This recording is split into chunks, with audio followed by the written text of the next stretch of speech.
Hello and welcome in, my beautiful peasants. I have a very, very exciting live stream today.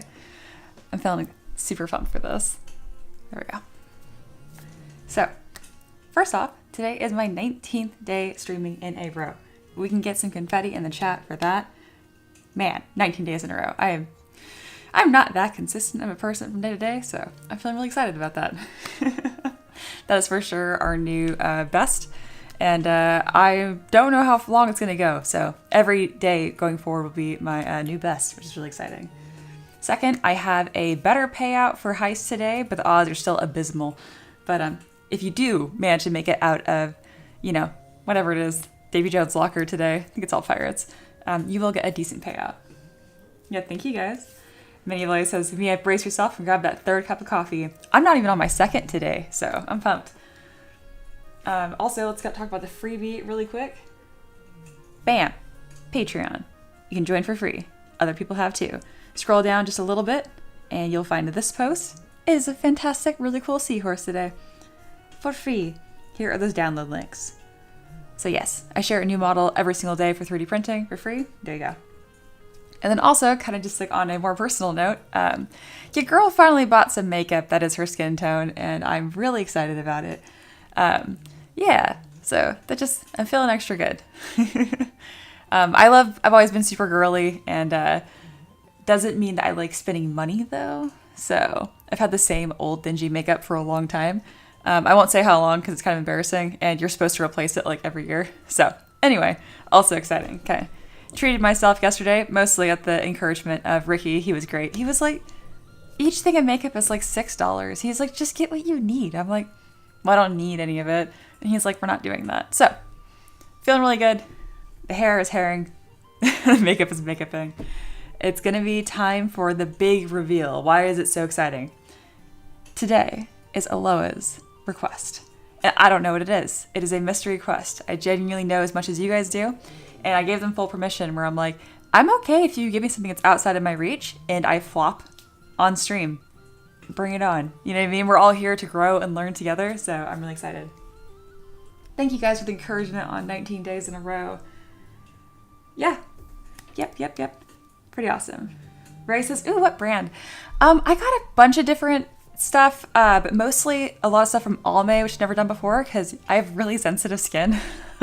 So that's been really nice, and big fan of Alme so far. No allergic reactions. Big plus. And yeah, Maverick be snoring. Where is he? There he is. Maverick is here. Oh, and Ray, thank you for the hair suggestions too. The tubes be tubing. I didn't end up going with the exact same brand you recommended just because I didn't find it, but in the store, but I found something very similar, and like my hair freaking loved it. So thank you, Ray. Oh, Eloa has some prerequisites. Oh, I'm so excited. Okay. All right. This is Eloa's day, gal. So settle in. It's going to be great. We do have a thread, of course, for the mystery model, so feel free to hang out in the Discord there. There are many gifts and goodness. Alrighty, let's get these prerequisites going. So excited. And no rush either. We're all just settling in. It's still warm up, so we're going to do the confetti though, because it's a good time. Eloa says, it's going to be the hardest model you've sculpted yet, I hope. I'm so excited. And if possible, I think the peasants benefit greatly from seeing the entire piece from scratch. I kind of figured that was going to happen. I got my sphere ready. See? You know what? I'm actually going to break rules immediately. It won't be totally from scratch. There. I put some good vibes out there. We're starting from a smiley face. If this goes sideways, Mia, can we eliminate Eloa permanently? I think if this goes super sideways, Eloa might get a promotion. I am so ready to be like challenged, honestly. Ray says, Mia, hell yeah, I'm glad the curls are curling. Yeah, it's nice when they're not being a disaster, right? Yeah, it's a party in the chat, no kidding. But yeah, feel free to send that over, whatever your package is, Eloa, anytime, but I'm not in a rush. I'm kind of nervous. But again, of all days, today would be a great day, and it's the perfect community. I have the best peasants to fail with, if that makes sense. Emperor says, that's not a no. I'll prepare the torture instruments. Thank you. Ricky said maybe it's a self-portrait. We'll see. Eloa says, Mia, I have some stuff for you to read through, so it might take 5 minutes to go through it. Sure. I'm probably going to do it all on stream, so we are ready. Dude, a self-portrait would be so difficult. A self-portrait I'd be super nervous about, and because that's just tricky. And then the only other thing I wouldn't want to do or would be nervous about would be like sculpting like a wolf from scratch. I think wolves are really difficult, just like a personal thing. Also, yeah, if anyone can guess what it is, gets close, I will give poing. And they're a mod, so that's legit. And yeah, Ricky is out in the shop. I am all alone in here. It's just me and the doggo for moral support. And yes, this entire piece will be from scratch. In other words, sculpting from a sphere. I don't even know what it is, though. A chimera wouldn't be too bad. I've done chimeras before. I've done a lot, guys. I think I just passed 1,000 models this week officially. So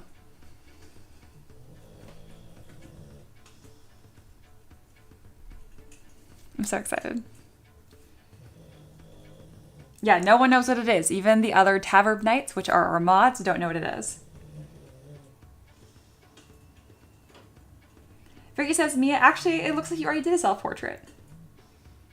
Oh, the sphere. Stop. Eloa said, I will say it's an art piece, not just a creature. Send it over. Let's get started. I want my package. I want my present. There have been no hints. At what point do we guess, or is guessing closed? Oh, guessing is open. Go crazy. Empress says, I bet it's modeling the entire Tavern cast. I'm assuming it's not something that would take me a month to complete, but I mean, we'll see. All right, Eloa is dropping it now. I'm super excited.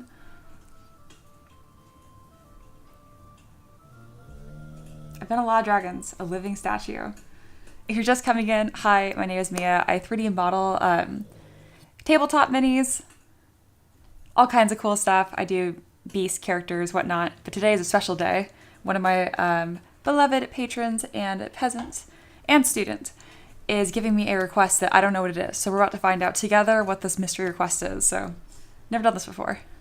Supposedly it's gonna be the hardest model I've ever sculpted, and I'm super excited. And we're doing it all from scratch today. And there really hasn't been any stipulations on it either. A car. Oh God, I would cry if it was just a straight up car. All right, good luck. Take your time and enjoy. Congrats on 1,000 models and the stream growth. Let's see you put those skills to the test. All right, guys, we're looking at it. It's happening. Oh my gosh, I'm like so nervous. All right, you guys ready? Hello, Mia. This is from Eloa. Whew. Let me pause ads, see to make sure nothing interrupts us. My heart's like literally racing. This is my submission for the month. I hope you will accept. Yeah, let's see. That'd be funny if I was like, no. For the submission, I want to challenge you in your skills by requesting something you haven't attempted before in the previous 1,000 models. I'm excited to see what you do with this, but first we need some lore. My name is very special to me. It comes from a French poem which title translates to Eloa, or the Sisters of Angels. It's a poem about an angel falling in love with a demon, but ultimately being deceived and becoming a fallen angel. It covers themes of love, deceit, and betrayal, as well as pain. It also has a ton of hidden meanings and references I won't bore you with, but a core part of the poem is how it uplifts the feminine to the divine, when so much old literature is filled with power being equal to physical strength and masculinity. Genuinely chills. This trend is also seen a lot in my favorite media, for example, Elden Ring, which is written by Miyazaki and George R.R. Martin, features a central divine feminine figure as well as a ton of deities of fluid gender.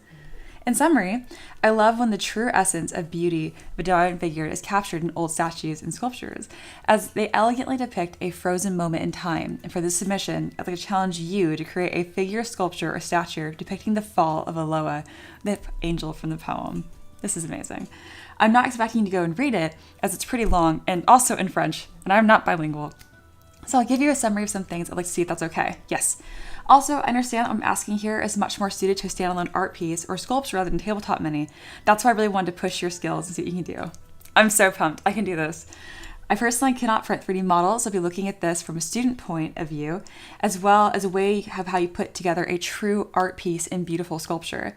I would totally understand if you require it to be a mini, however, for business reasons. I'm just saying I don't mind. Sounds good. I'm not going to really worry about making it 3D print friendly from the get-go. That's going to be an afterthought. All right, here we go. Oh, I'm so excited, guys. Okay, core features. Traditional Roman Greek statue or sculpture vibes. A fallen goddess angel reaching upwards as she falls, depicted her fall from the poem. Elegant and beautiful, almost like frozen in time. Super long flowing hair and dress.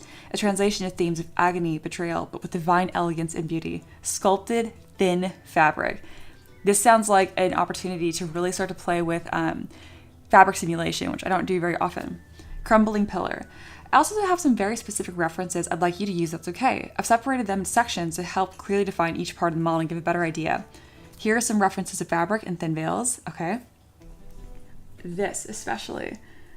You know what's crazy? I dreamed about a statue like this talking to me. This is so uncanny, but like, fun fact, I have very intense dreams almost every night and I remember them. Some of them are lucid, not very many, but I remember them every night. And so I guess it's not too uncanny because I remember my dreams every night.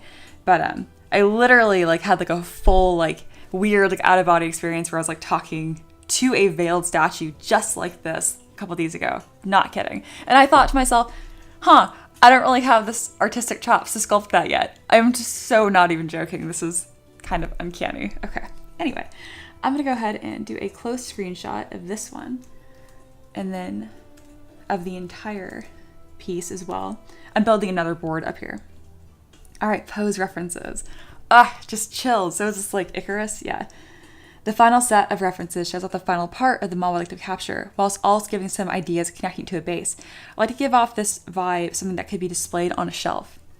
Absolutely. This is going to be our first like diorama piece that I'm going to sculpt. And yes, this will be 3D printable, but it's not going to be like this. We're going to make this a true, probably 72 millimeter scale at least. That looks like it's falling. Yeah, this is going to be epic. Oh, wow. Okay. This is an angel statue by Benjamin Victor. Okay. Also, guys, this is how you do references just from my other students. Like, this is perfect. The final part of sculpture I'd like is a terrain piece you can implement however you wish. The only reference of this is from an area from Shadow of the Erd Tree, Elden Ring DLC. Oh, I could tell. I've never been here because I've never left Limgrave, but I could tell it was Elden Ring. The actual building column statues take a lot of inspiration from ancient Roman architecture, and here's how that entire thing looks. Screenshot. I just don't want you to model the entire structure, don't worry, but like the specific detail, absolutely. And because this angel will be falling, you know, I can kind of, if I make this 3D printable as well, I kind of like smush it up against these pillars. Yeah. I just adored this in my own playthrough and love to see how you implement it to your own model. If you look closely, you can see a lot of crumbling columns, entire sections of land come down like icicles. This actually reminds me a lot of in the newest installment of Zelda, Tears of the Kingdom. We start off in like this tutorial area, and it kind of looks like this too. Oh my god, they're actually people. Do you guys see that? When you look closer, you'll find these spiraling structures are actually sculptures of people. That's grimdark and cool. That is not like Tears of the Kingdom, but that's cool. All right. Need that texture specifically. Oh, a personal reference sketch. Thank you, Eloa. Sharing your talent. I've realized I provided a ton of information, which is great, so I wanted to quickly take a moment to sketch up my idea for this character. Very good. And a message for Mia. I hope this document is able to summarize my submission well. If you do accept this, I'm really looking forward to see what you do. As I said, I'm hoping this will be different than any model or stream you've ever done before, as I'm personally using this as a huge learning opportunity and really be taking notes and watching the whole process like a sponge, ready to absorb all of the info. As I mentioned before, I completely understand if you are focused on making some mini first for anything else. I am merely humbly nudging you towards the direction of just waiting to see you be free to express yourself, make an awesome and beautiful art piece, to really see your skills after 1,000 models. As always, thank you so much for your time. From Eloa. Oh, isn't that beautiful? Oh my goodness. Oh my goodness. This is going to be amazing. Okay. All right. Well, what do you guys think? Should I accept it? Obviously, yes. All right. We're switching the vibes to some hearts. This is incredible, and we can do it. All right, let me get my board ready and move my screen. Okay.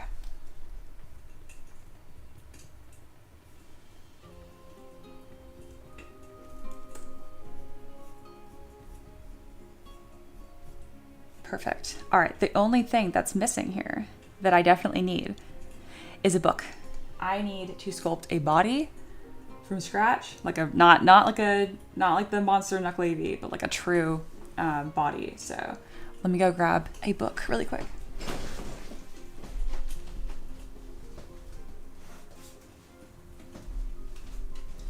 Surprising nobody, it's my favorite book. Okay.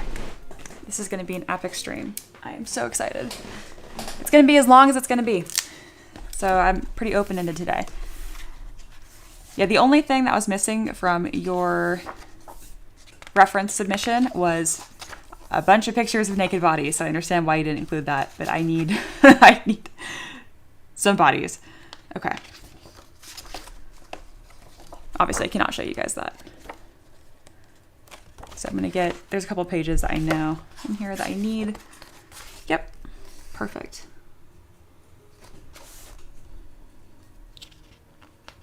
Alrighty. I'm gonna take some pictures on my phone and then upload them to Discord so I can then get these references going.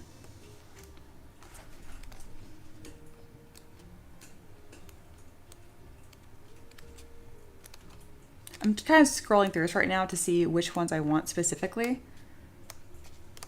Because I know at the end there's some like full body shots. Yeah. Perfect. Hey, Ava made it. Today is a very special stream. This is a good one to join. Actually, you know what? Here, I know what I want.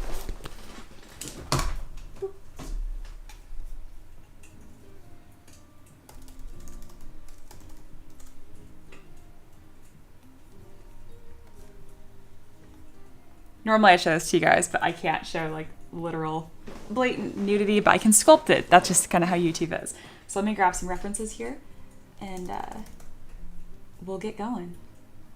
Perfect. Okay, this one I can show you guys. I'm finding stuff like this, essentially.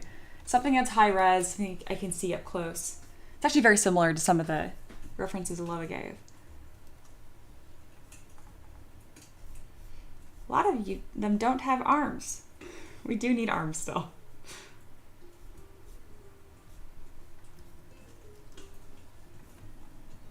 Oh, I found a perfect face reference. I can show this to you guys. How beautiful would that be? Okay. Yep, this is gonna be tricky. This is gonna be a good one.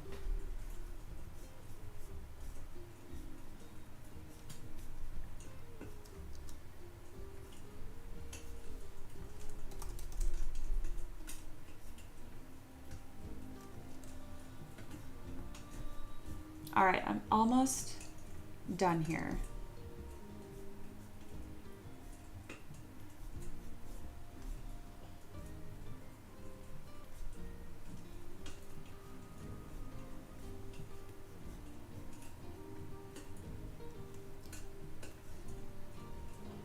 So a lot of the references I grabbed are of a marble statue of Aphrodite. You guys probably know, you might know which one I'm talking about. If you want to Google it, I recommend that you do. It's beautiful. But I can't show it on screen because it's just full nude. Okay.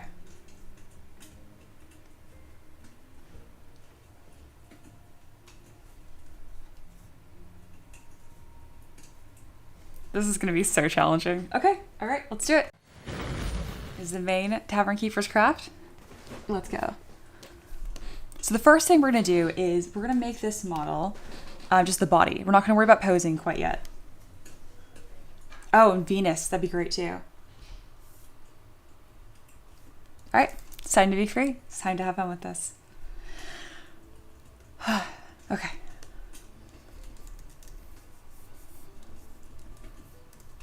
So the first thing I'm going to do is change up my scene. We're going to go with skin shade and then change up my lighting as well. Light off to the side and then a warm bounce light. This is pretty similar to how I normally set up my scene. And I think it'd be nice if the background was a bit of a lighter color here as well. Let's go with more like a warm, ethereal background color. We're going to pick something light, but still on the dimmer side. Might pick a blue instead so it contrasts. So setting up your scene in colors is really, really important. One, it kind of just sets the tone, but it also can serve as like a tool to see your outline more clearly. All right, picking a bit of a light blue here, and then we're gonna flip the range.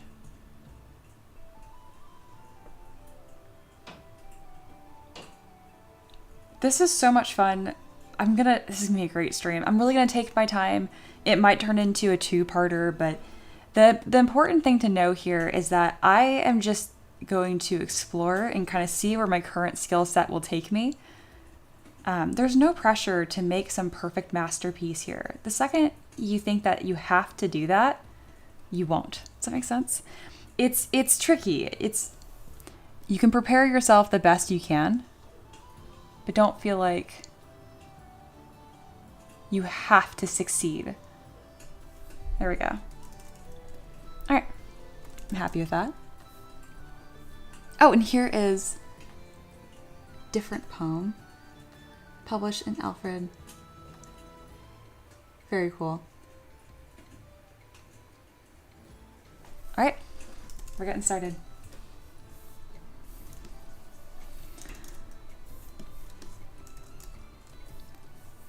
All right, it's gonna be nice and low poly. I'm really gonna take my time with each section here.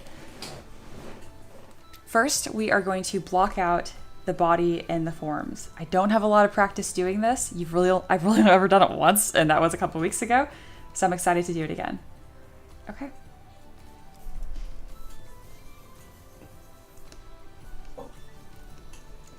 So I'm just gonna have, there we go. There's our blob. We've first started. I'm gonna do Command-Shift-D, click and drag, and start creating all of the different forms of the body. So I'm really just gonna be using my Move Brush and Dynamesh. And every little curve here is gonna be simple and beautiful. Like, it sounds funny, but like, it starts now, like all the different curves that you start building into this model. And it's not about trying to be perfect, it's just about really taking your time and kind of just seeing where it takes you. So anytime I hit a point where like there's a joint, so like for example, your neck moves, I pick a new subtool. So now we're at the chest. And the chest will have a bit of a taper here.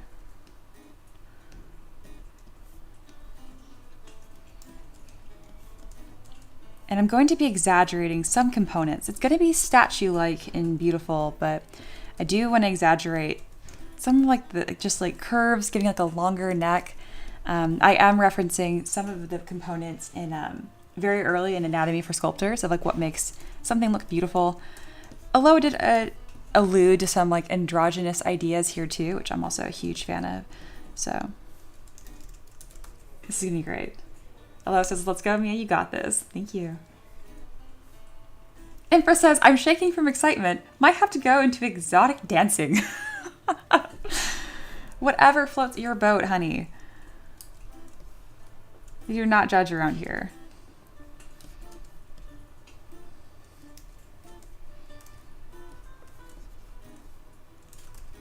So again, I'm really just kind of piecing this together one step at a time.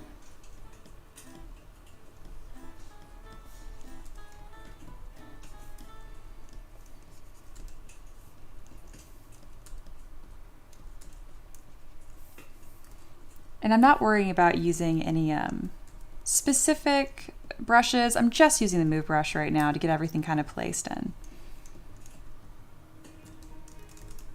I am making sure that I have this little like kind of like connection point between the chest and then the pelvis. I think that'll just make it a little easier for me to shape things. All right, there we are. And then next, we're going to start creating these arms. Duplicate, scoot this on over. And again, I just am using as many subtools as I feel that I need. I might simplify later on, but the more that I have, the more control I'm going to have. Even though we want this to be statue-esque, I'm not going to have like the arms cut off. There are going to be full natural arms still.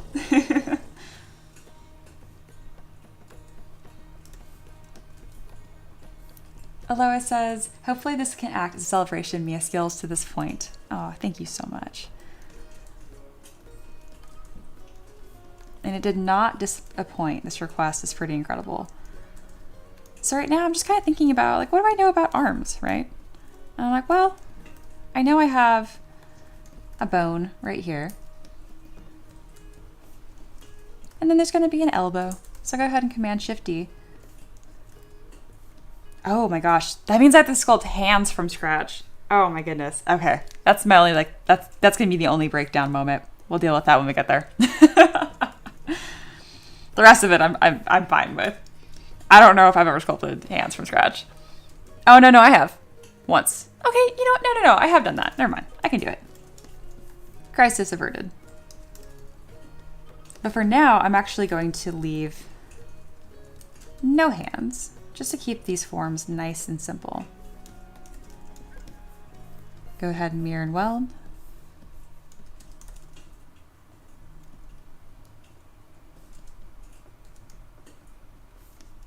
So it kind of looks like I'm just making like a mannequin pretty much. And I really hope this can demystify a lot of different things about art for my students and really anyone that's watching, where it's like it really just comes down to like the basic shapes. Even the most incredible pieces you can make into something simple first, and honestly every complex thing must be simple first. It's what it's built on.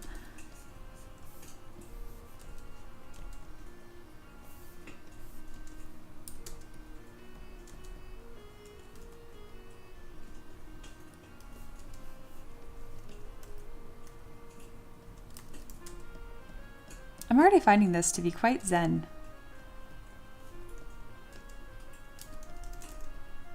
Good pick, Eloa. And I think because I didn't pick it, because it was a request, it almost feels like there's less pressure. Does that make sense? Because I'm like, oh, well, Eloa believes in me. Why wouldn't I believe in me then, right? It's a sweet like thought, but it's actually quite true.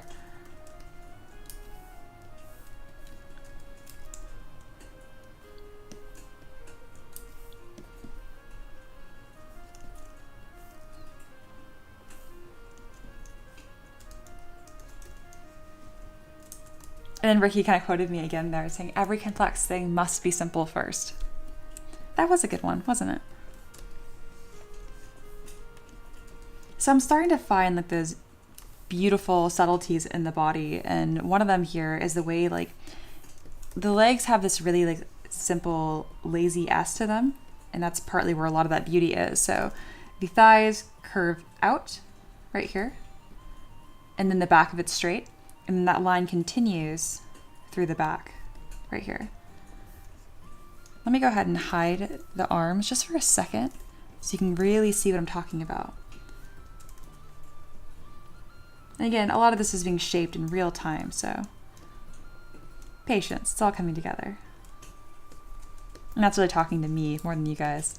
Okay, so see this curve right here? And then it kind of just slopes through to the back. You guys see that lazy S here? And it's a nice, easy way to think about it too. So like this is, you got straight, curve. It kind of flip-flops as it moves down. Okay, this does mean I have to sculpt feet from scratch, and I have definitely never done that before. So we will have a, for sure, untouched first amongst many other things that are happening here.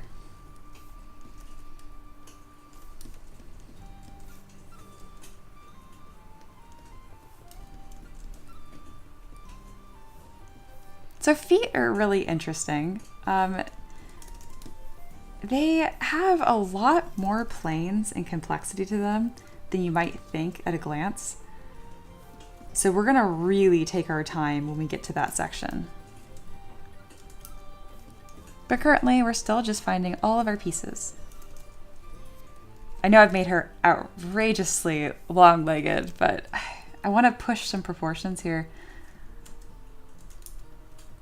And I kind of like the idea of her limbs being super long and lanky, because like I want her limbs to kind of like stream away from her as she is falling, you know? Gotta sculpt them toes. Abel says, feet are very easy. You got this for sure. Oh, thank you. Almost every, wow, we have like exactly everyone that's watching has liked the stream, and I can see that. Thank you guys. I really do appreciate the support. Abel says, great blockout. That was really fast. Oh, thank you. It's still on the pretty like stylized side, but I'm pretty happy with it.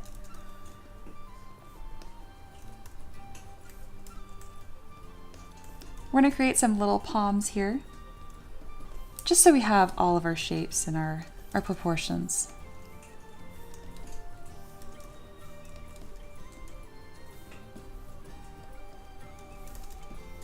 And I say this all the time, talking to my students, that when you're first sculpting, don't pick something beautiful, right?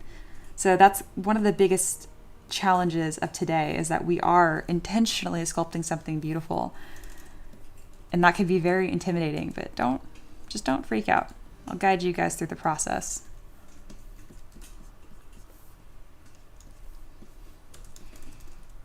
So this is going to be, obviously I'm doing a lot here that's very feminine.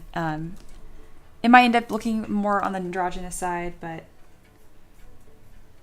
let me sketch over here. Okay.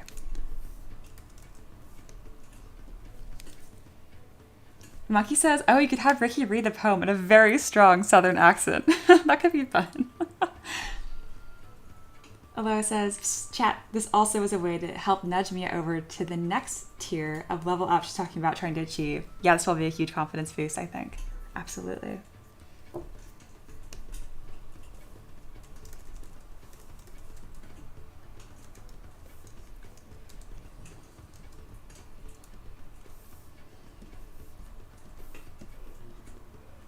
All right, so now that we have all of our basic pieces, we kind of have like this mannequin that we've created, right?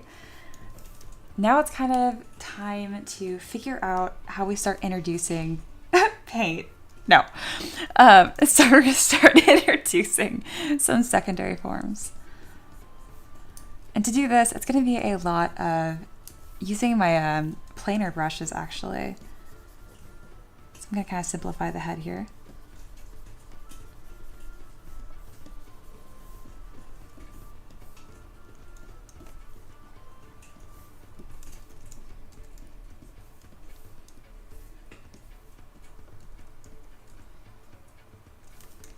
I find it's easier when you're sculpting a body from scratch to make the breast separate entirely. It just creates like that correct teardrop shape. Not different colors though. That's really funny. Because it's really common just to tack like hemispheres onto the chest. That is not a boob. They're teardrop shaped.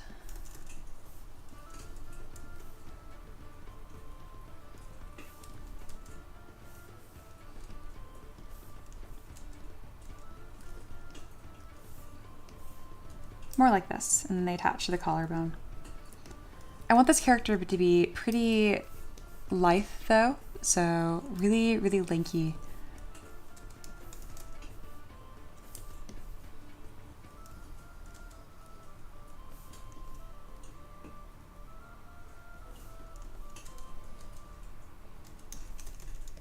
There we go.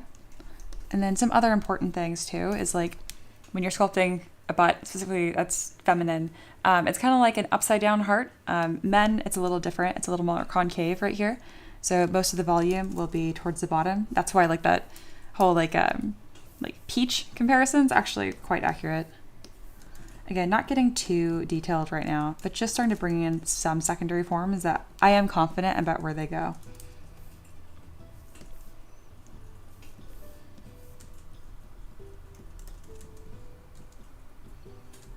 And then the back is never straight. You're always going to have a curve to the spine here. I'm mostly just focusing on different lines and curves, and then I'll start working about like bony landmarks, like where her shoulders and her clavicles protrude and all that kind of stuff.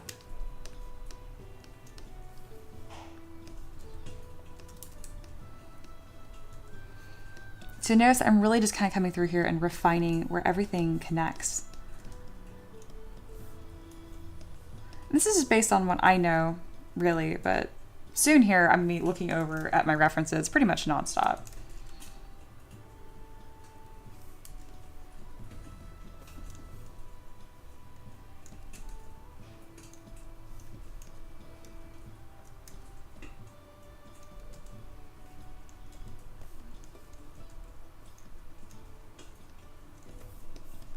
You'll notice I'll come through a lot of these forms. Whenever I'm refining them, I kind of like commit to what that shape looks like. I come through with my planer brush. And that can be age polish, that can be your trim dynamic. You got a lot of options. All right, so this is starting to take some more shapes here. Ray says, of course she's confident making the butt. So much practice, and it's true. Oh my goodness, all the Tavern pets led up to this. Oh, thank you so much, Eloa, for the donation. That's very generous, and you're already supporting. Thank you so much. Eloa says, I'm well aware this is a lot of work, and you deserve to be supported for honoring this request by teaching your way through the entire Thing for Everyone chat. But also, thank you for your hard work and time with me. Of course. Thank you so much. I really appreciate that. It's very generous. That's awesome. Oh, did the bot die? Let me go ahead and resurrect the bot for you guys. The bot was like, today is too important. All right. I assume it's the heist. I went ahead and reset that. But again, donations are never expected, but they're always deeply, deeply appreciated. Thank you so much. Before the fall of Eloa, we had the fall of the Streamlabs bot. Abel says, I love hearing you use the terms and ideals I teach to my high school students. I try to get them to use proper art vocabulary in their speech and work. Oh, good. I'm trying to get better at that myself too, so very good.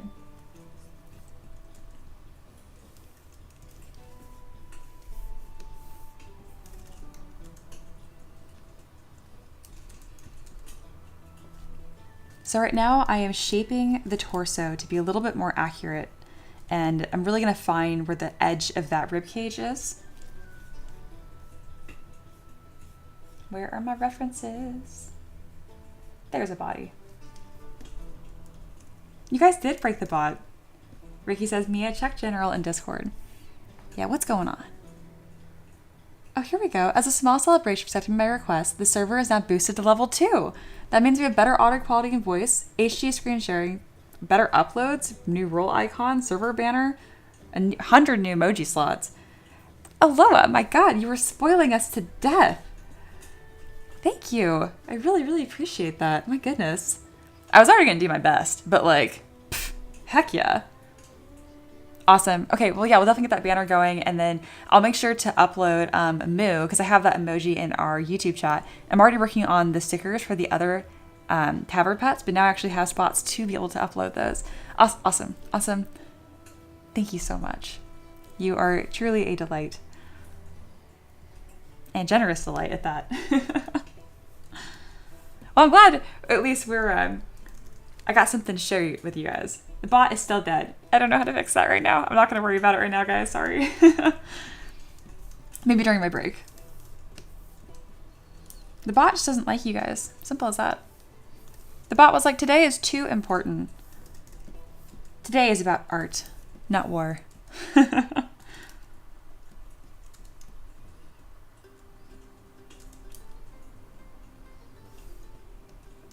Eloa has consumed the bot. Don't worry. That checks out.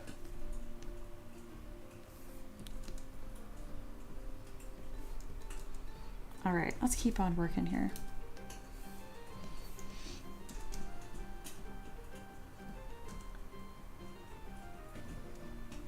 So I went with like these really stylized, almost like doll-like proportions in the beginning, just because I find it's easier to exaggerate in the beginning.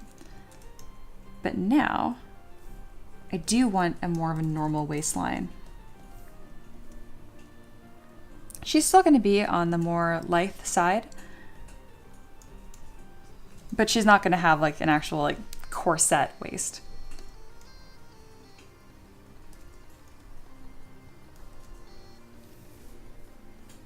And depending, I might not do like a full detailed sculpted body from scratch, because I have to, or I'm gonna do it from scratch, but I'm not sure how much I'm going to cover with fabric folds. So as long as I have the primary forms, that's all that really matters. And then I'm going to detail the cloth on top of that. Bunny says, all right, let's see what the surprise is. It's pretty incredible. There's some details that have been shared in the mystery model channel, but essentially it's going to be a fallen angel from scratch. Yeah, the reveal at the start of the stream, it's worth clicking back to. Mini Blaze, you need to stop. Ricky doesn't have to do anything. Ricky is also working. Abel says, let's see, those art class times somebody sneaks in, getting in the focus. We all know that Mia is a butt sculpting professional. I will have you know.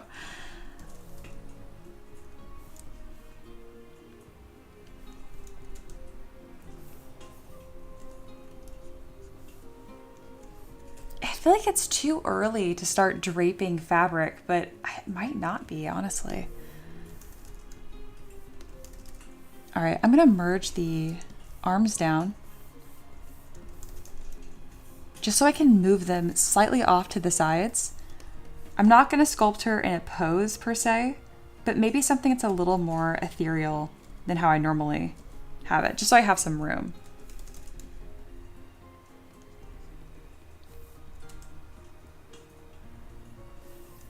Okay. Right now I'm thinking kind of like my next steps. I think I'm gonna spend a large part of today's stream just working on her head and her face. But right now I think I'm gonna do some fabric simulation. I'm just surprised by that. I didn't think I'd do that so early. So right now I'm gonna merge down this torso. So this is for like that be free part of what Eloa suggested, and I'm really taking that to heart. I'm not worrying about really even doing things in the proper order, and I'm not worried about making it 3D printable at all. I'm just gonna have fun.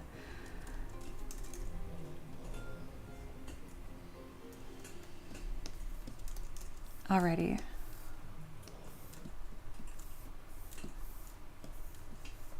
So right now I am actually creating the first piece of fabric.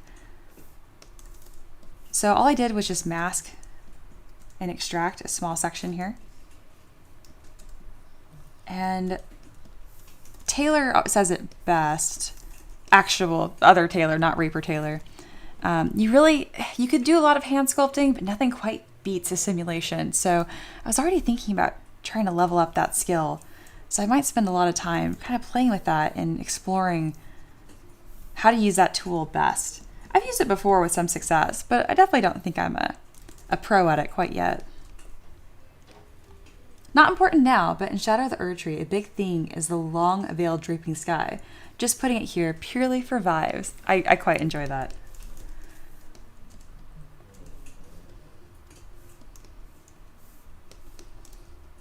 This is actually a little too low poly.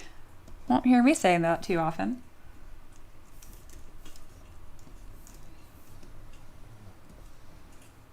All right, I am gonna keep different parts of what she's wearing separate to really make it easy to control. And I do like the idea of having, oh, you know what? Oh, I have my first idea. We are going to have this be a halter top, and it's going to have a deep plunging back because I need a spot for her wings to kind of slot in. Can I cover that? And is that actually gonna like weld points the way I want it to? No, it's gonna panic a little bit. That's okay. Let's just go ahead, now that I know what top form I wanna create, let's go ahead and just do that. Okay, so I mentioned I wanna make a halter top, right? So what I'm gonna do is I'm going to just mask that shape onto the model and kind of create just a loop right here. It will still connect in the back, but I am gonna make this like a plunging line. All right, extract, and then ZBrush. Fill object, and then inflate.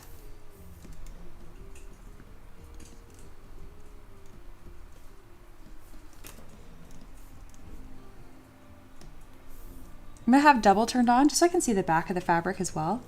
Otherwise, it's as if it doesn't exist. Okay, and then this, as I mentioned, is actually going to sit really low. So that's gonna give us an opportunity to sculpt like the curvature of her spine and some subtle details that I've really never done that before. So that's gonna sit right here. And then there's going to be a separate piece that's going to kind of like a really high belt. So to do that, we're simply going to mask a little section right here. Many says learning time. Would you want to merge the midsection to the upper chest or waist? I mean, at some point, yes. Everything's going to be one piece eventually. But not yet. And then Eloa says, Mia, also yes, I really don't have anything extra to add or request. This is all you and I trust you fully to create it. The entire motto of this project is be free. Okay, sounds good. So like I won't try to, like, if this turns into like an eldritch monster that's still beautiful, we'll be okay. Because right now I want like whimsy and grace and like the fall, like the theme of like agony but like freedom at the same time is what I'm really thinking about here.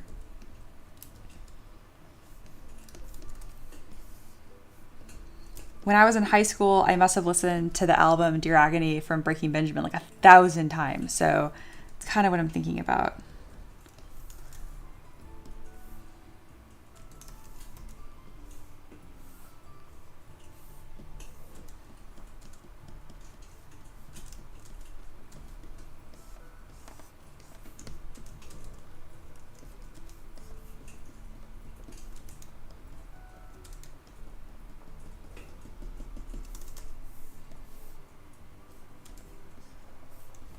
That's a pretty shape.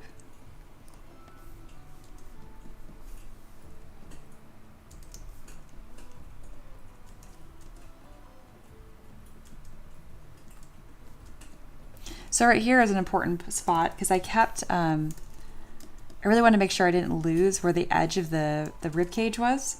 And this is kind of where that comes into play because there'll be a small bump, kind of like right here. And by say the edge of the rib cage, I just mean like where it ends.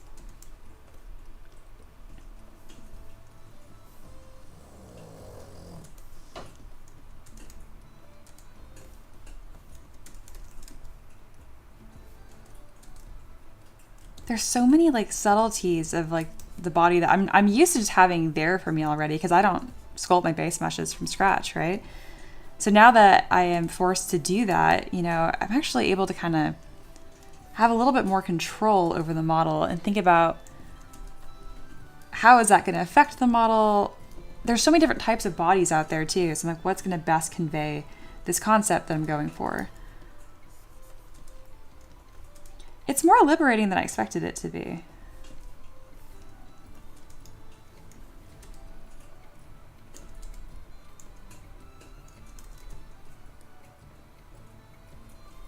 All right, so the feet already I know are going to be pointed downwards actually, which means I can kind of go with this really exaggerated, kind of like ballet feet almost.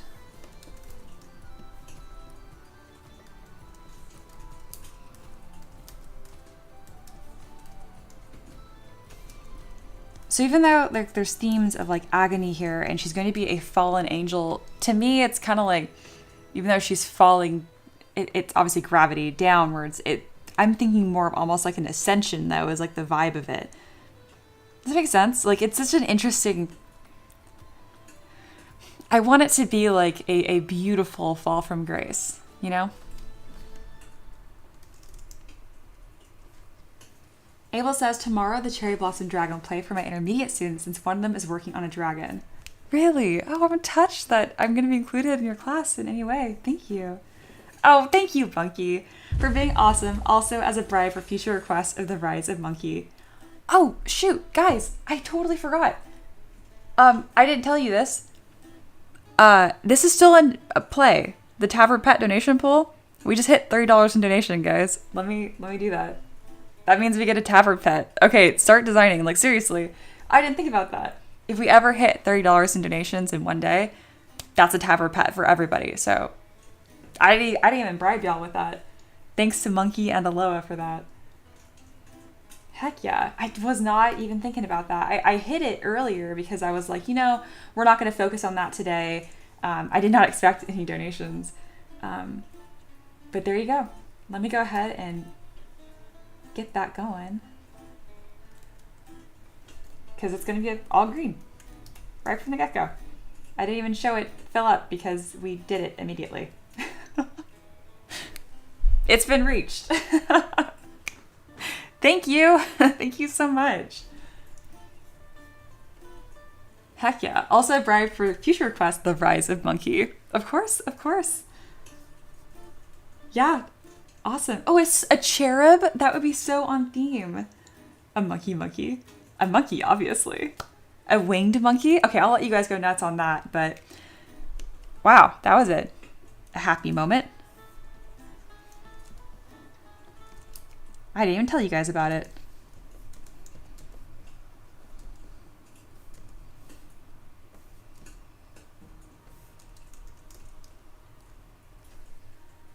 Empress says, Mia, sometimes to ascend we must fall. Grace is only ever seen in the light, but she offers her hand in the shadows too. That's beautiful. I absolutely agree.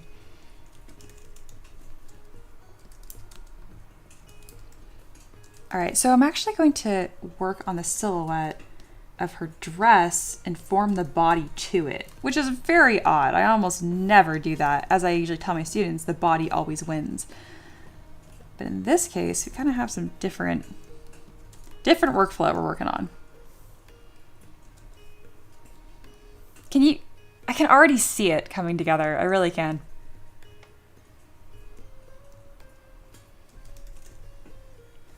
Again, I'm just so pumped about that. $30 in donations in one day. Heck yeah. That's like ultimately my goal. It's an ambitious goal, but yeah.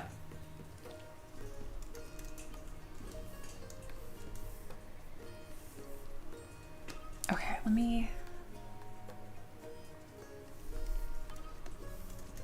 Oh, some other notes here so you guys can kind of see how it's all coming together. Your elbow falls right at the inset of your waist. So I'm still keeping a lot of stuff accurate here and intentional. I really think it's important that when I pose her and she's falling, she doesn't look like she's fighting the fall, if that makes sense.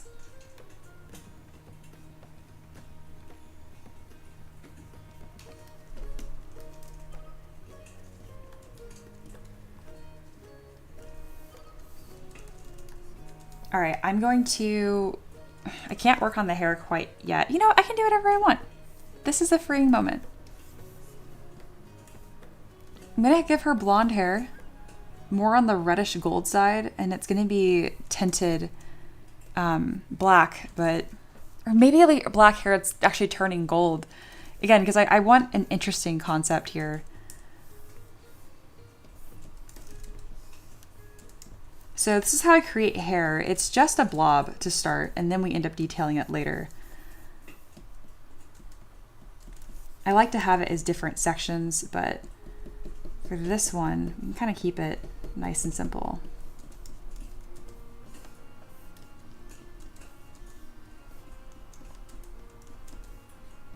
I'm gonna hide the hair when I actually start working on the head, but for right now, we can get a a little part going.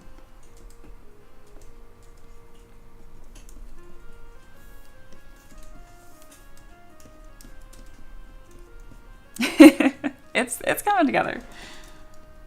Ricky said, Mia said at $40 in donation, she'll live stream for another 10 hours and finish with a backflip. Beautiful. Monkey said $30 a day is $1,000 a month on average. I know, it's a crazy ambitious goal, but that would make this very, very sustainable and we could start dumping some serious money into the streams. That's kind of the plan.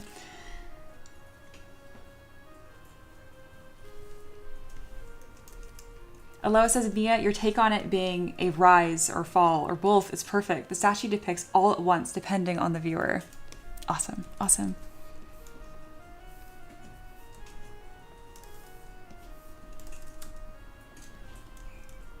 God, what a fun concept. Thank you, Eloa, for trusting me to do this on stream and also for challenging me in a way that's like chaotic but fun. Oh, look at the baby Wukong in general. Oh my god.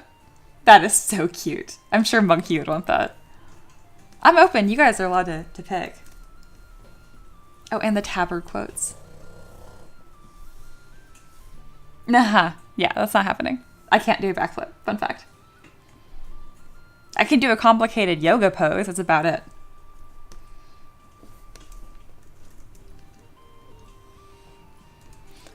Okay. Keep going.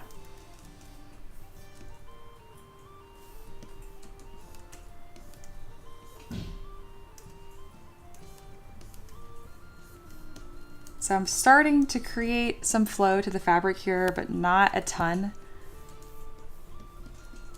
I really want to practice using simulation effects as well. But I want to show you guys how much detail you can get in by sculpting fabric from hand and at a really low resolution still.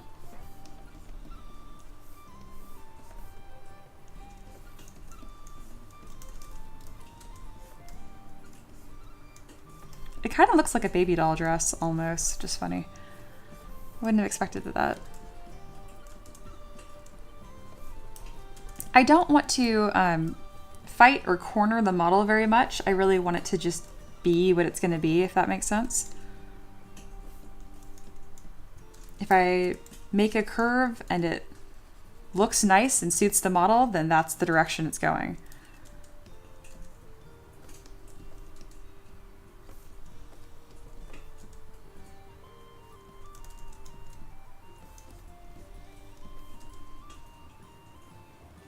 This looks like a wooden doll a little bit, just kind of sweet. She's not going to be a wooden doll. Just to be really clear on that. But at this low poly form, she kind of reminds me of that.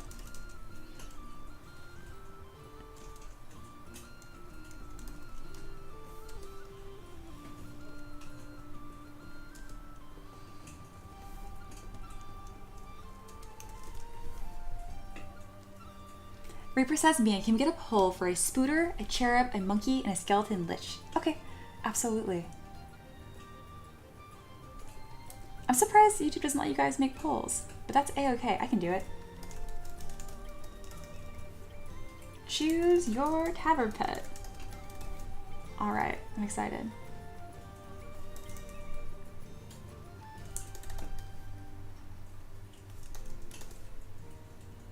Skeleton lich. Oh my gosh, I know who suggested that.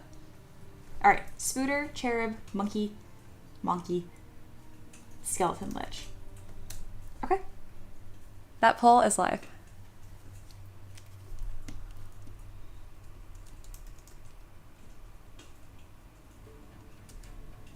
All right, we're only an hour in. I'm pretty happy with this.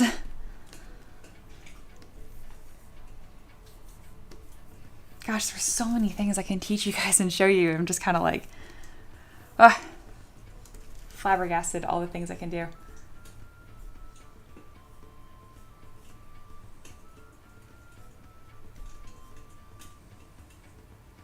I'm thinking about the wings right now. All right, I'm gonna do like a Mia cardinal sin right now. Are you guys ready for this? I'm gonna pose.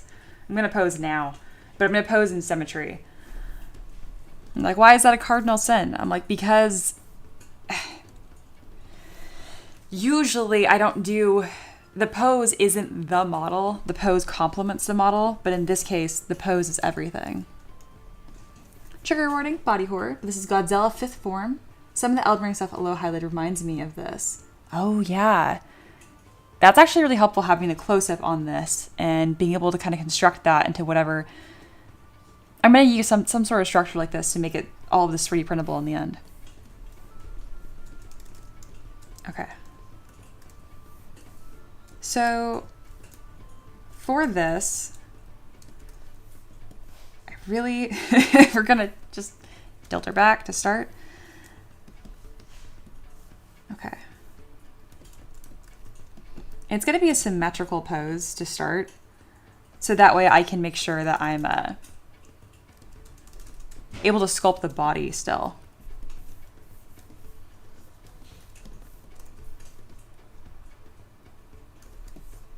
All right.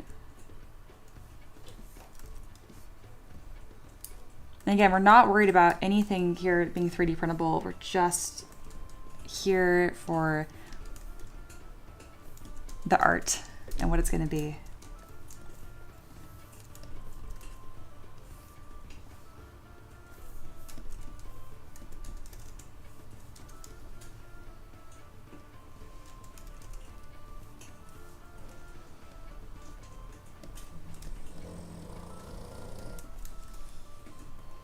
So now I'm slowly bringing this pose together, and I'm really just thinking that kind of line of action, but letting it be really graceful. It's going to be a little stunted just because it's going to be symmetrical.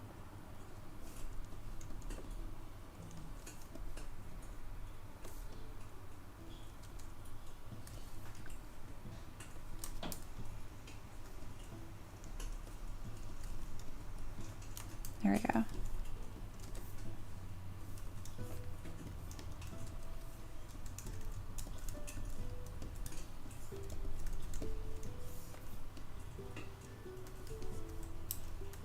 The hair just being silly.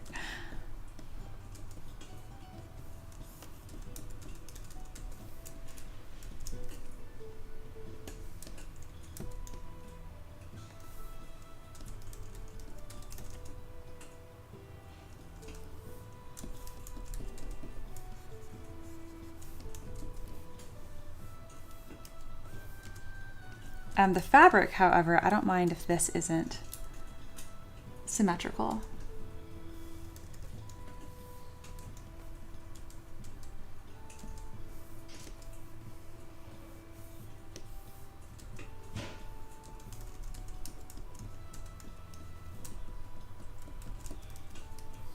There we go.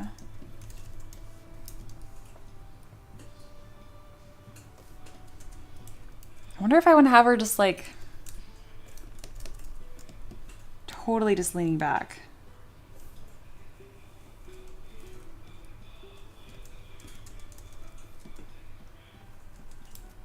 Gosh, I have so many options of how to do this. I'm really excited. I'm still gonna be sculpting the body and symmetry and whatnot. Don't get me wrong. Oh, a head tilt back. That would be kind of challenging. That'd be really cool though.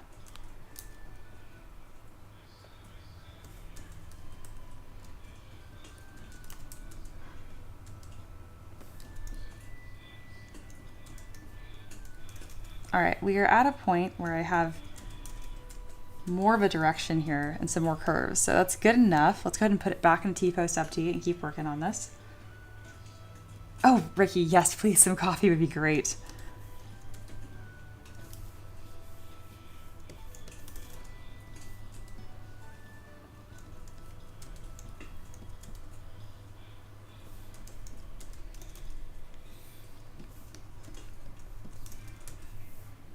All right, so next what I'm gonna do is kind of block out the wings, just a touch.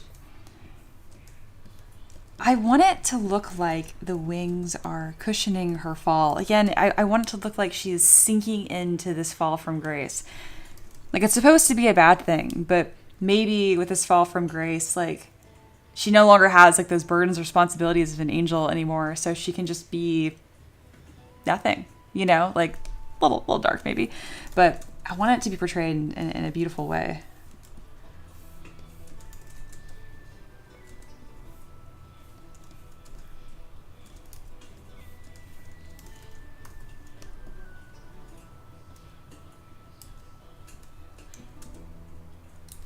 We're actually going to sculpt her head kind of like separate entirely and then tack it on after the fact.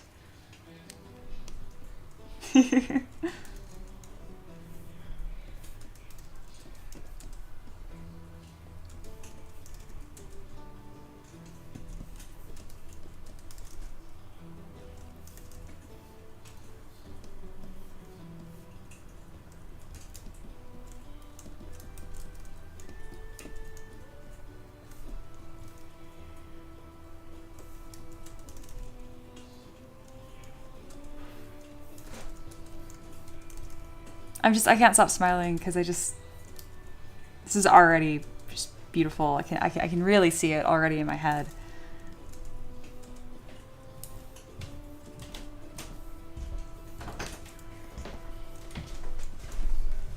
Hey. Hey. Yes, I'd love some coffee. Absolutely. It's pretty freaking cool. I know. This is awesome. Talk about being blessed with the best community. I mean, it's just special. It's just really special. No kidding. You know, I love stuff like this. Yeah. Thank you so much, Eloa. This is great. Seriously.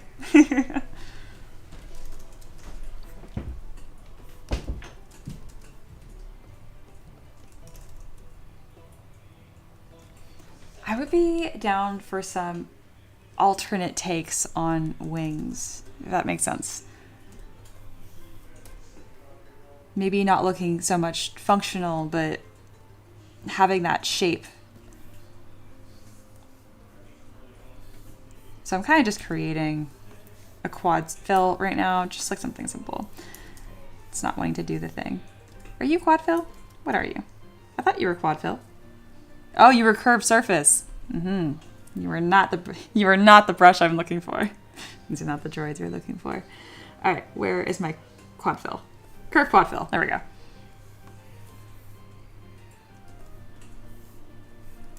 And again, this is all just finding shapes. I'm not worried about constructing wings and feathers. We're nowhere near that yet. This is all about shapes and what's going to make sense.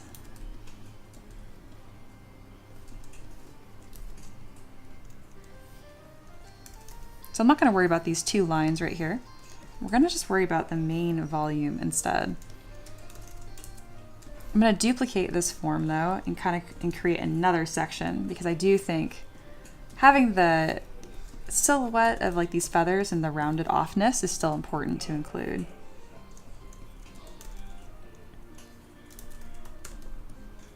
But again, it's a lot of just playing with shapes right now. And I say that in a lot of my streams, and there's a reason for that, because that's what being an artist and being a sculptor is. Sader says, Mia, what if you aim for ambiguity in the pose? Won't be easy, but if you could make it so you can't tell whether she's landing from her fall or ascending. Oh, that'd be awesome. Okay, I'll keep that in mind. You're right. It's like depending on how, I mean, Eloa said that, like depending on the way that it's positioned, you know? It's just unclear, which I think could be beautiful. What if the wings are changing as she falls? Angel wings, feathers coming apart and changing into something more bat-like. Yeah? Oh, I like that. That's an interesting shape. Yeah, I'm kind of going for something odd like that too. Notice that like I create shapes as quickly as I delete them too. Like I'm not married to any form here. I'm just rolling with it.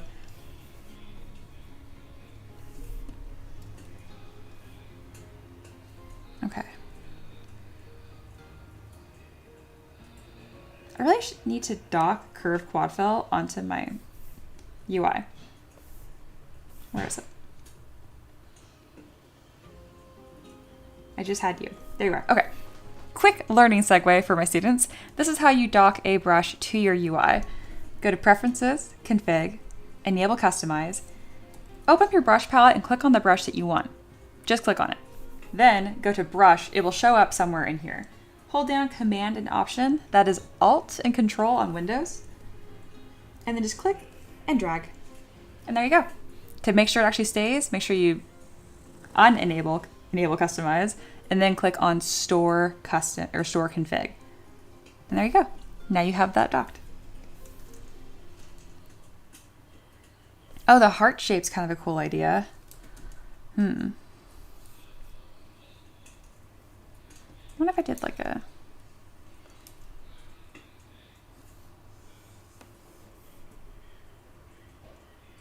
That's kind of cool. So I'm going to Dynamesh this. I don't want them to connect in the center though. So I'm going to Dynamesh at a slightly higher resolution and now a slightly lower resolution. There we go. And we're going to just rotate these wings, or before I do that, make sure that the gizmo is placed correctly, and then click on this little gear and then bend arc.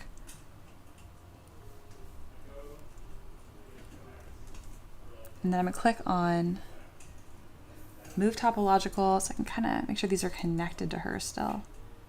And then we'll probably move on from the wings for a little bit because I'm just going to get a bunch of shapes in here. I like what Abel suggested with it being kind of bat-like even, so right now it looks like a big butterfly. I'm not mad about that.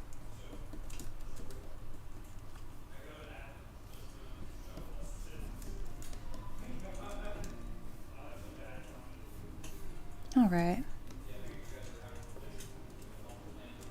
There we go. I do want them to be black. I don't know why. And then with like a lighter tint to them. More on the blue-green side. No. Maybe a warm gold. Like gilded wings, you know? Yeah.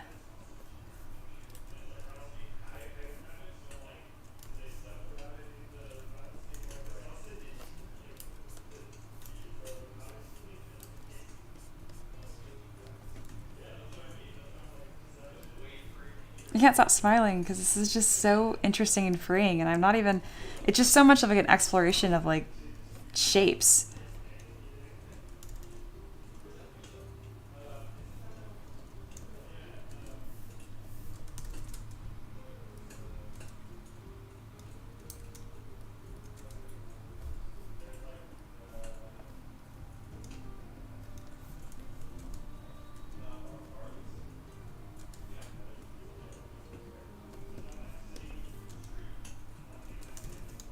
When someone looks at this, I want them to like be reminded of like the worst day of their life, but then know that like there's still like hope. I don't know how I'm supposed to convey that in a shape, but we're gonna find out.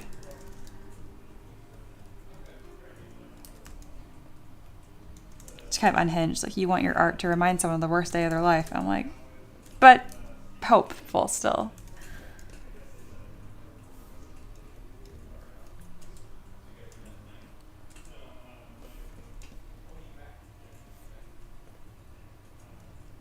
All right, it's time to start working on her face. Also, where's my coffee?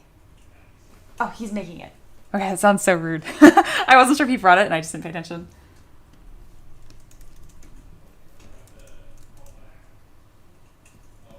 Alice said, I feel like making the feathers very sharp at the ends would give a fallen vibe.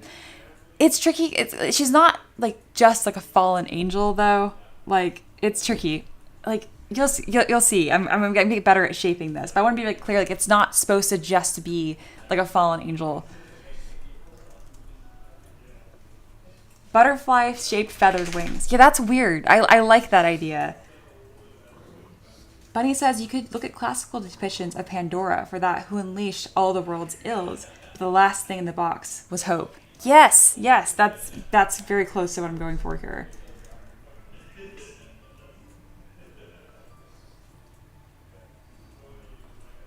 Okay.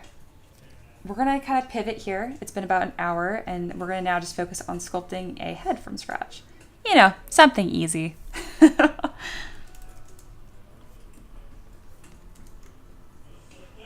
actually going to hide the dress for a moment here so I can check to see how these forms are looking. Yeah, that's what I thought. I can really sink in the concavity of the dress some more. But I just need to make sure I don't lose the ribcage bump right here. So I can turn on transparency and then just really sink that down. Thank you so much, honey. You unearned. I'm taking you then. Oh yeah, Maverick's awake. Goodbye. Say bye to Maverick.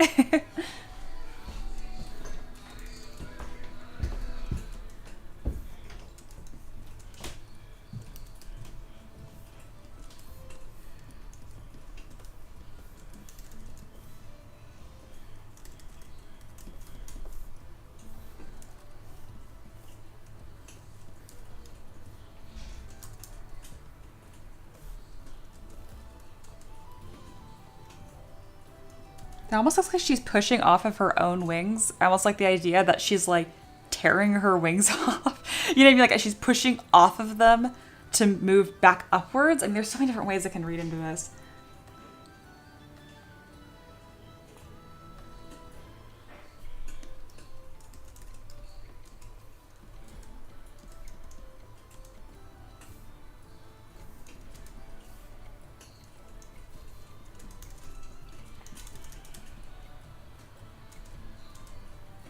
I love all the references coming in and like all of this beautiful art, and just I'm glad this is making you guys like think and feel as well.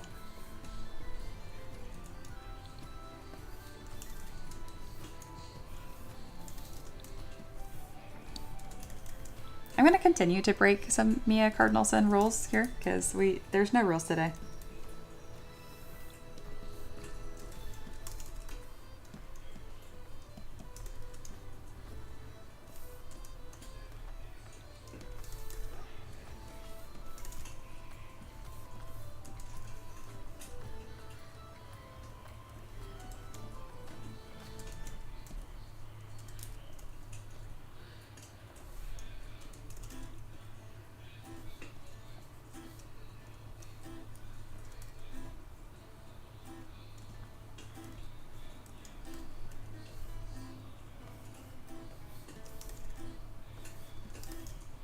Can you guys just tell that I'm just having the most zen time over here? Like,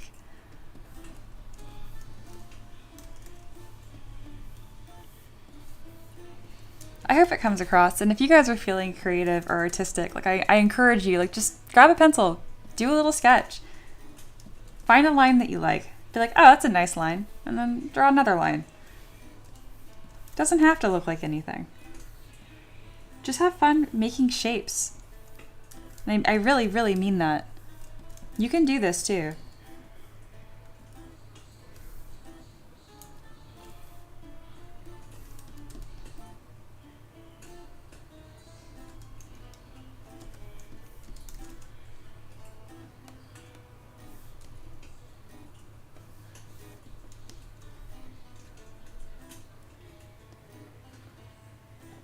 Empress says, Mia's thoughts are in hyperdrive right now. I am ascending. Eloa says, yes, guys, if anyone wants to do a little sketch, please post in the reference channel. Even if it's a squiggly thumbnail. Yeah, guys, you can literally just be like, what about this shape? What about this shape? Like, I'll mention, like, sharper wings. Just, like, draw a blob and put sharp wings on it. Like, literally.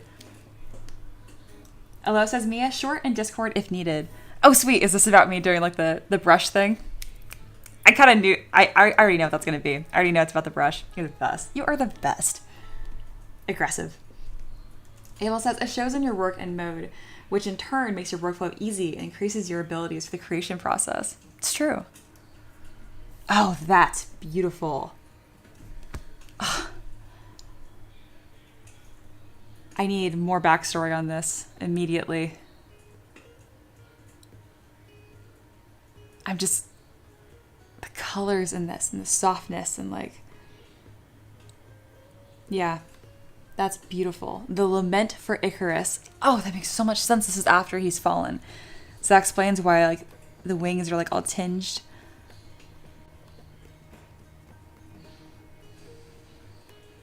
That is beautiful. That is so beautiful.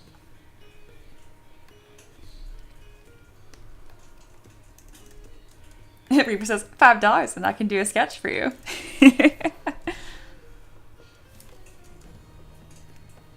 I love the color palette they use here. Yeah, me too.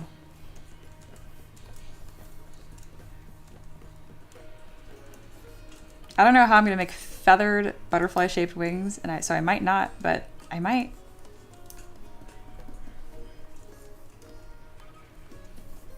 It's so tricky because again, like she's not. It's not just a fallen angel. I love like the way that what Seder said, which is like you should try to make it ambiguous to whether she's falling up or falling or rising, you know?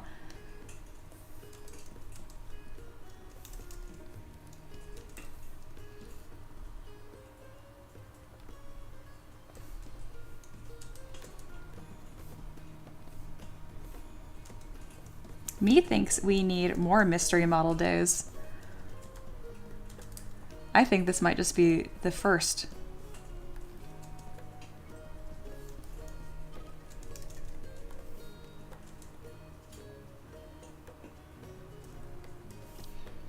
I think it'd be cool. Also, I feel so much like freer having the body not be all detailed. Like I'm really moving it around and I'm like, yeah, I can sculpt an arm later and stick it on. Who cares? Right now, it's like, what shape do I want it to be though? It's all about the shapes.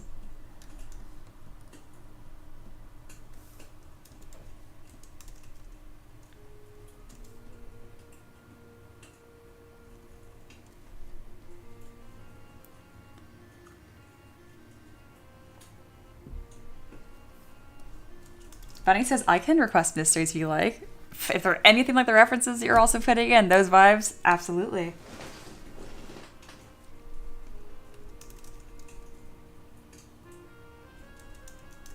Yeah, I have that one pinned up here right now.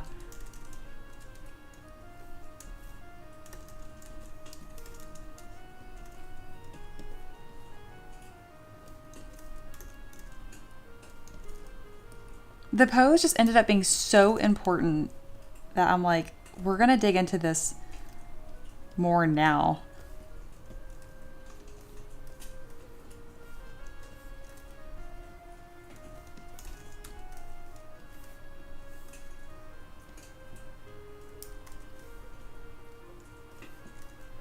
I want it to look like she's almost like trying to kick upwards still, which is confusing because it's like, okay, is she falling into it or is she not? And I'm like, I don't know. I imagine it'd be a conflicting feeling, you know? It probably wouldn't be that simple.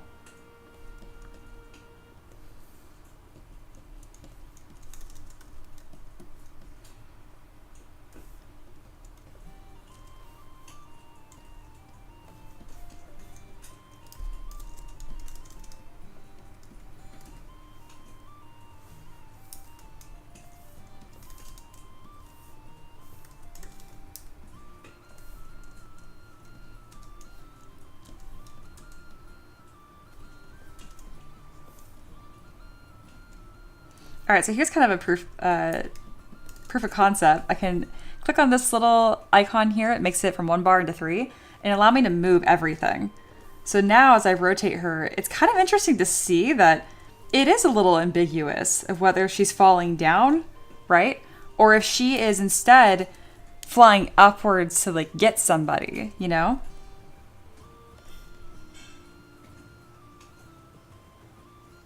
If I make this a mini that's like normal and 3D printable, I might do it like this, where she's like, just like skipping through and being pushed forward with her wings, you know?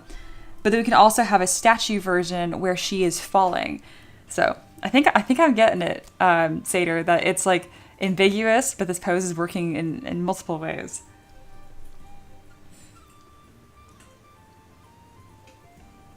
Ella says, it's about the shapes? It's about the shapes? No, it's about the cones. I do love me a rounded triangle. Eloa says, Mia, if you like, I can take time each month to put together a mystery piece like this. Won't be random stuff. It'll be a lot of in-depth, limit-pushing models. I think we might need that. A lot of thought went into this one. Yeah, I just don't want to like, you know, I don't want to take up too much of your time, but it would be so appreciated. This is just wonderful.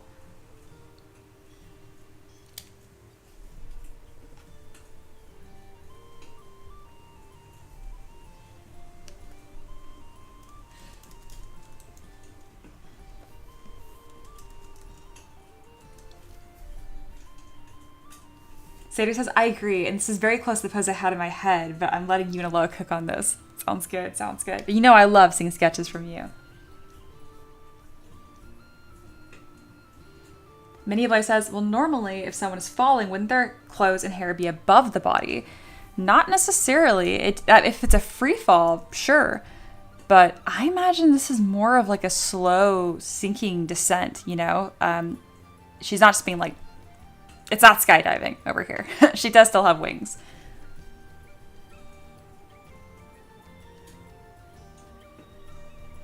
Seder says, I'm treating it kind of like a student critique. It's clearly very personal to Lois. I'm not offering any input unless you ask for it. I appreciate that. It is kind of a sacred time, isn't it? Mini Boy says, it's like she's fallen, but like betrayed by her love. I do like that idea, you know, of like being cast down, you know, like no one's really at fault. Sometimes people just fall out of love, and it's heartbreaking, but no one's really at fault. So that's kind of what this is feeling like to me a little bit too, which isn't really a feeling I can relate to because I met the love of my life at 16, but I can imagine, you know.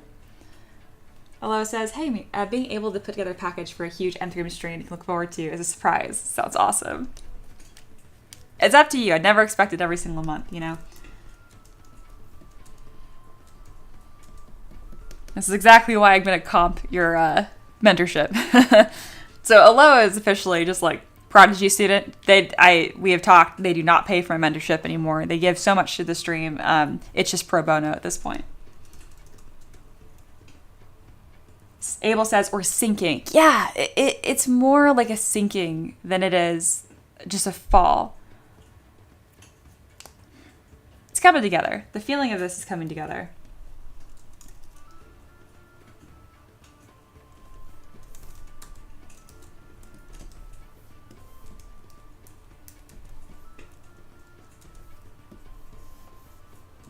I'm going to start creating some additional hair blobs because it is that time.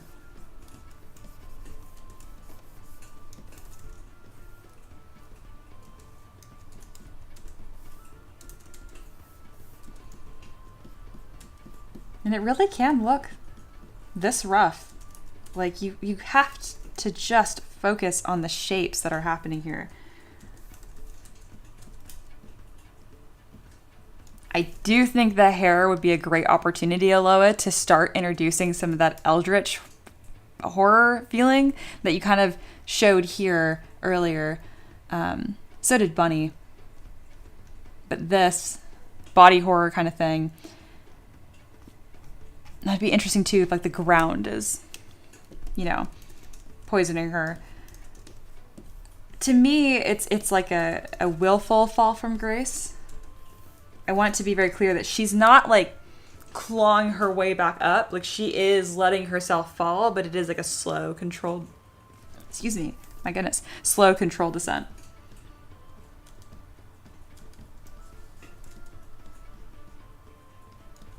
And I could make this hair look kind of tentacle-like at the very bottom where it's starting to look poisoned and black.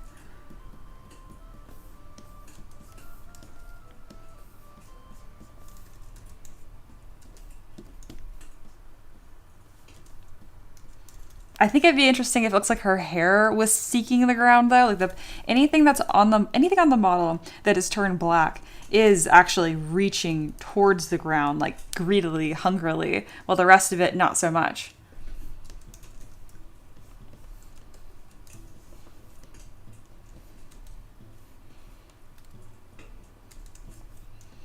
Eloa says, I like how everyone's having their take on this pose in a loving, like fun way. And yeah, I personally view the pose as sinking below the surface, which makes the watercolor I have here very, very fitting.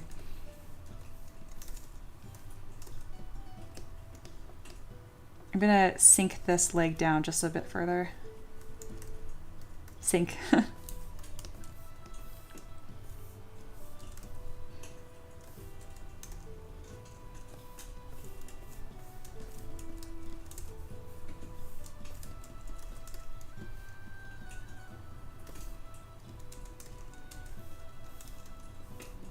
I do think it'd be nice if this hand did point exactly straight up though. It might be a little stiff,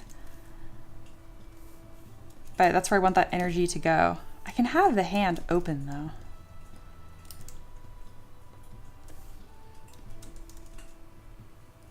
Yeah, kind of like that.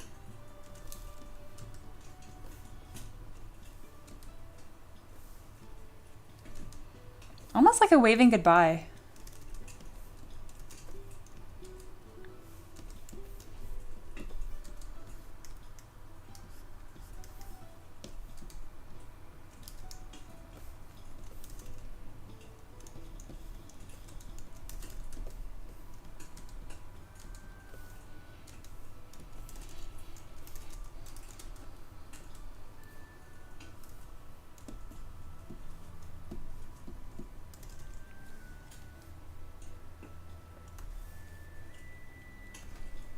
How could I have gone this long thinking about fallen angels and broken hearts and not brought up this?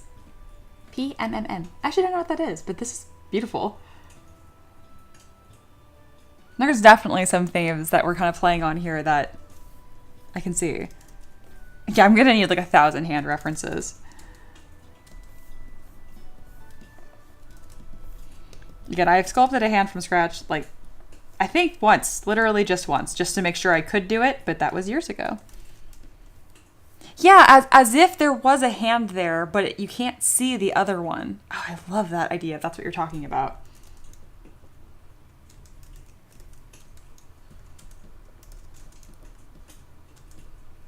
Eloa says, also the fact that a lot of the stream has been a mix of technical teaching, but also philosophy behind the pose and story makes me happy. The subtlety of it all is really what I was hoping for. Yeah, you crushed it.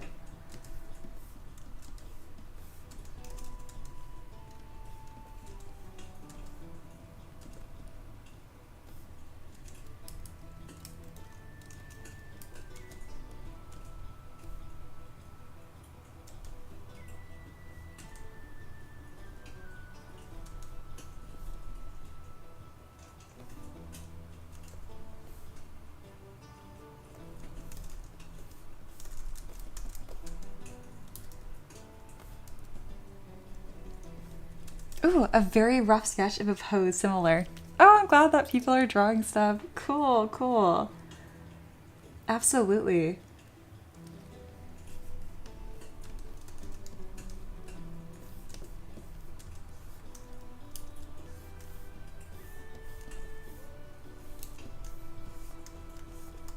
Oh, and our Discord is open to all peasants. So if you're hanging out and you're like, oh, I want to be part of that, like just ask one of the mods for an invite and they'll get you in there.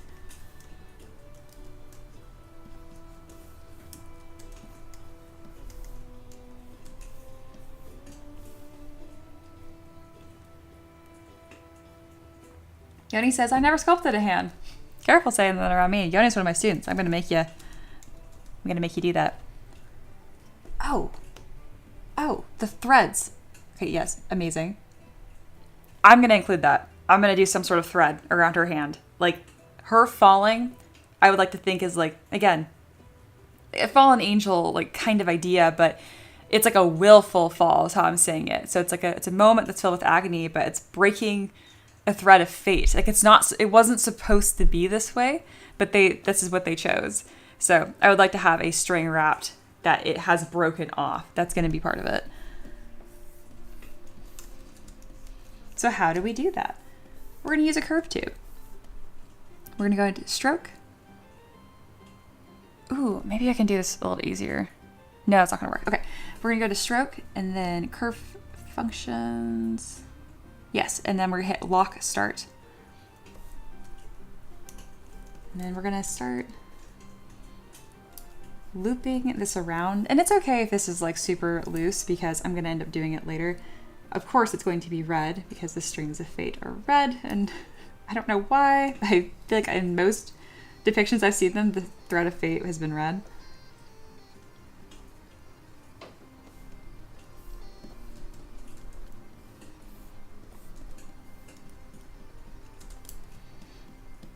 Oh, curve brush is being silly. That's okay. I got all the time in the world.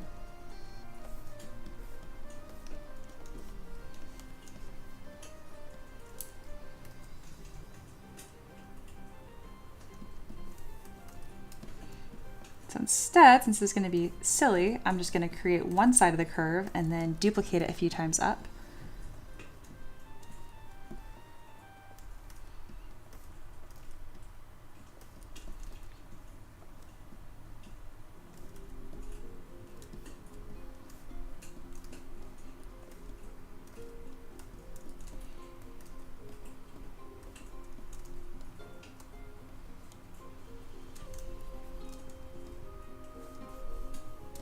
It's really subtle, but this is going to be a theme I'm probably going to incorporate throughout the model now.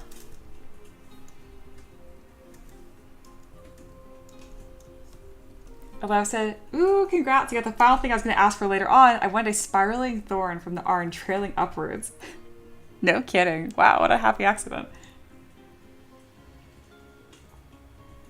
Abel says, idea, one of the feathers that have been detached could be cutting the string.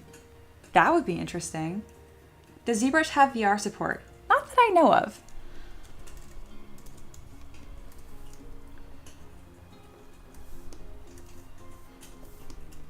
Oh, this reminds me of a game that I did not finish. It was an older game that kind of reminded me of Shadow of the Colossus, but it's not. But you're like this guy and you're in love with this girl and she's slowly turning into a monster. So you go out and like fight things and then you come back and you feed her like the heart of monsters and it stops her from transforming. Something about this kind of reminds me of that. Do you guys know what game that is? I don't think it was niche. Like I think it was like a really popular game too. I just cannot for the life of me remember what it was called.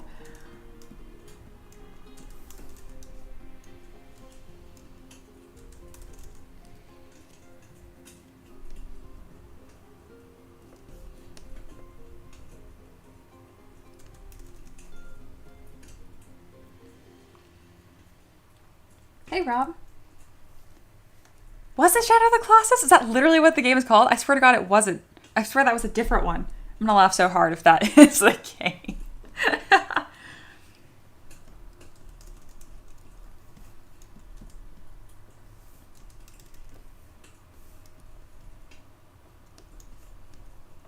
right, this is beautiful and I am really excited about it.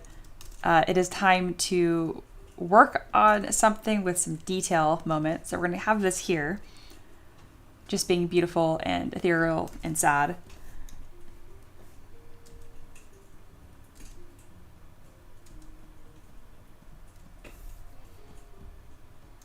We're really gonna need to twist up that fabric. I think it'd be cool if the dress somehow twisted around her body, but anyhow, we'll have another little snapshot up here.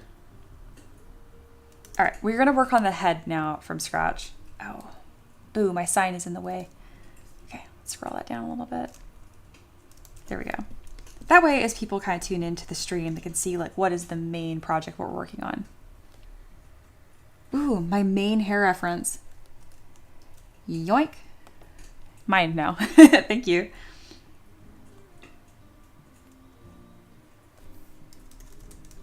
This part of the dress needs to make more sense. There we go.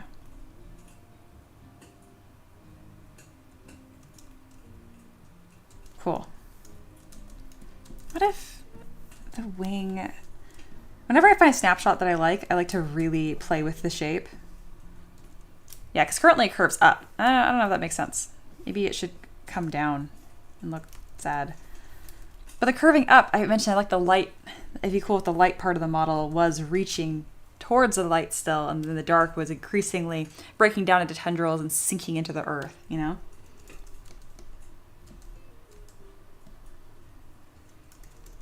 And then Paint says, I'm 90% sure that is Shadow of the Colossus. Well then. I just remembered that wrong, but that's super funny. I'm like, what's that game? It was kind of like this one. It was that one, Mia. You got it.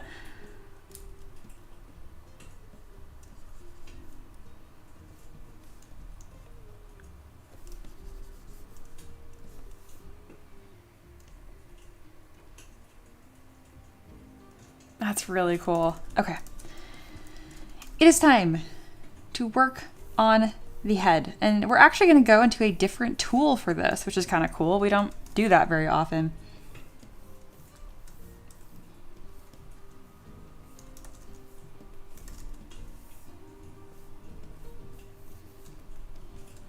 So yeah, for more complex projects, it makes a lot of sense to come up to your tools and instead of having a bunch of subtools that you keep working in there, just jump over to a new one over here.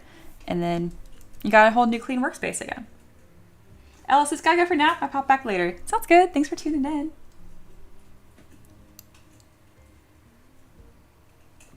Okay, what do we even call this? What did Eloa call it?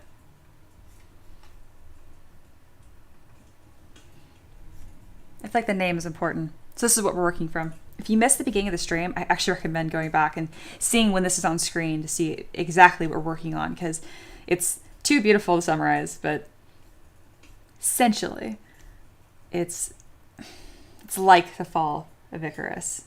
It's like a fallen angel.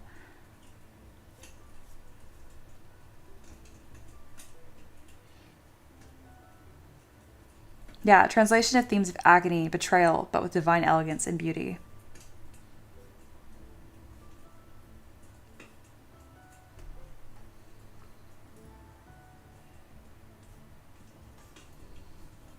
We're just going to really plainly call it Angel for now, but I'm going to think of a special name for it later. The Fall of Eloa. It's got to be with that. It's got to be the Fall of Eloa.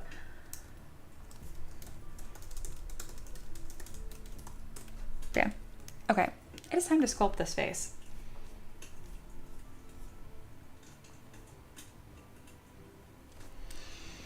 Okay. I do not sculpt heads from scratch, so this will be a fun one. Okay. When you're sculpting a head from scratch, I find it's easier to also have the neck showing. If it's just like this disembodied head, I find it's quite difficult. Well, it's quite difficult regardless, but I especially find it difficult if there's not a neck.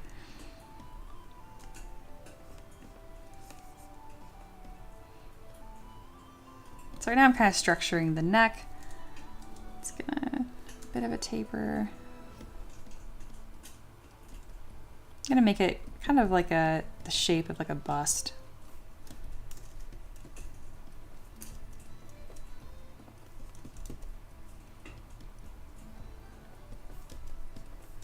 Yeah, something kind of like that.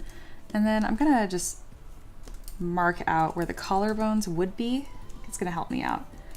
So I'm actually sculpting the neck before the head because I feel more confident in these forms and it will kind of serve as like a landmark for me. There we go.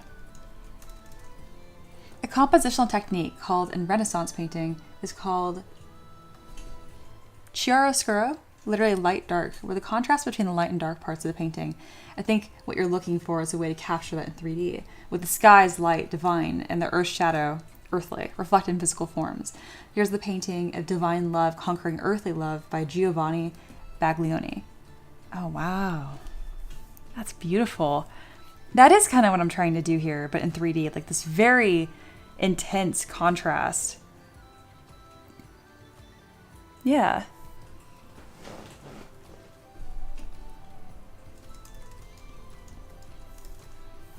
Okay, we're gonna sculpt the head, and I'm not even gonna try to do it without looking at a reference because head. So something I like to do first is create the planes of the head, and I think I have those. Yeah, here we go, head and neck. Here we go.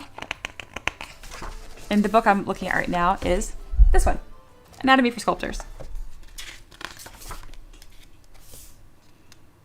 Oh, there's a good reference I'm actually gonna use, and isn't nude, so I can show you guys. That for the head tilting back. That will be important to reference here later. All right, I don't want a baby head. I want a normal head. The head is not round. Ah, yes. It's weird and oblong.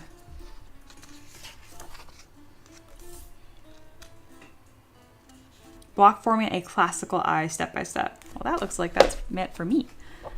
I'll do that in a second, but the first thing I'm going to do is I'm going to look at this, which is actually just a bunch of skulls, but specifically here where it shows it all broken down into like simple simple planes, and that's the shapes I'm going to use right now to block out. Again, I'm not making an actual skull, but that's what's under your skin, right? So you got to start with the fundamental. Okay, where can I put this where it's not going to knock over anything? I'm sighing because I'm like, I don't actually have like a really nice way of referencing a book during stream.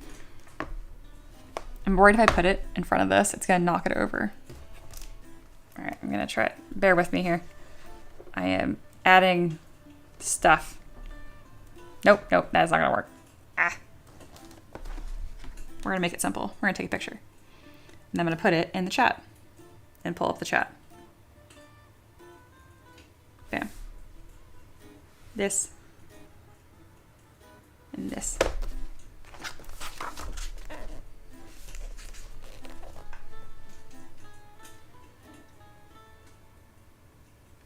All right, almost done. Perfect. I think that's what I wanted to capture. I just want you guys to note, like, it's so important that you take your time gathering references, because if you don't have a plan of attack, you're not going to be able to do it, because you're kind of just like fumbling around in the dark. Does that make sense? Okay. Got that.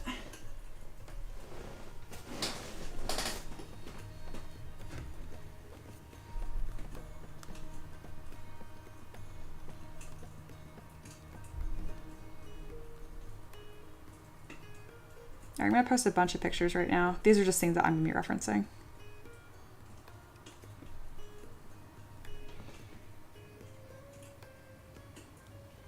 Sweet. That's uploading.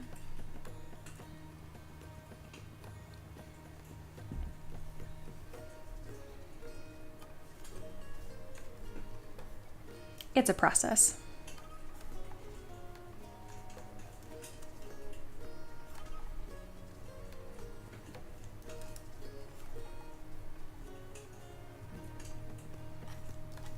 Oh, look, my thumb. All right, I think that's everything that I needed. Cool.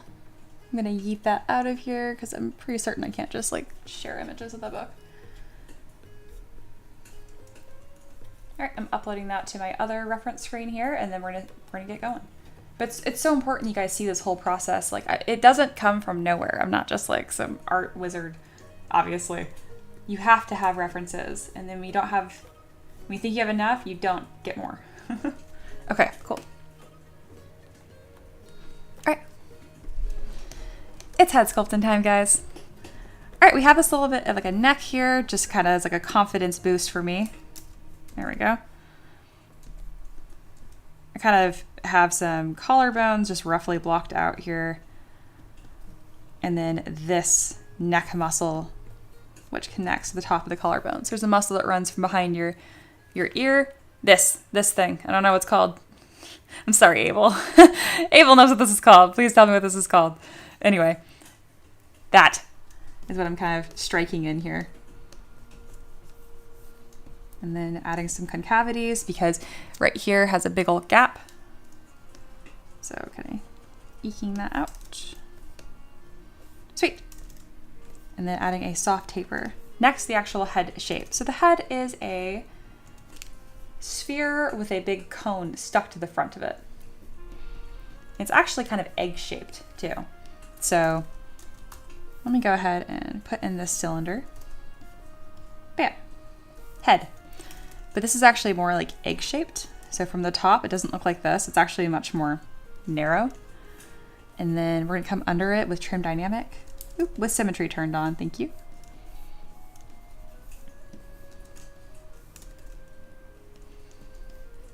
And you'll see me looking up a ton.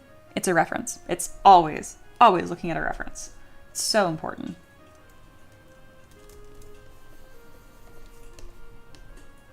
All right, and then this entire shape kind of just comes up.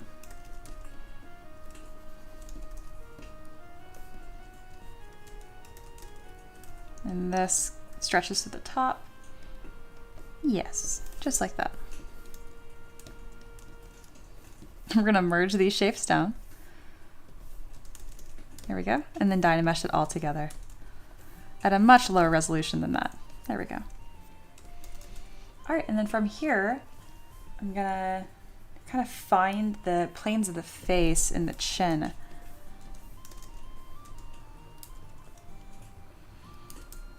Also with symmetry still turned on.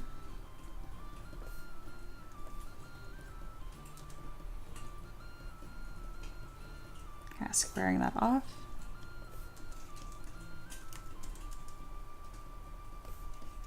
There we go. All right, we're getting a head shape. It's happening. Eloa says, I really like how Mia has applied herself to this, taking her time with each section, honoring the request. Absolutely. You put in so much love and care, it's the least that I can do. Yoni says, alien headish. Absolutely. Honestly, that's a good way to think about it. Sader says this all the time. Model what you see, not what you think you see. And our heads are funny and kind of egg-shaped. We don't think of them that way, but they are. Okay, that shape actually came out way stronger than I expected, and I'm feeling really pumped about that. Look how clear that is. Heck yeah, that's what I want.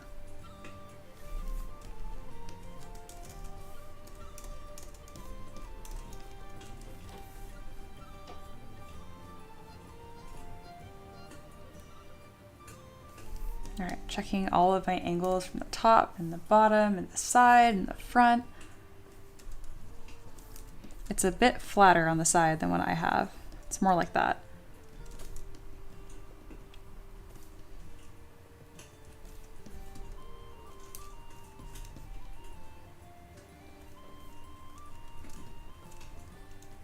Very good.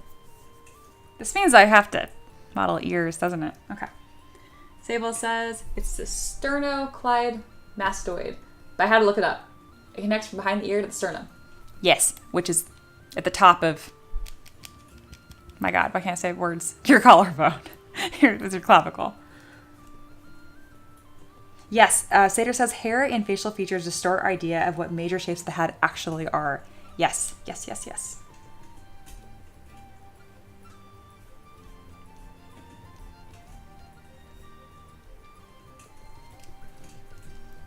All right, I want to stop because this went well, and that's not the way of art. Just because you had a success doesn't mean you let it paralyze you from doing more success. I know it's looking quite masculine right now, but don't worry about that. It's actually not that hard to translate the two. It's quite literally pretty gender fluid, honestly.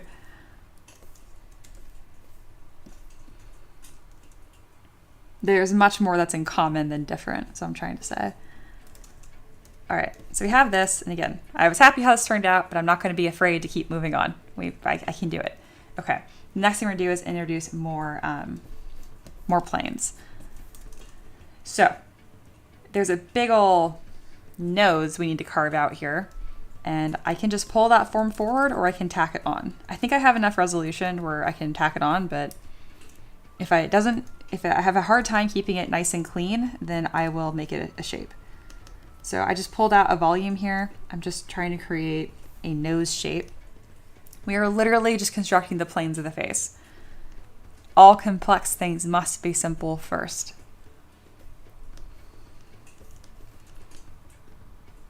And speaking of, I have to remind myself to not look at the final head reference until I have these blocked out. It's so tempting to, but it's just not, it is not time. It's simply not time. All right, this is actually looking pretty strong. We have a snoot. All right, the snoot is good. There will be a slight taper upwards. Oh, see, I used a smooth brush and I lost a bunch of my forms. Don't use a smooth brush. Commit to your forms. Don't mumble. We're way too early to smooth anything. Okay, good. Next, I can kind of just throw in a line for where the mouth is going to be. See, because I am so low resolution that when I use my damn standard brush and did just a strike, it like you already can see a mouth forming. Like that's how you know you're low res enough.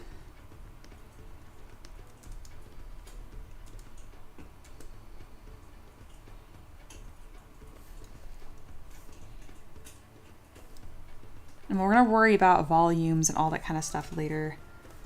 We're just getting all of our landmarks down. All right, there is a very clear plane that I kind of start to forget about, which is underneath the head. So the first thing I'm going to do, confusingly, is flatten it. But this is not how this works. There's a whole volume here that transitions to the neck. So we're going to mask it out. And then I'm going to, bam, create it and taper it.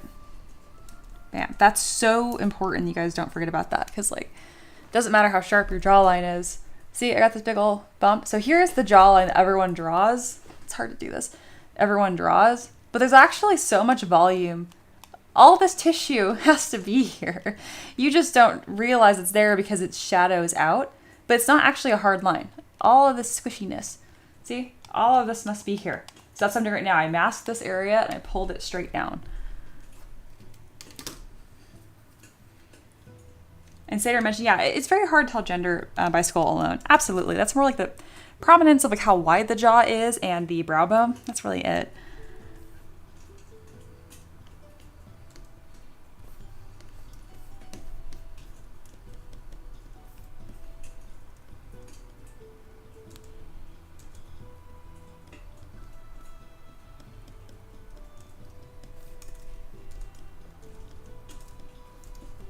Very difficult to not get too high res here.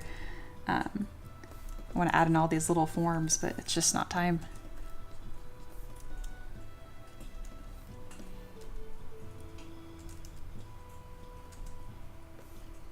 All right, we made some progress. Let's move on. Sater, this is a noodle person concern. Alrighty, let's keep going. Next. Eyeballs. I'm just gonna throw a line there. I kind of struck that out with damn standard because again, we're creating the planes of the head right now. It's very, very important. And there's a line that connects from the corner of the eye straight down to the edge of the chin, like this. There's a line here. I have to look up each line because I know what's supposed to be there, but I'm still so new, you know, like you have to look at your references. And don't be paralyzed by it. Like, don't be afraid to make mistakes.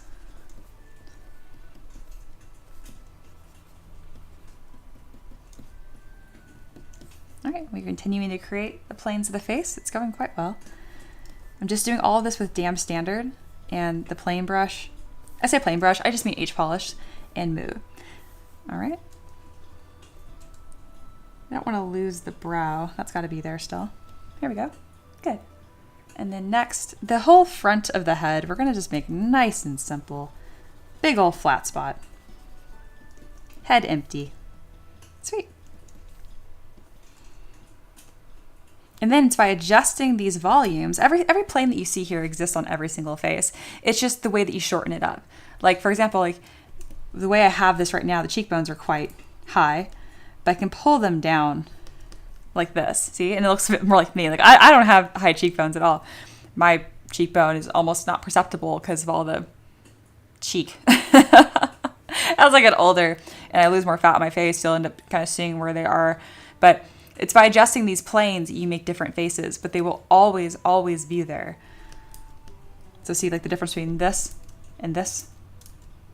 It's a little too distorted. I'm actually kind of like pulling the whole orbital eye socket, but you get the point. You must know the planes of the face to sculpt faces. With any consistent success anyway.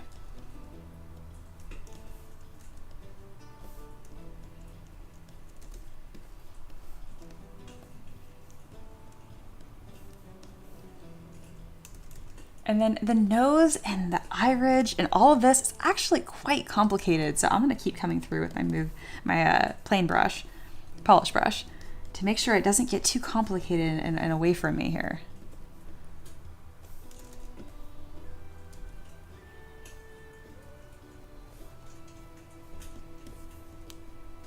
And I don't want to give her a tiny nose. She's going to have a proper nose.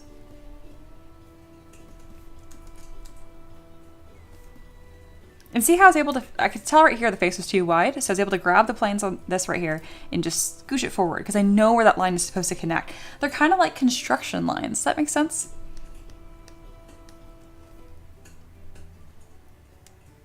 Abel says, out to go to a meeting, but it's been great hanging out. Can't wait to see the playback. Thanks for being here. Hank says, remember, archaeologists identify about 70% of all human bones found as female, for it is the default, and not being able to identify them. Interesting. Eloa says, one small thing I found helpful when sculpting the face was to find reference of bald men or women, as the hair would always throw me off a ton, and learning to see past detail was very, very vital. And Paint says, then I am the good reference. That's wholesome.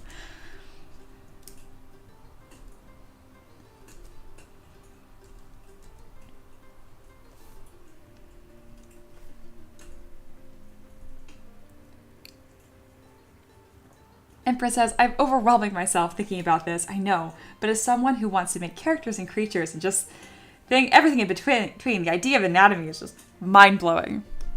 It is a-okay. Just shapes. Just shapes. No thoughts. Just shapes. Alright, so I have like the simple planes of the face here, but I am missing the subtlety, which is pretty much how the cheekbone interacts with the rest of it. So right now I have this as one big flat plane, but that's not actually what happens. There's a line right here. Again, when I say planes of the face, like there's different levels of complexity you can break it down to. Now I have the lower section here. So you might think, oh, so the eyes are like this whole socket. No, the eyes are gonna be like this big. They fit inside the orbital socket. Okay, let's bring that nose forward a bit more. Noses are tricky. Yeah, baby steps.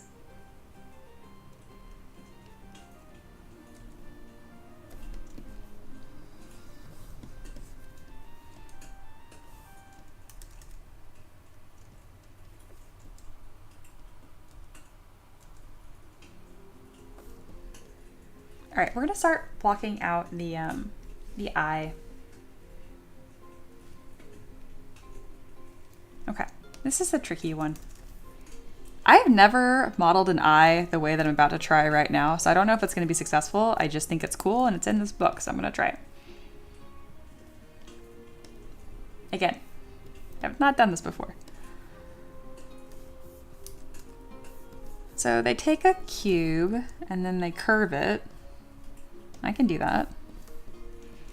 And then they take this curved cube and they stick it into the eye hole. Okay. And then they remove a big section of the volume here, which I think for me, it might be easier to build it up in reverse. But if that was the case, then they would have showed it that way. And they didn't, so I'm not going to make up new rules.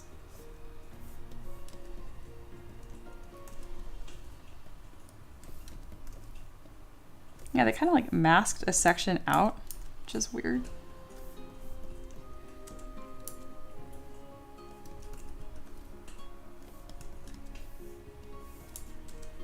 Kind of like that. And then this fits closer. Oh, I kind of see what's happening here. Again, I've never sculpted an eye like this before. I might not end up liking it, but I won't know until I try.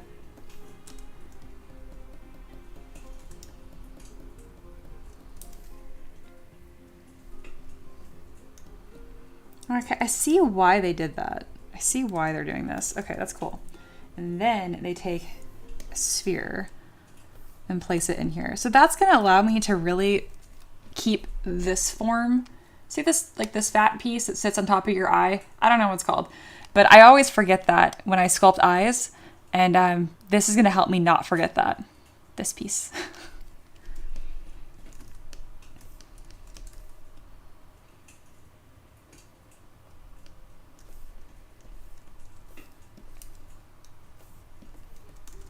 And that's why it needs to be somewhat higher up like that. This is so bizarre, but like, I mean, it's looking like a thing.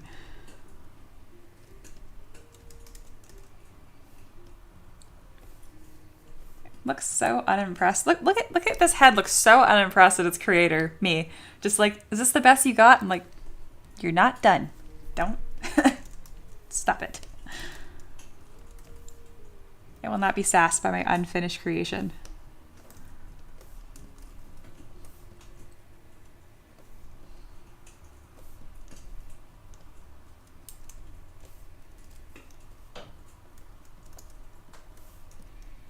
All right, now that we have this, I think I can actually just go with my normal approach here, which is where I split the eyelid into a top and a bottom piece. Not gonna lie, the next part of the book in here kind of just like, and then it's done. I'm like, okay, thanks. All right, so we're creating eyelids right now, if I did not clarify that. And then I'm Z-meshing a few times to keep it nice and simple.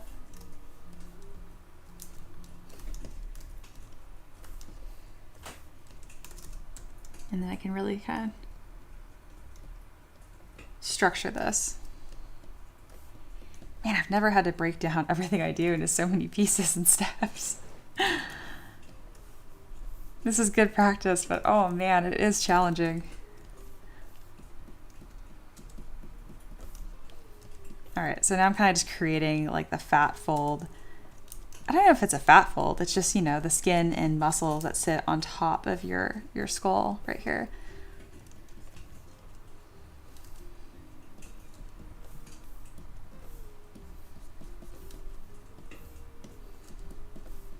At this rate, Eloa, I probably won't need a custom project from you once a month. It's probably gonna be once a quarter, but hey, we're gonna learn a lot together. It's gonna be awesome. And this is looking legit. I hope I explained this process just now enough. If anyone's confused, please let me know. Like the way that I'm structuring this and the way that I'm building, literally like building this head. Emperor says, do you see the extra eye fat regardless of lid type, Mia? Yes, absolutely. And especially, this is across all ethnicities too. So I'll just type in head reference. Images. Alrighty. So here is a woman. She has it. Caucasian. Now let me look at Indian. Here's a nice man. He has it. Asian. Asian's wide. That's a continent, but whatever. So even with like a monolid, it's still very prevalent. If anything, more prevalent. It comes down further. So it's like if this came down further right here instead of coming up first. But yeah, regardless of ethnicity or eye shape, that this piece right here is going to exist. That's a great question. I really wanted to like answer it and show it in detail because I'm like, I wasn't sure of the answer either, so I wanted to go discover it. I had a prediction, but yeah.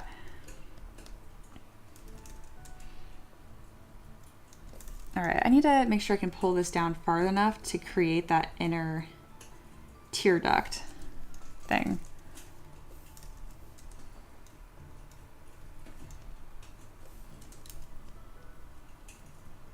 And structuring the head like this is what's going to allow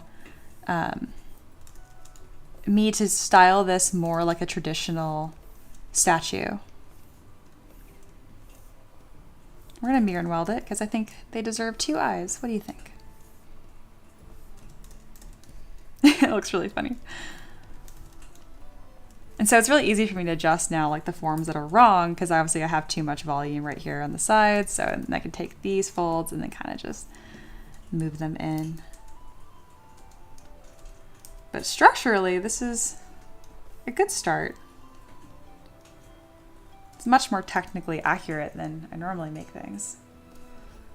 So a couple interesting things I can really learn from is like the way these volumes sit. They taper so much. They really curve to the head, which makes sense because this is all just being built on, you know, the skull that's underneath it.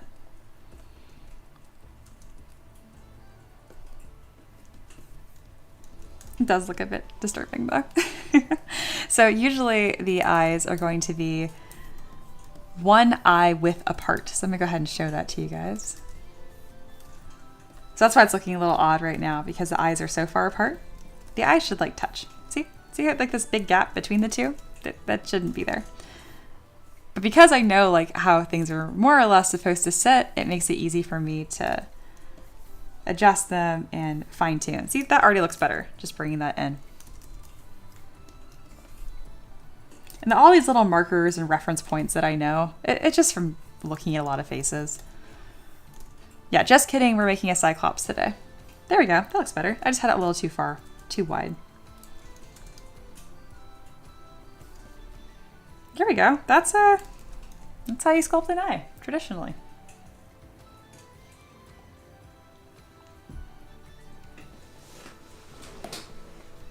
Sater said, that's why faces are tricky. It's hard to distinguish what is a bony landmark versus fat or muscle. Yeah, absolutely.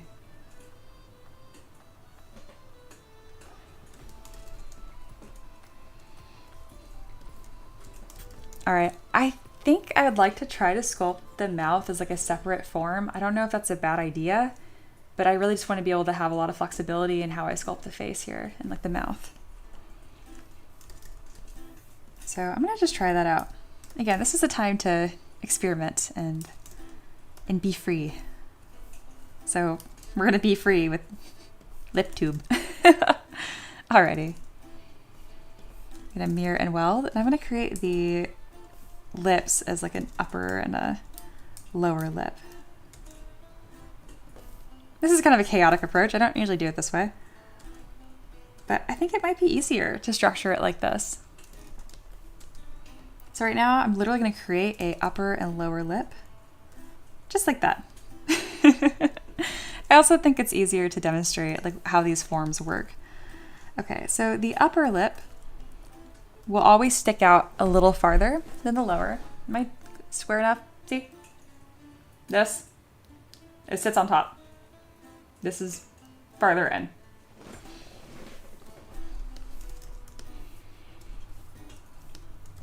Obviously not quite this plump. Because I've never just like sculpted lips or modeled lips like this. I always just sculpt them into the face, but I'm kind of curious if I could do it this way, just to try it. And so I'm trying things out here.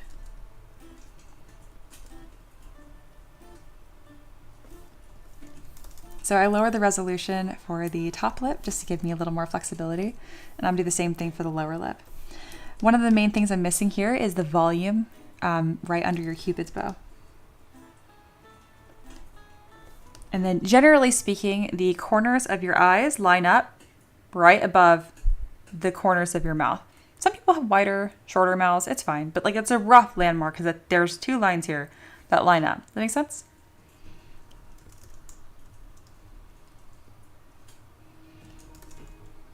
And another big issue I see with my students do all the time is they don't curve the lips to the face. They just stick them on like perfectly flat. So we'll be addressing all of those things.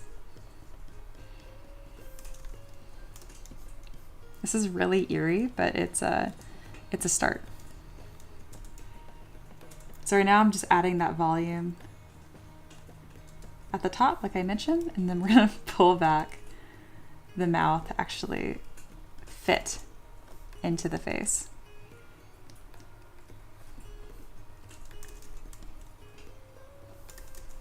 I'm gonna see if I can merge these into the head. I'm really just playing with like different techniques here and seeing how this works out because I don't want to add more resolution to the head. I just want to see if I can do it this way. Can I ZBrush? Oh no, I didn't like that. Okay, that's okay. I can just sculpt it into the head. But that was still like a nice demo about like volumes and kind of a way of like how they're gonna fit. So now let's actually sculpt this how I normally do, which is I just take a line, I strike it in, and there you go, done. And then next I actually take this line that I just struck out and then start to build up the top lip. I usually run out of resolution. That's my only complaint doing it this way. And it's like, oh, you can just add more. I'm like, I know, but then the rest of it gets a lot more high poly than I want it to be. Yeah, I still find this the easier method, actually. It's probably just because I'm more familiar with doing it this way. I'm sure you can do that little clay tubes thing I was doing, but for me, this is easier.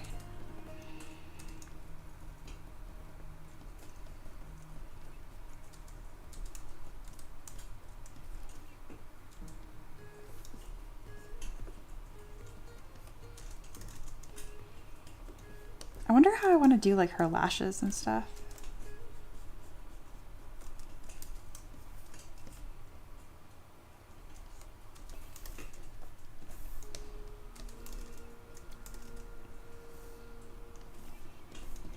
So I'm actually going to just kind of tack on some clay tube, like a curve brush here, to start styling out some lashes that will be nice and prominent.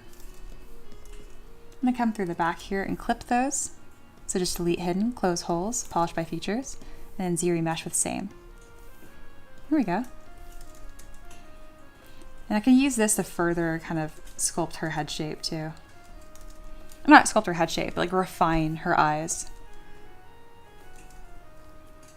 Because I kind of want like a more sad look here.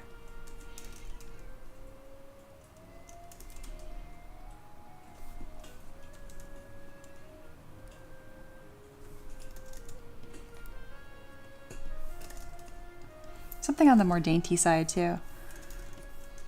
Making eyelashes like a sculptural thing is very tricky. Something kind of like that. And then I can pinch that to look just right. There we go. All right, let's start playing with more shapes here. And structure the nose a bit more. So there's going to be nostrils, obviously. So let me go ahead and start building those up using the move brush. It's going to be a little wide to start with, and that's just while I build up each one of these forms, because we have like the bulb of the nose and then the nostrils on each side. Another helpful landmark here is getting in those nostrils. I just use the move brush and just kind of indent. It looks a little chaotic at first, but it's all part of the process. I mean, it's perfect. There's nothing wrong with that nose. Hey, look, I like a lot of different kinds of noses, but this one's pushing it.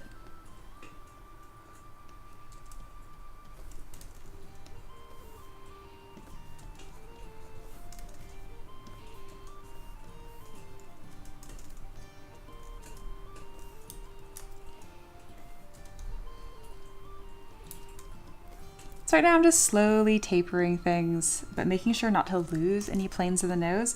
I still have this flat bridge here and like this side volume here. Like this is very, very clear and sharp. And now I'm starting to kind of figure out the nose, because again, the tip of it is a lot more complicated. Use my move brush and then standard. I like using my standard brush a lot when I sculpt forms like this to kind of like pretty much as construction lines, if that makes sense.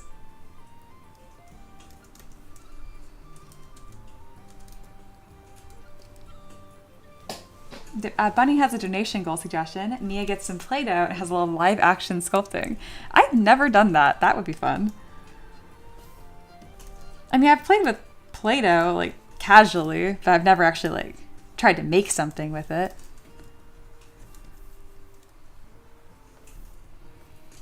Yeah, I don't know if you guys know that, but I don't like have any background in traditional sculpting. I think most of you guys know this now, but like all of my sculpting background is just self-taught. For better or for worse, it is what it is. But I'm a pretty avid learner and keeping that going.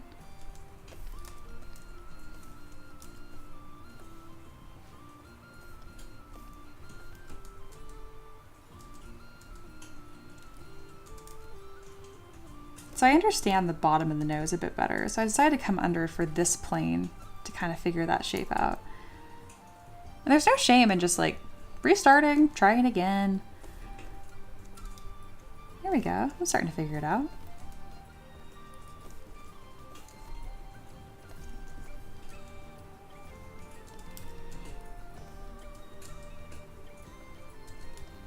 The whole thing needs to be a bit more... Oops, not like that. A little upturn.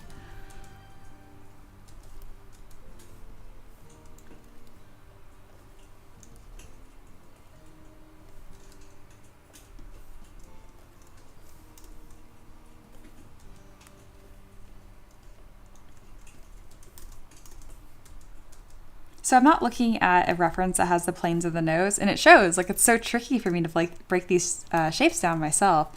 But it's also kind of fun to be wrong sometimes and like flounder around and see like, okay, where did I get stuck? Like, what was confusing there, right? So right now I'm having a really hard time figuring out how to meld like the nostrils to like that tip volume. But yes, it is time to look at some references. I was just having fun seeing how far I could get.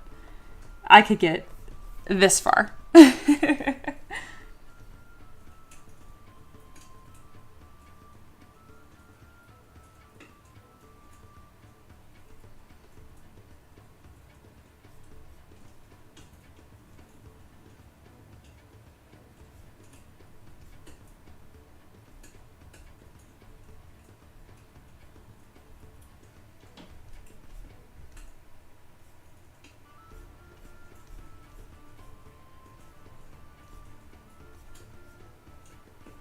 I don't think I have any references for planes of the nose. What do you know? Sater says, Mia actually, I think she unconsciously tends to favor a more Middle Eastern or Mediterranean style nose by default. Yes, I like big noses, and I cannot lie. It's like having a statement piece, but on your face. All right, so what I've done to fix my nose crisis is I'm looking at planes of the nose, which looks like this. You see how complicated this nonsense is? Oh my God. Noses have a lot going on. That's why I like them so much. So I'm going to try this again, but now I actually have a nose reference. Aiden has arrived. What are we making? Oh, it's almost worth just rewinding the beginning of the stream to having explained it all. But essentially we have like this fallen angel-like character. It's the fall of Eloa. And it's beautiful, and it's all from scratch. So right now I'm kind of explaining how to sculpt a head from scratch. And the eyes, I think I made some pretty good progress on the eyes. And right now I'm working on the nose. Having a small crisis, not of confidence, but just like of how in the heck, noses are so complicated. So I have some references up for me that are the planes of the nose. I can get this structured. I'm close. I need some refining.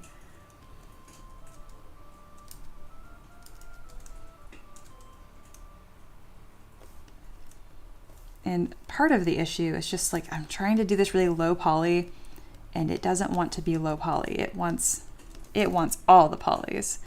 And I'm like, no, because that ruins the rest of my process.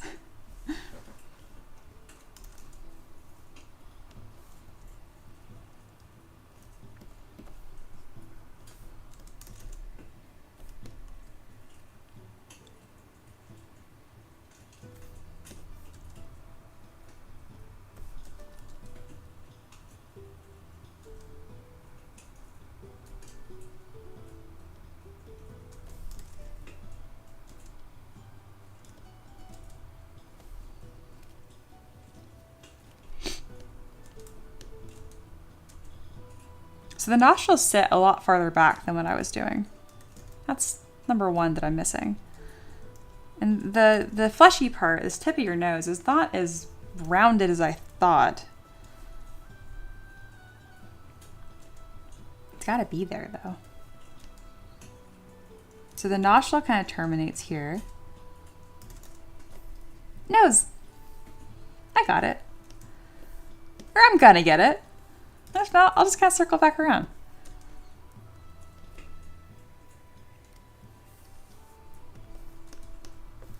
I think this is better than that whole plain nonsense. Hey, that whole plain nonsense is how we made these very pretty eyes. Oh, here's the... Getting the...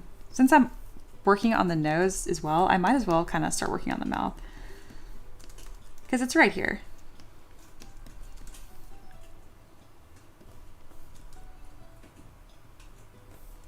Mouths are a bit easier for me. I feel like the shapes just make a little bit more sense in the way they all play together.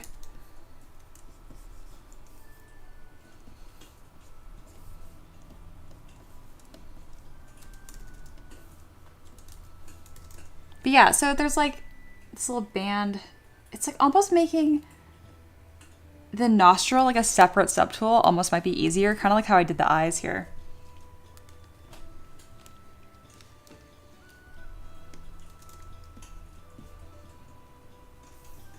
Oh, Toad is here.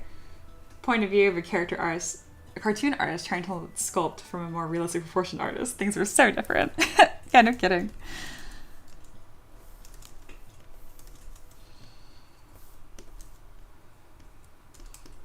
We'll get you some classic practice like this too at some point though.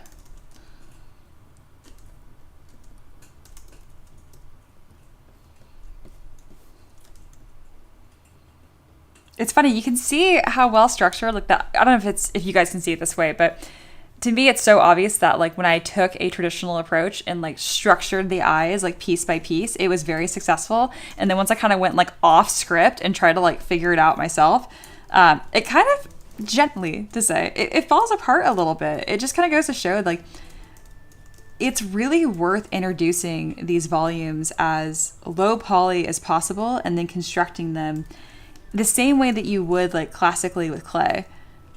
So that is new for me. That is kind of cool to know. Interesting. So maybe I'll keep trying it that way. Huh. I wouldn't have expected to do it that way. Again, I don't ever have to sculpt the face from scratch. So that's kind of a new thing for me here. But yeah, I think the low poly looks better where it's more simple. And then once I started to kind of try it on my own is where it kind of like fell apart. So I'll really think about implementing that kind of approach in the future when I'm building up shapes. It's very similar to how I sculpt monsters actually. Because to me, it's so obvious that the eyes are the strongest part here. And those are the ones that I sculpted in like a very traditional way, the way that you would roll up clay and then put each band of material on there. Very cool. Very interesting. I don't want to wear out my little brain too much, so we are going to throw on some simple shapes for ears so I can get the hair marked out.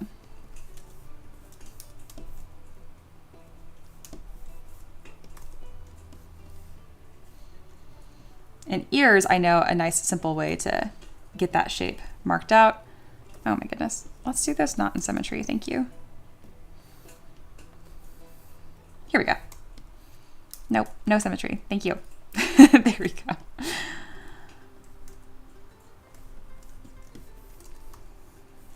All right.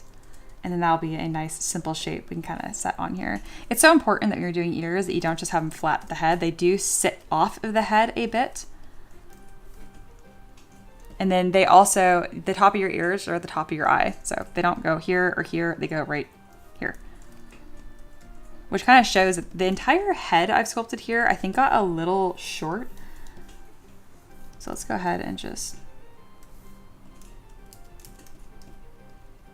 stretch that a tiny bit. Yeah, interesting.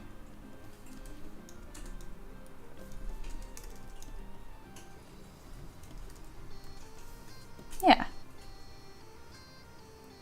How do you normally do faces not from scratch? There's not a brush. I use my base meshes from ZBuilder, and then I edited it from there. Sculpting on a face and modifying a face is really the most practice I have of sculpting faces. Not this doing it from absolute scratch beauty and nonsense. It would just be like violently inefficient to sculpt the same body over and over again for all my characters. Does that make sense?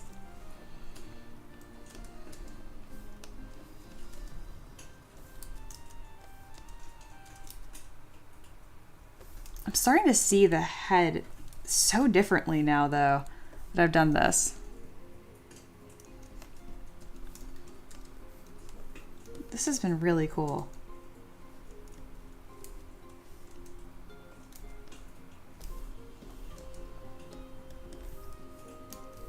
I'm also missing, like, there's a band of fat right here, but that's not a secondary form. Okay.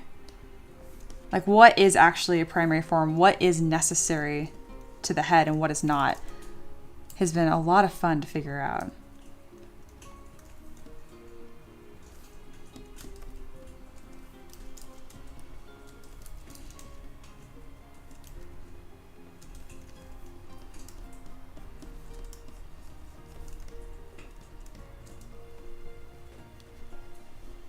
Hello, so it's quick break. So you're doing great so far. I hope you're enjoying as much as us and learning too. Oh, I really am. I really am. I hope this has been a great learning moment. It's been fun for me to kind of push my skills and my understanding of things for sure.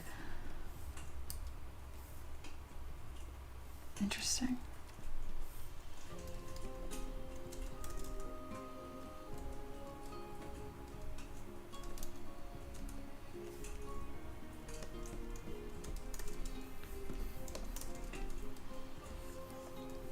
Taking a bit of a breather from this very challenging sculpt to make a little hair blob. Because your girl knows how to sculpt hair. She thinks. Today has been challenging in the best way. So yeah, when sculpting hair, I like to do the base scalp here in symmetry. The hairline's very, very important, so take your time and where that's going to fit. Yeah, I've never sculpted a face from scratch that I then actually used in the final model. Like, I think I've done it like once on like my iPad just for like giggles to see if I could make anything that was remotely, you know, recognizable, and it was. But everything else, like sculpting clothes and hair, obviously, I do this from scratch all the time on stream, just not actual human faces.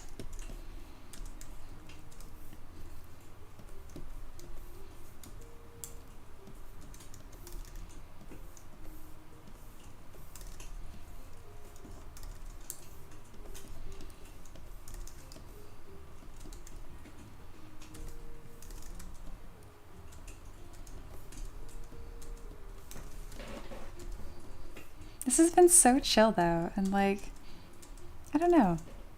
It's just been, what a wonderful way to celebrate sculpting like 1,000 models and in 6 years, right? So again, I'm just getting this hair blob kind of figured out and the hairline as well. She's got a long, long way to go. She doesn't even have eyebrows yet. But there's something, the start of something really beautiful is starting to happen here. It's really way too early to like add lots of poly paint by any means, but just throwing in like a couple colors just to add something other than like this perfectly like foundation paleness isn't a bad idea. And a reminder, there's no hard rules. Just don't get too high detail too fast. And that's about all I can say as far as hard rules go. The rest of it, just have fun when you create. And keep creating. That's the big thing. Don't stop.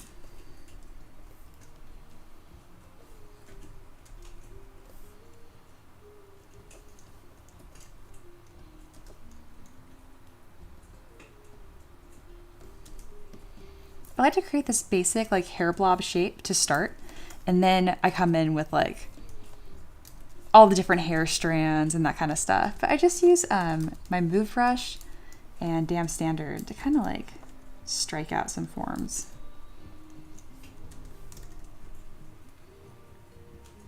Buddy's gonna eat dinner. Sounds good. Chat later. Sweet, they'll probably be here. Eloa says, I was really worried that this request to come across as a super vain, considering so much of it is important to me. But I'm glad you guys took it and are supporting me on this piece. Yeah, of course, of course. Nah, we got a pretty special community here. By default, they seem to assume the best, which is really nice, rather than assuming the worst. All right, so one thing that I'm going to change right from the get-go is delete hidden. What are you doing? Oh, it's already hidden. Okay, my bad. Is have these strands in the front be a separate piece. It's going to give me a little bit more control. And I'm also going to change my picker from continuous Z to once Z, and that's going to allow, here we go. ZBrush is having a meltdown. You're okay. And that's going to allow this tube to not just stick to her skin, but just fall naturally.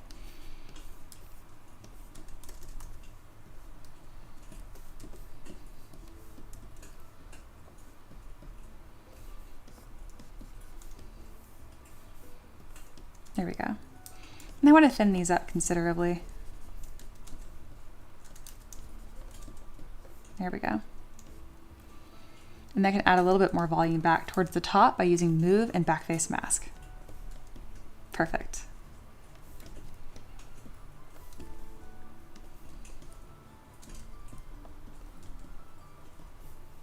There we go.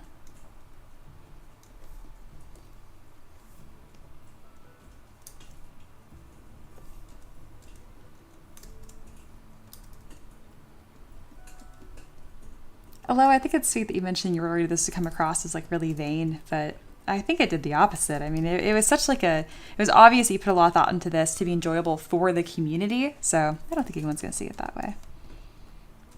Especially not me.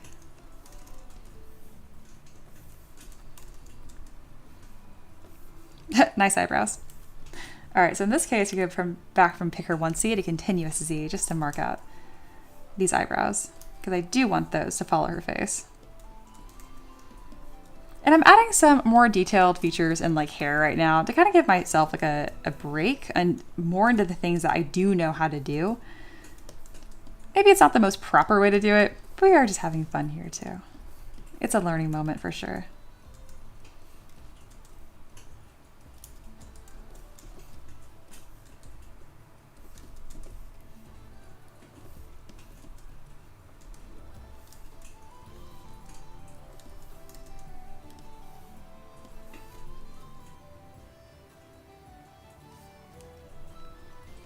Sater says you can for me. It's probably true. That's what most people do anyway. Are you talking about assuming the worst? That's terrible. No.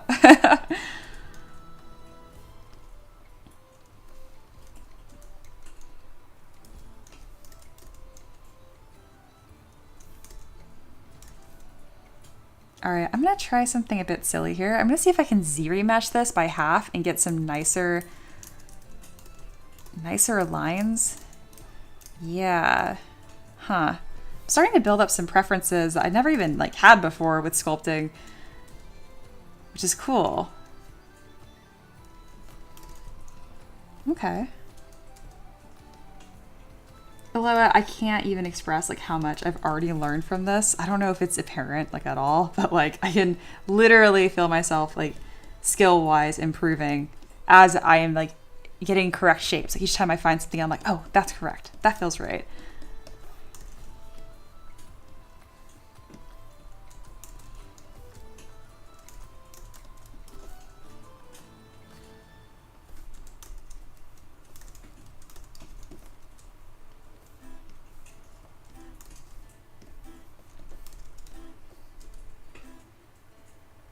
Each time I attempt the mouth, I feel like it gets more clear and more strong. Like, what do you, like, can you guys tell that? Like, I don't know.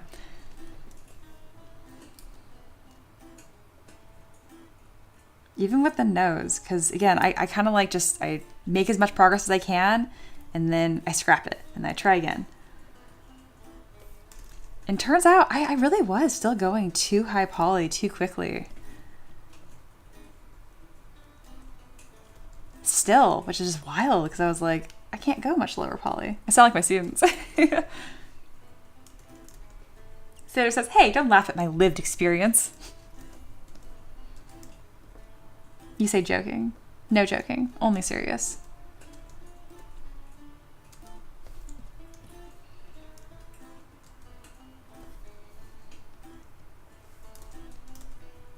Yeah, so by keeping this super low poly, I mean, I can like literally move around each one of these like little planes and like find the planes of the face quite literally. Oh, okay. That makes way more sense. I just never thought of it that way. Feels like I'm seeing a face for the first time. What the heck? Cool.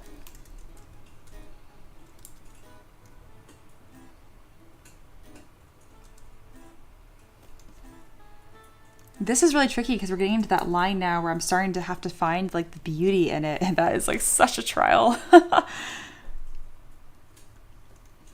Sater says, yeah, the jaw to cheekbone ratio is what's maintaining the androgynous effect. Yes, and like it's so tempting to like smush it away, but I'm like, no, I want this to look androgynous.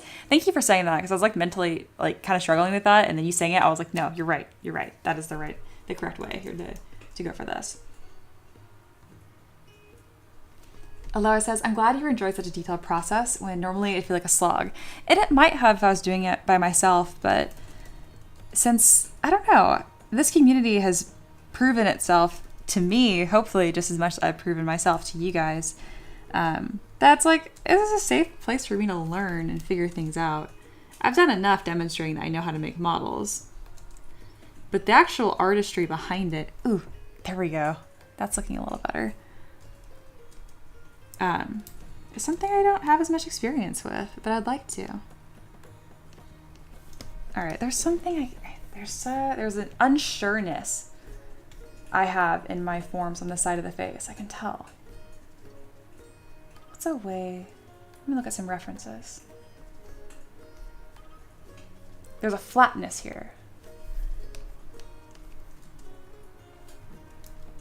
Yeah, like the head should round more, and then I'm not certain what I'm doing right here. Yeah. So this needs to come out. The nose gets to be a shape. Let the nose be a shape.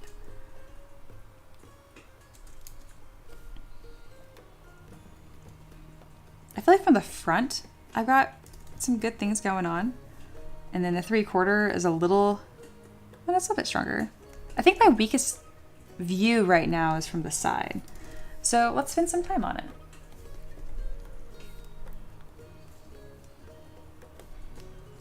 This being so parallel to the ground is weird. That's not right.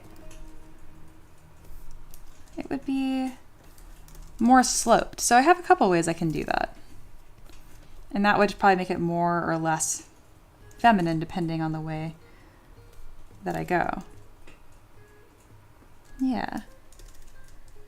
Humans are weird. Why are they so weird? I agree. Why is this so complicated? I feel like the whole head is still so short. I don't know if that's what it's supposed to be, though.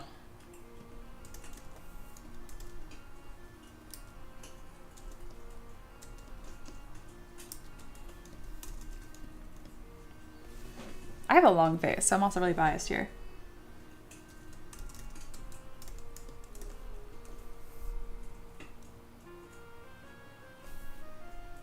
All right, let's look at this little reference that Seder put up. So we got a section here, which is the ear. Yeah, and the ear measurement also duplicates below. So if I take this ear, and supposedly if I did this right, oh no, a stamp. Supposedly if I did this right, I can duplicate it and move it down. And that's how long where the end of the chin should be. Yeah, there's some of my missed volume. I knew it just looked a little short. I do feel like that looks better. I need to tuck the chin in, like this volume here. But that does make more sense. Yeah. Okay. I'm like, there's a shape.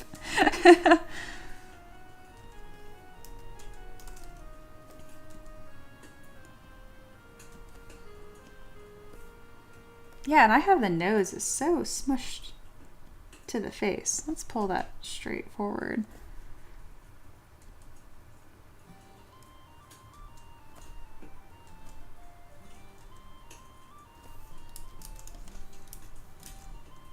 Oh, this is tricky.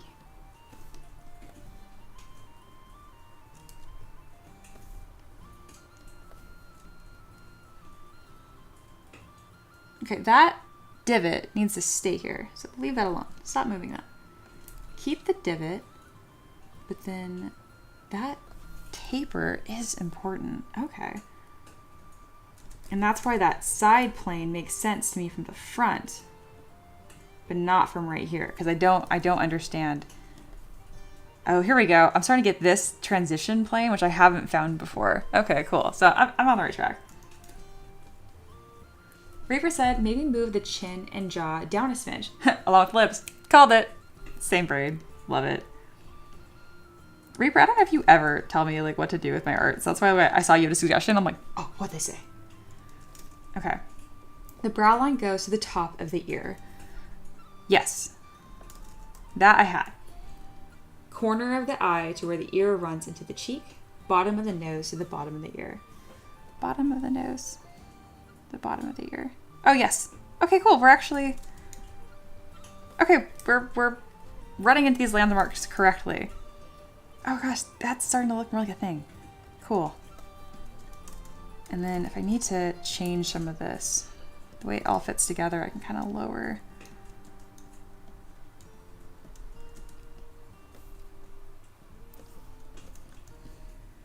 She's so androgynous looking. I mean, just kind of beautiful, honestly.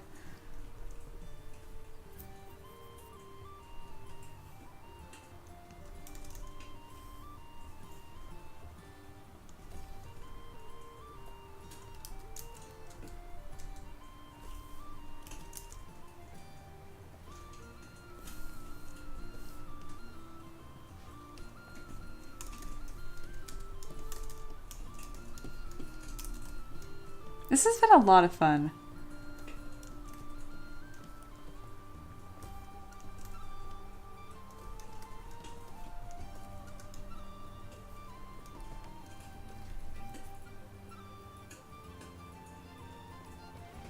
Seder says, yes, you got it. I wasn't directing. I want to point out the lines on the reference for the viewers. Nice. Reaper says, it feels like the eyes are too close to the bridge of the nose compared to the reference. This reference? So, no, I don't think so. In that specific case. The eyes should be about one eyeball width apart, assuming I didn't make the eyes too small. So, but that, I think it has to do with the way I structured the nose still needs some help. If anything, the eyes are still a little far apart. So yeah, we're fine there. But there's not a lot of separation because the way, like, see how like the nose bridge runs into her eyeballs? That is weird. So we can clean that up. That line there, that does look better, just a little more clear. I was like, no, but yes. All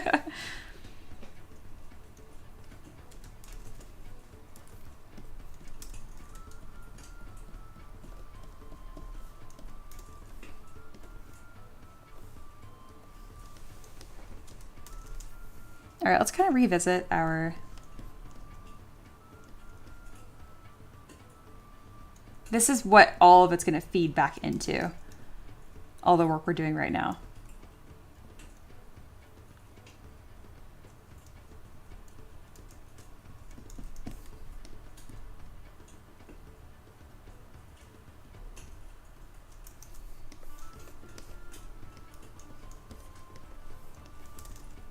This is pretty strong, and if we want to make it look more feminine, it's the jaw ratio and like the lack of cheek fat.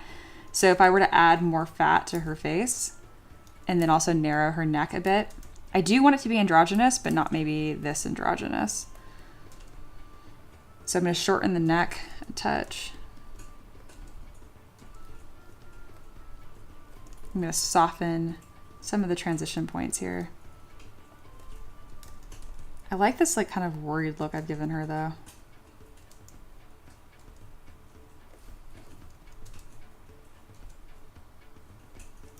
And then I need to bring the jaw up a little bit, but I kind of don't want to.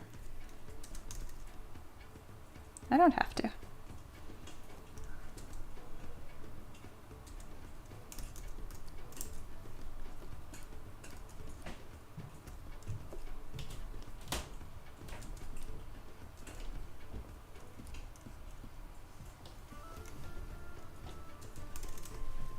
Eloa says, Mia, a short clip reference I sent really shows the vibes when you have a moment. Okay, absolutely.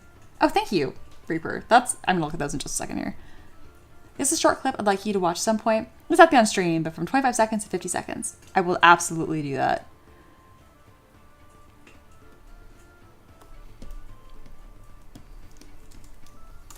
All right, I'm gonna hide the hair strands right here so I can really focus on the main volume. Oh yeah, look at this concavity of the head. So you don't always realize what's wrong until you like look at it. All right, this is a really strong reference. Thank you, Reaper. This little notch I keep putting in her nose. I don't know why I keep doing that.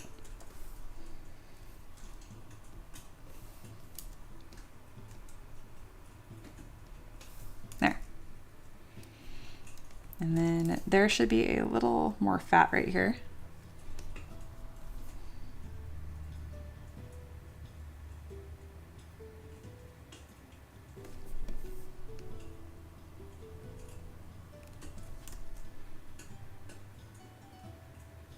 Most of like my large landmarks are in the right spot. I do feel like this whole volume though should probably come in. See how like it's a little too long? And that can stay where it's at. It makes me want to make her an elf, into an elf. Can we do that? Is that allowed?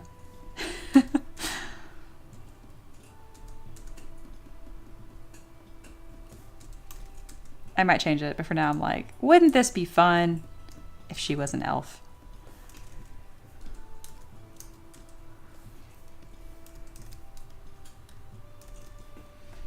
Reaper said, but yeah, I meant from the side profile, the eyes seem too close.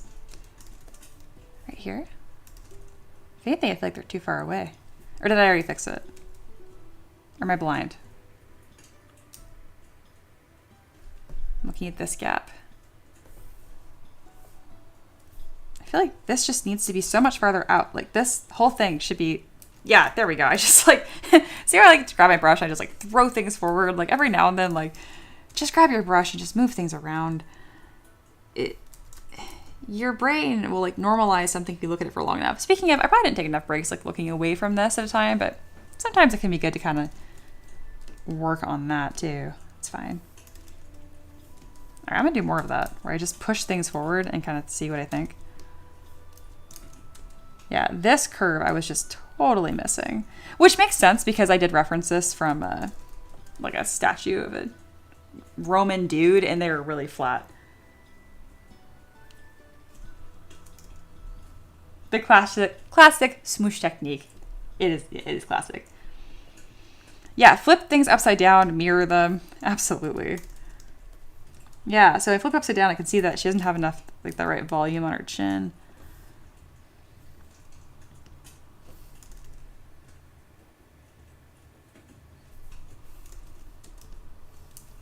I don't have enough resolution to really shape this nose, and that's okay. I'll deal with it later.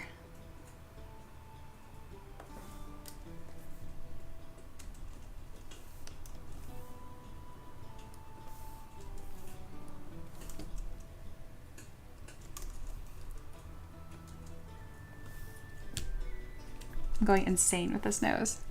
Bam. Just make it straight, yeah. You're really overcomplicating it. Which is okay.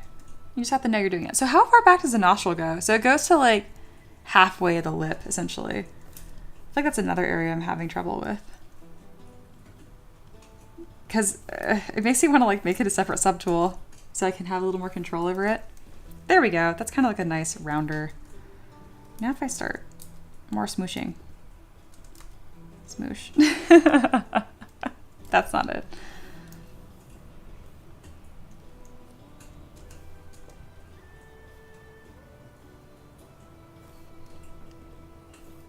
All right, that's looking pretty strong, I think.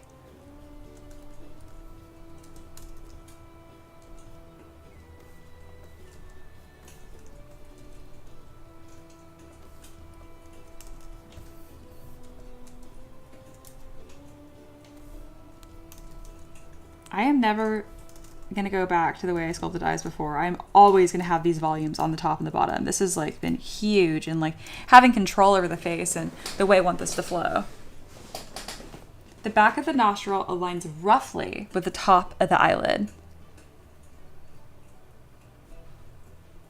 It does. Oh, that's an easier landmark for me to understand.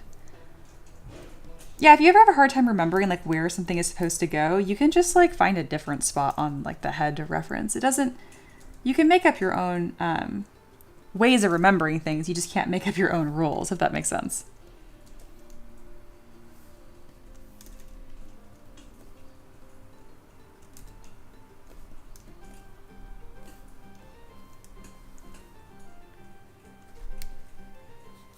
Oh yeah, Reaper is baking a cake.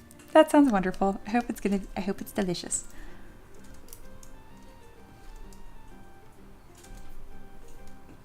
And a reminder again, so see like this is like the jawline that gets all the credit. I'm gonna make it super dramatic. This. And when people see that, then when they go to sculpt stuff, they just like make it look like this. They get rid of all that material underneath. Don't do this. You need to have everything else underneath it. You can make it sharper than this. You can exaggerate it with your damn standard brush, for example. But don't just straight out get rid of it, though.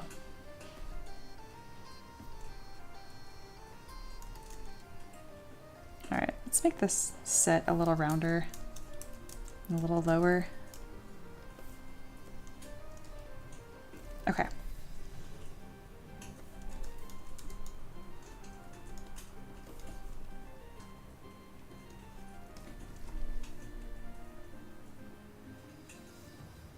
Eloa says, once we are done with the face, or at least a nice checkpoint, can we have a comparison to your normal base mesh to see the difference? That might be too much for my pride to handle, but we're not about that here. I will be good. I joke about it all the time, but that is my seven deadly sins. It's pride. That's what I live day in and day out, and I am constantly working to work on that. Which is weird because like I'm humble, I'm just fragile, and they don't go well together.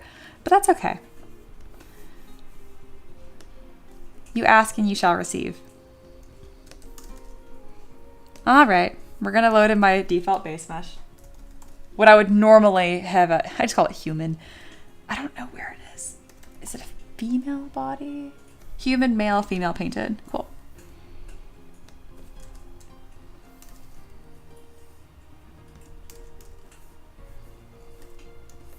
All right, we're gonna do a side-by-side comparison. So this is what I normally work from. So we'll just grab this. And then I know, that's why I asked you to delete lower. There we go. And yeah, maybe we can have some interesting comparisons here and kind of talk about what I, as an artist, like in my eye, I naturally do wrong, do correct, exaggerate. Here we go. So for just straight up like benchmarks of like the proportions of the face, I think I did pretty good. I really am not confident about noses. That was interesting. The biggest weak point I had was sculpting the nose.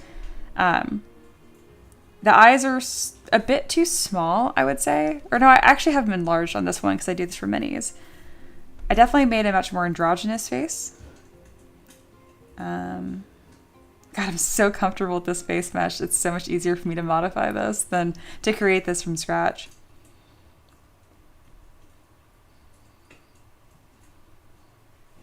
I feel like this one's weirdly almost like too egg-shaped, actually, my default base mesh. But I cover it with hair, so it ends up not mattering.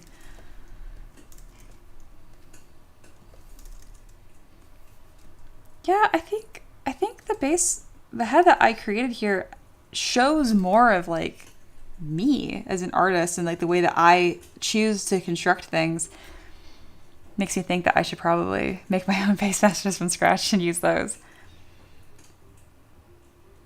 Eloa says, look at the detail and subtlety on the new one. It definitely looks like a new style of modeling and face your toolkit. Yeah, it does. It is a different style, kind of. Like, even if, obviously this is low poly, so if I subdivide this, it's going to look different and blurry because I haven't defined all the planes quite yet. But you get the idea. Look at the expressions the artist. Yeah. This is kind of wild. I feel like looking at this, I could like see like my artistic voice, like specifically, like it's so plain and in front of me. Huh. So if you're new here, I sculpted this head from scratch just now on stream, like from a sphere, and I never do that, so it was kind of nerve-wracking. And then this is the base mesh that I normally work from. I have edited this slightly from what I got from ZBuilder, but it's mostly just that base mesh. Sato says, scratch is always going to have more character in my opinion. Yeah, that's fair. Yeah, if you guys haven't looked up in a while, this is kind of a good time to kind of check in and see what's going on. That's really cool. Also, I think it's funny, like, how long I made the face. Like, one, it's kind of androgynous, but proportions-wise, it kind of looks like my head. Probably because I'm looking up so much while doing this, too.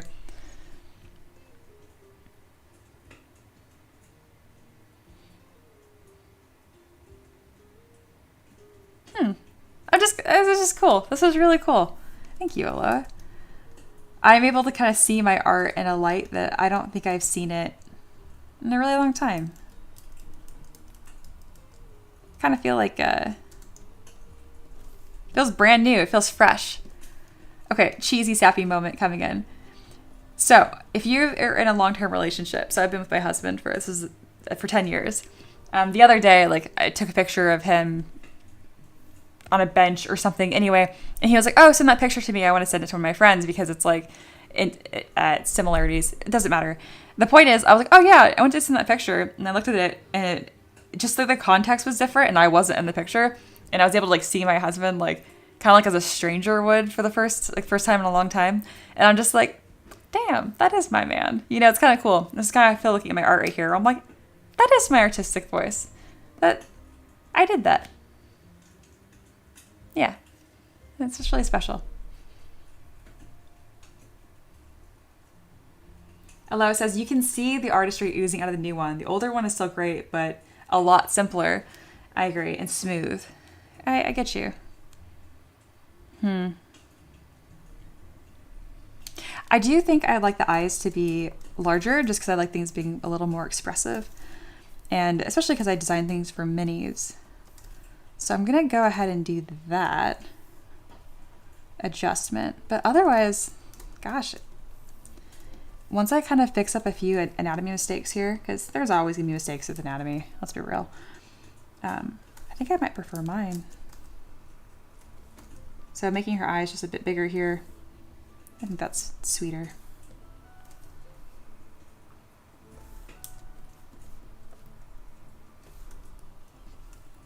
Yeah, there we go. Aw.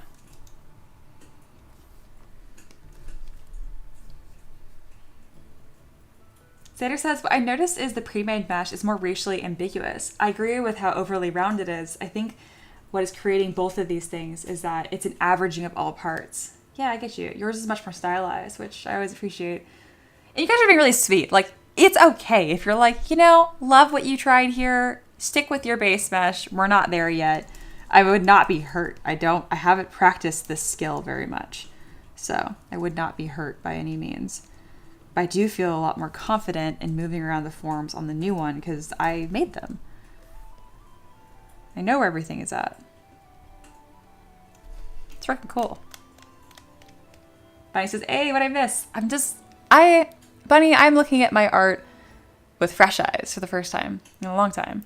I compared it to like a picture I took of my husband like last week, and I looked at it as if I was a stranger, and I was like, damn, that is my man. You know, it's kind of how I feel about this, seeing this is my art. I made this one from scratch from a sphere, and on the right is the base mesh that I usually use that was pre-made, so I didn't sculpt this. I edited some aspects of it, but I didn't sculpt it. Again, got some work to do to clean this up, but it's still cool. Yeah, this structure, oh my god. Noses are tough, y'all. That's what I learned. I learned that today that I need to sculpt like 1,000 noses, and that's okay.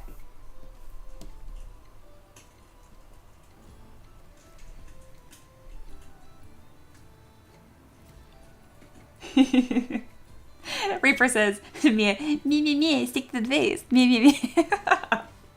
Average hater. Thank you, Reaper. We gotta have that still. Oh, Ricky says, Mia, your man has food ready for you. I would love some food. Oh, it has been 3 hours. I would like to eat. Oh, Sater said, can you view the profile side by side? Yes. And they'll probably see more easily the mistakes that I've made, which is good. Let's turn off perspective. All right, it doesn't help that I have this big old hairline in the way. There. Now that looks a little silly, but.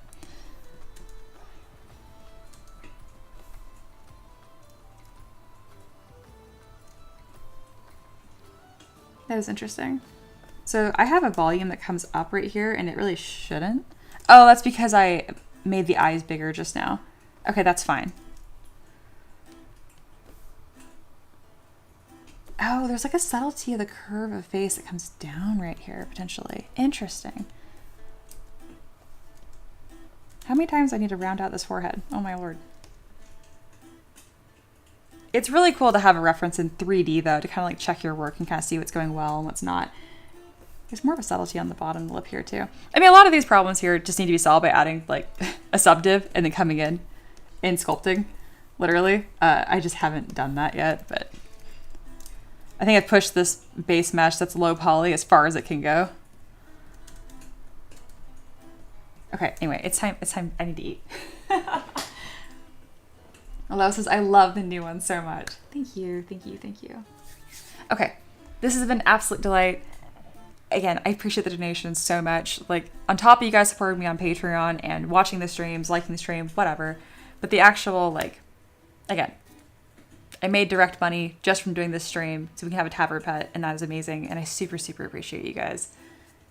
Literally keeping my lights on and helping. Hopefully in the next year buying a house. We'll see. Okay, I will see you guys in by 3:30.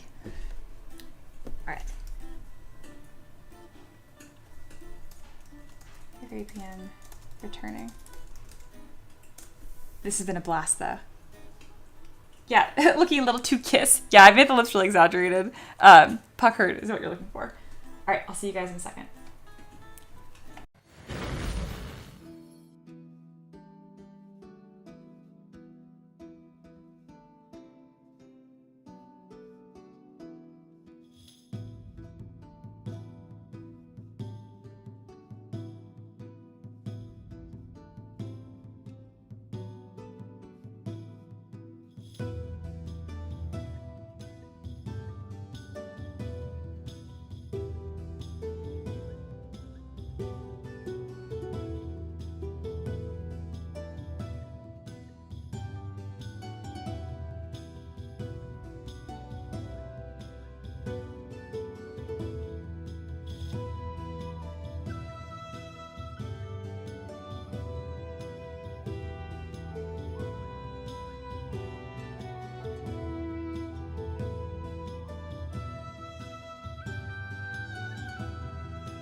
Hi y'all, welcome back. Oh, Ray's back too. Hello, hello. Yeah, what an awesome time this has been. This has been super fun. I did not realize I had streamed for 3 hours without a break because I've just been like so in the zone. And yeah, on break I was eating my pulled pork quesadilla made with much love and my favorite cheese, pepper jack. It was just, Ricky's the best. And didn't have like a full cry by any means, but had a little bit of a moment. It's been a very good stream. And it seems like that's what I do. I'm like, oh, I'm really, really happy, cries. Oh, I'm really angry at something, cries. So you guys made me cry. Thank you. Small touch up. We're all good. But yeah, I was just overwhelmed by like, I can't believe that I've been sculpting for 3 hours and just like, I'm not exhausted. And I'm also not just like spaz vibing, you know what I mean? It's just been really chill. It's been a great time. Ray asked like how much longer we're going to stream. I'm actually not even sure. I'm not even sure. My goal eventually is to get up to 5 hours a day. So yeah. Yeah, emotions overflowed. 100%. Monkey, I forgot the stream was on. You scared the Beetlejuice out of me. Hey, I said I'd be back around 3:30. I tend to be a little early though. So yeah. It's been awesome. It really has. Eloa says you did an awesome job today, Mia. Thank you. It was a huge confidence boost. I'm not saying this is like the best head to have ever head. But it's not really something that I do very often. And I think part of that is in the name of like, okay, make model, make business, sell stuff, right? And taking a whole stream to just make a piece that is special and push myself and see what happens is very, very freeing. Ray says, congrats, you're doing great. Thank you guys. I think I mentioned this before too, but even like on both Patreon, so my 3D model one and my mentorship one, this month was like the highest payout I've had on both of them in like almost a year. So that's been fantastic. And I didn't even run my Patreon the same way 2 years ago, so they're not even really comparable. It's been awesome. It's been so awesome. Monkey is like, yeah, I forgot I was on, and then just went, hey y'all, I'm back. Yeah, it's me. That's what I do. I'm glad you're just chilling out to the music. Oh, and then Ray, so yeah, we made this head from scratch, and then we were comparing it to what my normal base mesh head is. The one that I did is so much more androgynous. And I do still think that there's things I'd want to change, like maybe scoot her head to be a little shorter. Look at it. Isn't that crazy? That tiny bit, that even makes a difference. God, heads are so sensitive. What the heck? All right, and then there are so many layers of hair right here. Let's kind of just bring all of that down. I'm not even sure what I'm going to work on right now, but I'll figure that out in the next like minute in my brain, and then I'll tell you guys about it. But for now, I'm still just kind of vibing.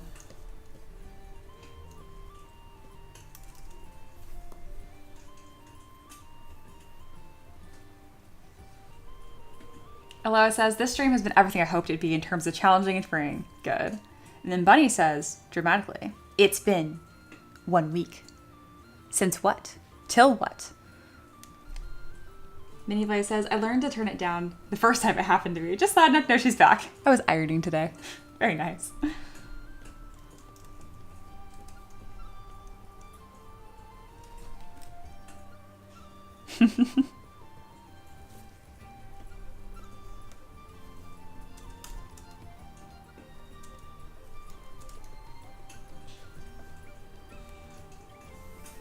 But yeah, this has been so much fun that I've been thinking about approaching streams in the future a little bit different. I'm thinking of doing happy hour in 2 sections where you have 30 minutes to review student work and then 30 minutes to sculpt a head from scratch every day. Just see what I can do in 30 minutes. I think that'd be really fun and challenging, and it'd just be cool.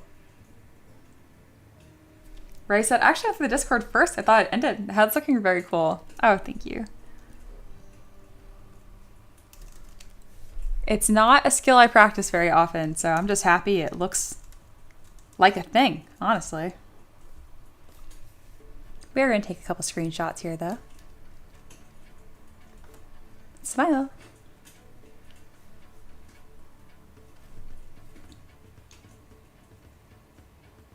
Monkey says, 1 week until I'm confident in my estimation of being done with all these projects I've been working on and can start doing new stuff. That would be awesome. All right, so we worked on this head. That was pretty fun and freeing. And then this is the main section that we kind of played with. A lot of work to be done still, but it's pretty awesome. This will just be a project that we kind of revisit. Maybe this is just what we'll do on, I don't know, Tuesdays.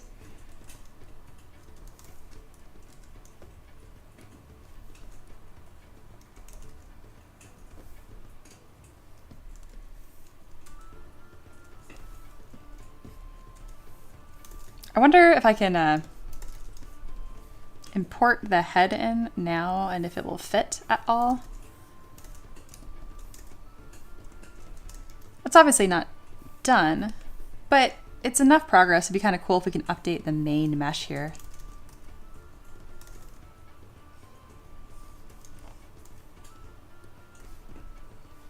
All right, let's get this correct one plane at a time. So I'm gonna turn off perspective and I'm gonna hide the wings so they're just not in the way.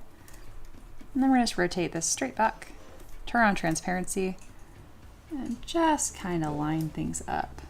Again, we're still gonna work on the head and make a new version of it. But it's kind of cool to start getting stuff pieced together.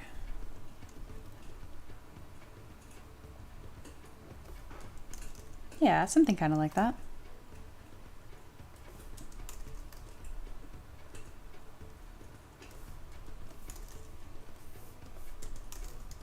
Can hide blob head. And then that mostly lines up.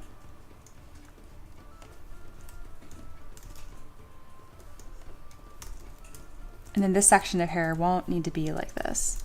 Let's go ahead and select them. Mask the top. Oh, what a weird polygroup thing we have going on. That's okay. And then I mask just this top section, blur it a touch, and then use my transpose line to really quickly shift it. Because we're mostly just fitting pieces here to kind of like, it's really like a test fit. It doesn't actually need to be perfect.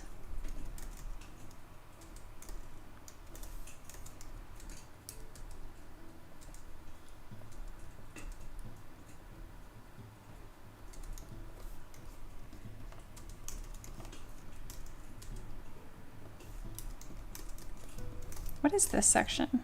Oh, I see. The neck is a little too long, which doesn't surprise me because this is all just really early blocking out. So I'm gonna merge a lot of the hair strands together so it's easier for us to kind of move and edit. It's a really kind of cyclical process. Like you make some improvements here, move on, move over here, move on, that kind of thing.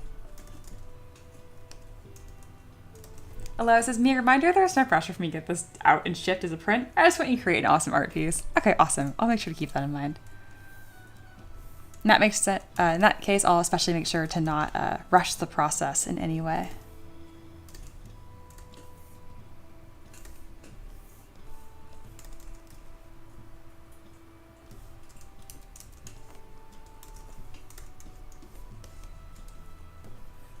So when the neck is tilted back like this, it's gonna be a much different shape. And I'm actually not certain what that shape would be. So I'm not gonna worry about getting this too correct because I'm gonna need to look at references is like the short of it.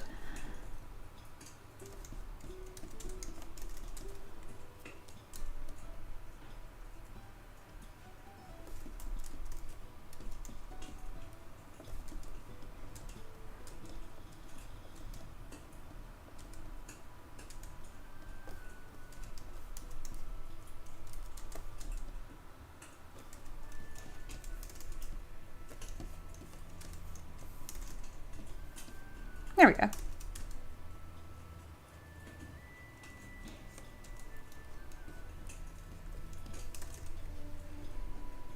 This is going to be epic when it's finished. There's already some really cool starting points here.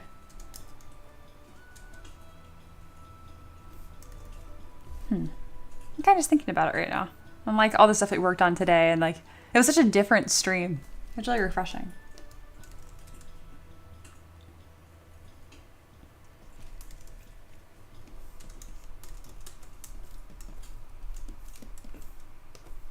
I'm gonna need about 101 references to get this all put together the way that I want, and it's gonna be so worth it.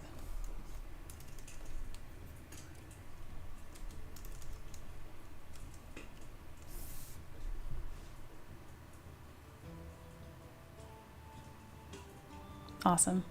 I'm probably gonna work on the new tabard pet tomorrow, just so I don't like fry out my brain. Like I feel good right now, but I want to make sure I don't do too much from scratch in the same day. So yes, you guys have a chance to vote on that still. The cherub's fallen out of grace, but the monkey, skeleton, lich, and spooter all have a good, chance of winning still.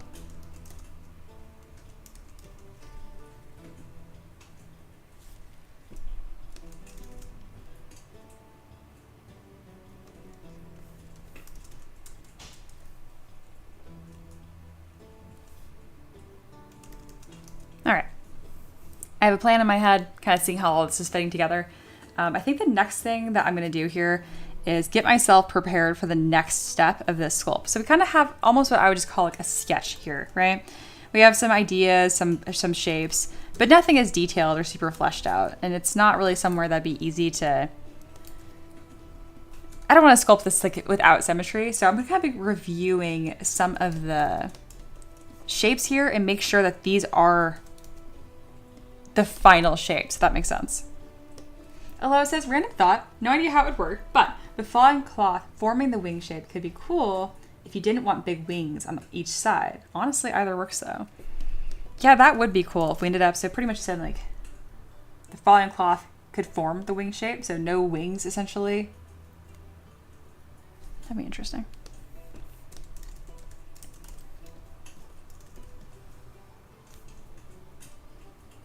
I almost wonder if it'd be interesting if we just like, straight gave her like a veil. I don't know. That's a little too wedding though, isn't it? And yes, please keep sharing references and different inspiration ideas that you guys have.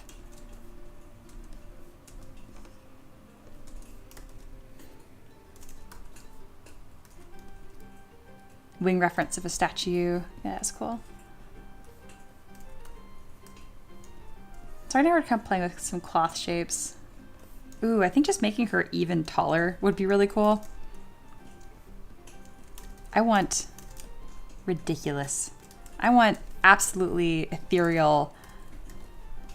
We're sketching in 3D. That's what's happening right now. So we're not ready to like, okay, let's focus on like, oh, how do you sculpt like a knee? No, we're not ready for that yet. We're gonna get this entire shape done right.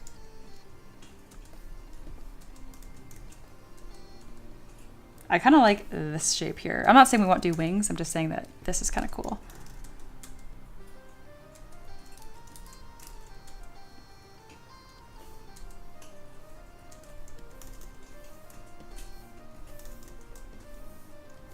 I think her torso needs to be a bit longer.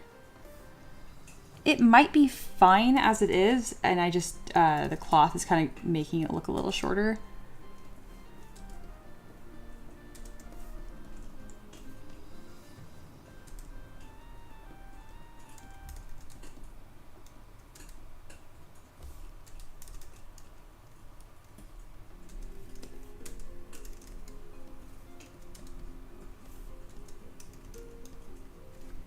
Oh, wait, we do have some terrain still for all of our terrain enjoyers. This is true.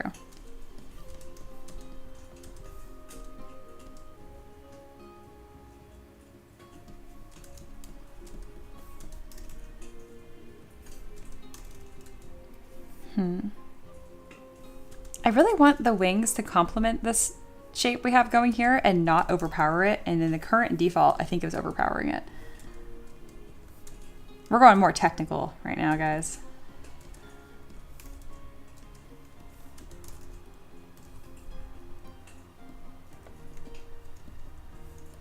So we're really just gonna continue this sketch in 3D and make this a really cool defined silhouette before we worry about, you know, like sculpting a body, making things look like a thing.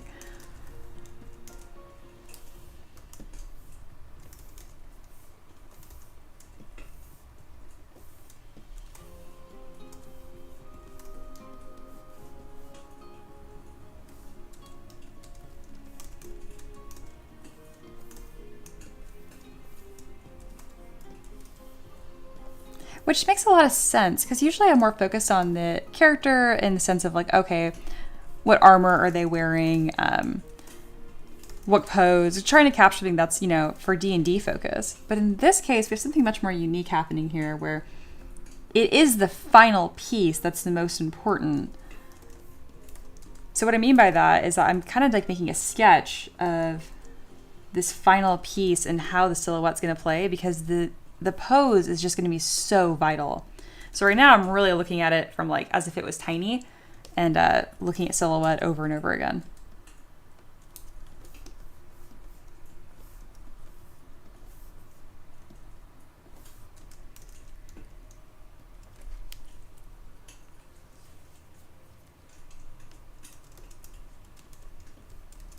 Yeah, Ray asks, so is the character falling or rising? I'm asking because of the hair and fabric. And yeah, it is supposed to be kind of ambiguous. Technically, she's like sinking, so it's falling. But it really could be both or either. Yeah, Eloa even says both. Yep.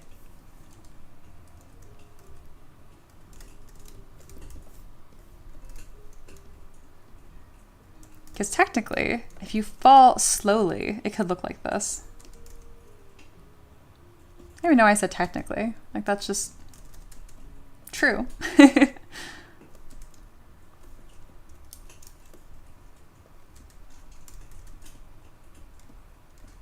like a very slow, feathery descent.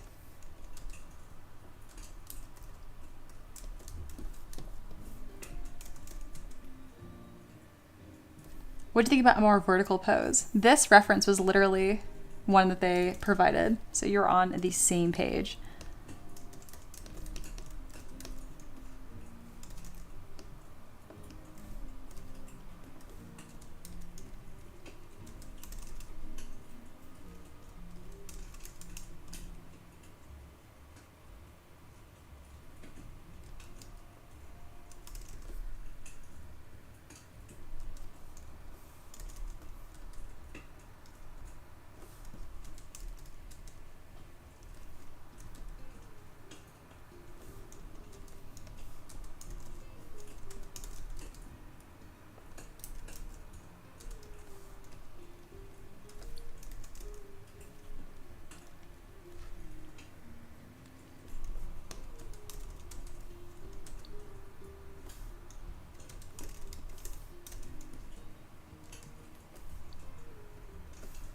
Right now I'm working on more of like a C shape in the body.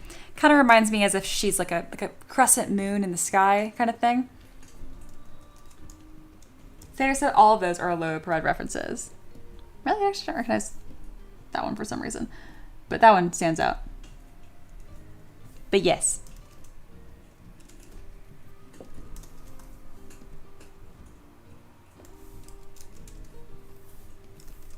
So again, right now I'm refining this shape of this statue, like this just epic drama piece here.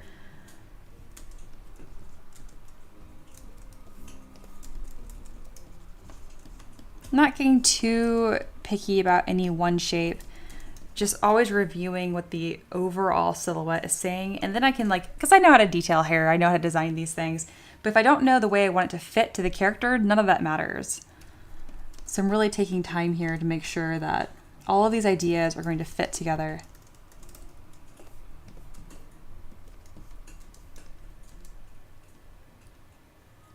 Smaller wings that wrap around would help not bloat the silhouette.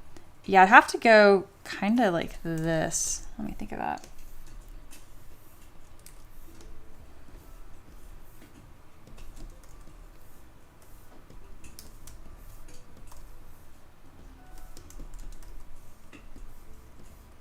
It's a tricky one. We have a lot of really beautiful elements that we want to incorporate here.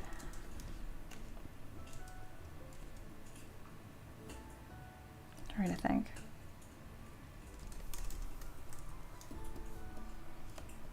I think what's going to read the best is if they're, you're right, on the small side. Kind of, I'm going to use move and backface mask to just pull some shapes. What does a wing even look like? What even is a wing, guys? There we go. It's kind of wing-ish shaped. Don't mind the topology. We are just making a shape. Something kind of like that.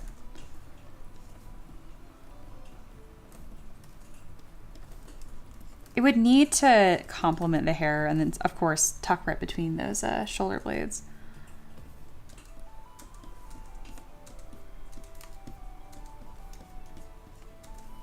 Something maybe more like that, I think, could work well. Why am I forgetting what a wing looks like?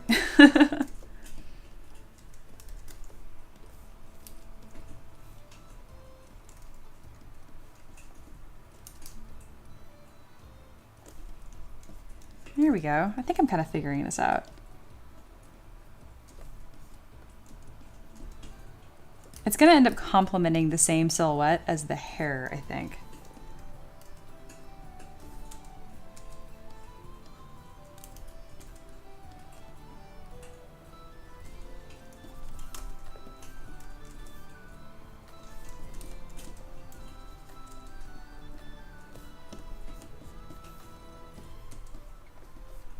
I keep ending up with these like butterfly almost shaped wings.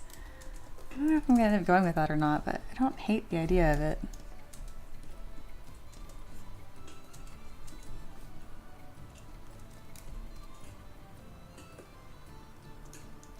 Monkey says, Bia, one could say you were just winging this. Yes. And yeah, this is the quick sketch blockout, which I just absolutely love. Having them, I'm so, I don't want to have them wrap up and then lose the clarity of the silhouette. But I mean, this is meant to be a 3D piece and it's going to be printed as a statue. So it doesn't have to be perfectly readable from all angles. I'm just being ambitious. I think it can be done. Let's do a bend arc just to get this shape in here. Oh, that is more cool. Ha! That is way cooler. It's almost like Eloa knew what they wanted this whole time. Crazy.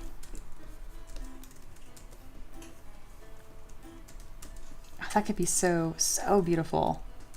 Okay. Yeah, that doesn't even clutter the silhouette. It's like just what you said.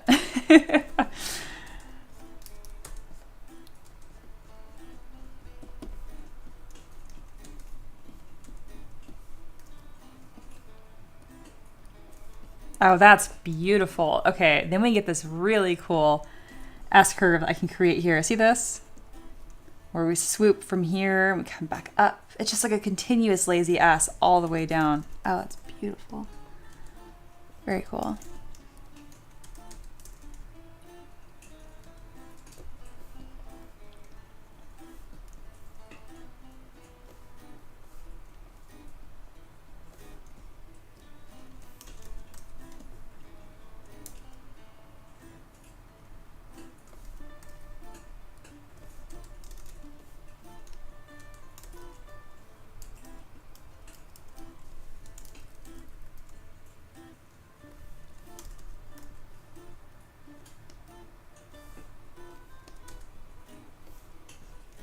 I haven't really decided the way that the dress is going to fit the body because I haven't really decided how the body's going to look.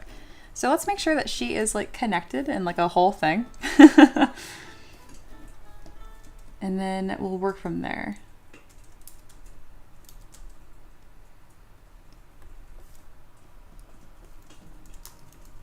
This got really high res for some reason. Why are you like that? You can be super low poly. Lower. Oh, there we go. It wasn't even symmetrical. That's why. Okay, I knew something was weird. All right, here's that rib cage. That's good. And that also lost symmetry. No big deal. Just mirror and weld. Because it got a little twisted, which is just fine. Let's kind of pull this up. There'll be an arch in her back. Because if I don't know how all this fits together, then the rest of it's obviously not going to work. This is what I mean when I say like the body always wins. This is exactly what I'm talking about. And it doesn't need to be some perfect anatomically correct thing. It just needs to be the correct proportions in the correct places, because we're going to be draping fabric on this anyhow. Oh yeah, it's all coming together.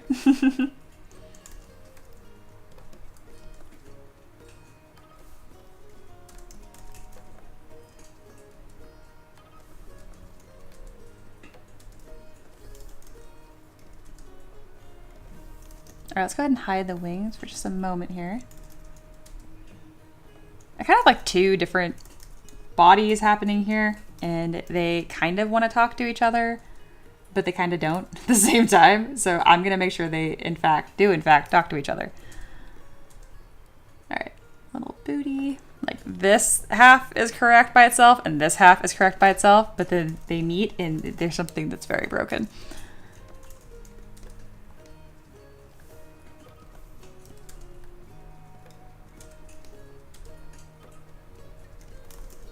Yeah, it's the way that this shirt is fitting is not fitting.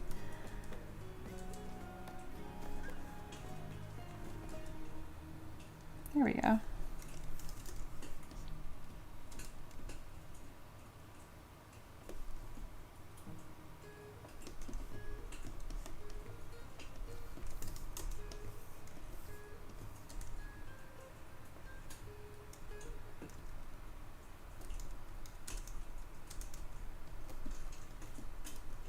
At this point, I am just relying on the shirt to actually show some definition and shapes. There we go.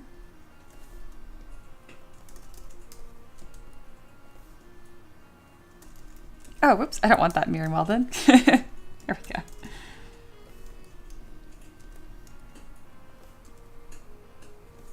All right, that's better.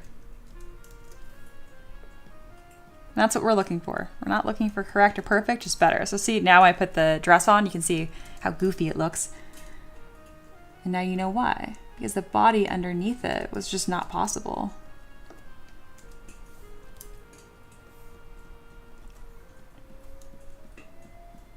Which is good. That's a little moment to review. Can I mirror and weld this without exploding? I think we are going to keep it in symmetry for a moment here. And then turn on transparency. There we go. So kind of, it's going to be like really thin, gauzy fabric.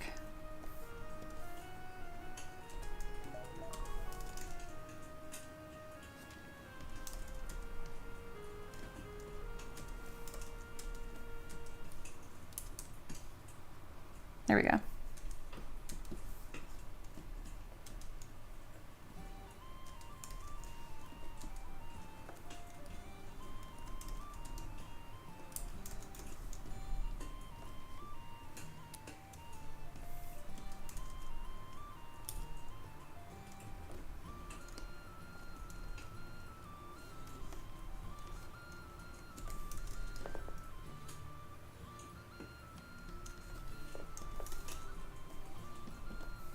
I'm having so much fun with this.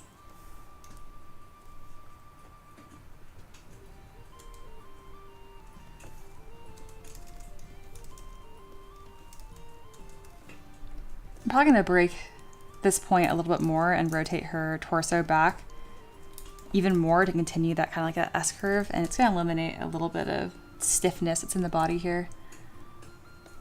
So this whole arm needs to come down a little bit.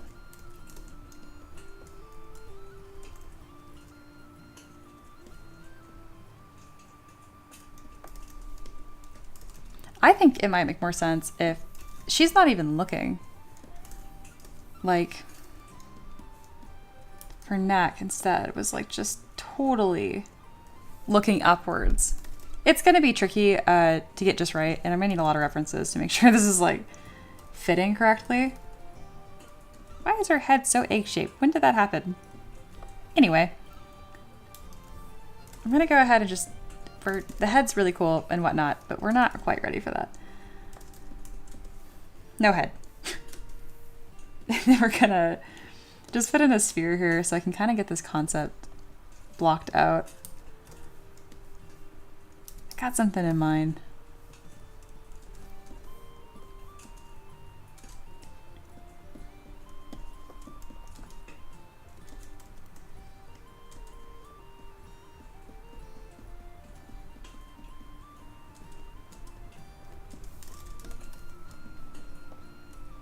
She's really like kind of like looking up. Don't worry, I'm not making another head from scratch right now.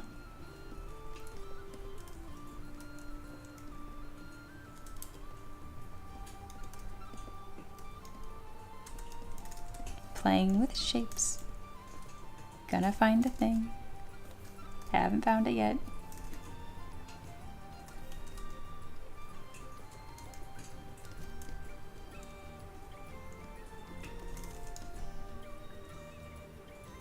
That's gonna be cool. I might even have it where with the final model, she's actually, even though her arm here is reaching up, her actual head might be looking over her shoulder down to where she's falling.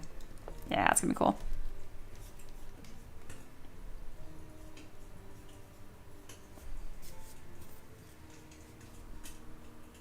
And then Sater says the pelvis and ribs counter each other the way the hips and shoulders. Yeah, I know. I don't want to break that symmetry yet. That's introducing too many elements. Because too many elements. But yes, we are gonna do that.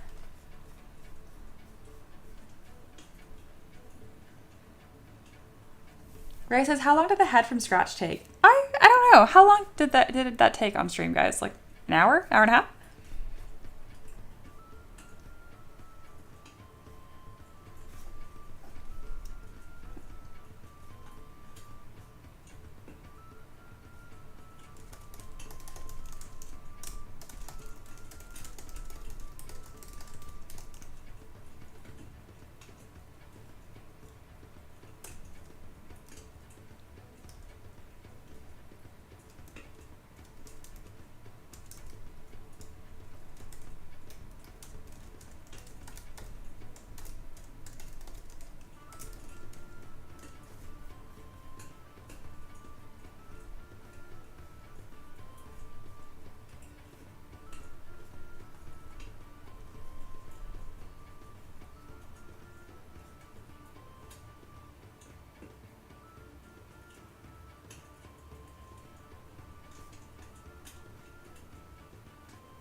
Normally, I meet with my students right now at 4, and I was like, hey, stream's running long. Do you mind if I meet in an hour? And he's like, yeah, I don't care. He's so chill. Awesome. If you're watching that, thank you.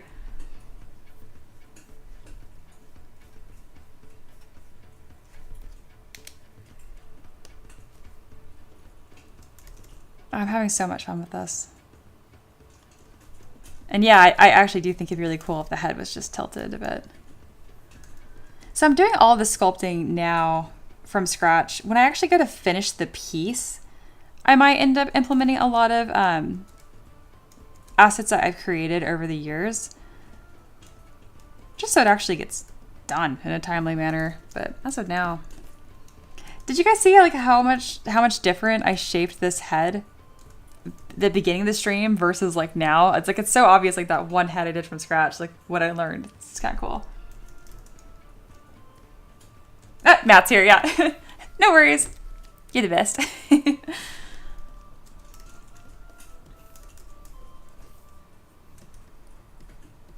Usually I give a little bit more warning than like, hey, it is 4. Can we do it later? But it's okay.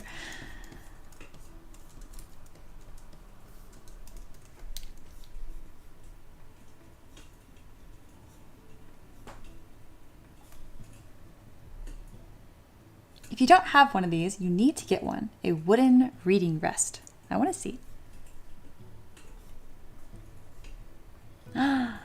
That's exactly what I need. Literally. That would have been key earlier in the stream. Thank you, Bunny. You're the best. I would also like a coffee again. I don't need a third coffee.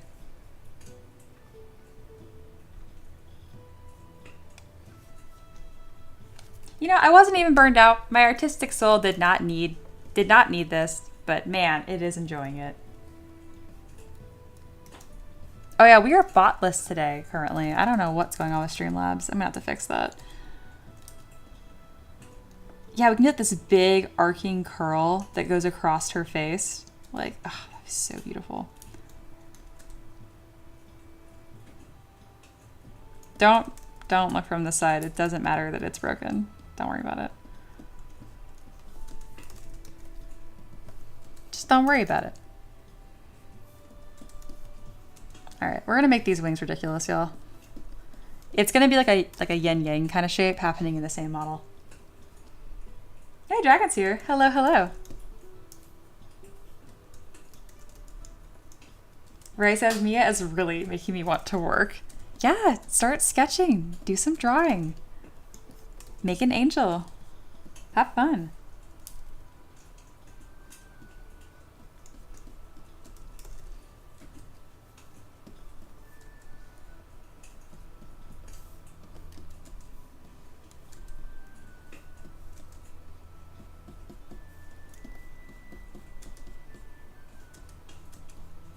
One day I'm going to figure out what a wing looks like.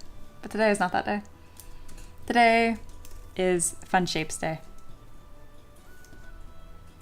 There we go. Oh yeah. It's all coming together.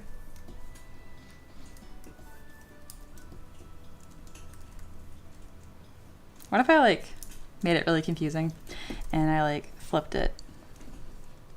Am I explaining my process enough, or have I moved on to just kind of like mumble to myself quietly?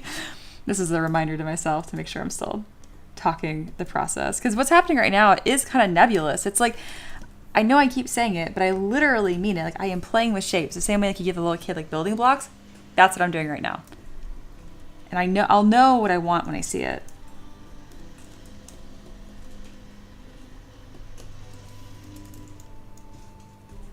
Ray says, Mia, not fun. I have to draw anatomical animals. I don't get to make a fun diorama. But that's technically, if you zoom in to the stream, that's kind of what I'm doing. It's just a fun way of doing it. What about, like, I know I'm making this weird, like, hook shape. I'm just kind of like, what is this even going to look like? I don't know.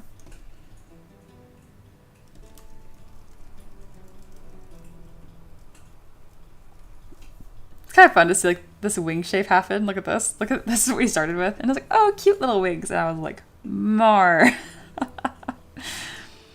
There's a correct answer somewhere in here.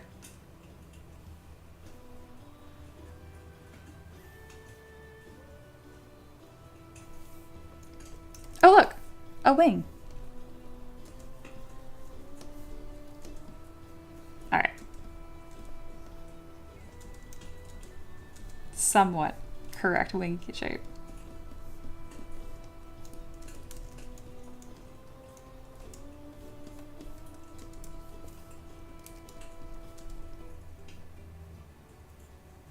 I thought the fabric was like a really difficult part of this, and I kind of just like, bam, spilling fabric, done. That did not take nearly as much time to concept as everything else, which I guess makes sense because that's what I have more practice in, you know?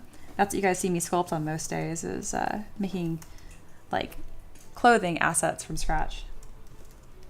Empress is here. How are you faring, folks? Really, really good. This has been a delight. Yeah, Sadar has a good point here. Like seriously, lean into the exploration and learning. It will pay you back for sure. Sounds good. Bunny says, I'm gonna sign off. I'm gonna write a letter to me chum and then go to bed. That sounds great. Thanks for being here, Bunny. You're always appreciated. Dragon says Ray is in severe artistic distress. Oh no, everyone send good vibes to Ray.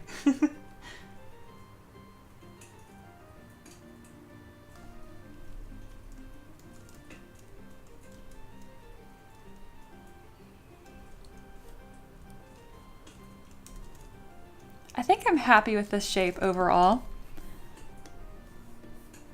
I'm gonna start creating like the diorama-ness of it.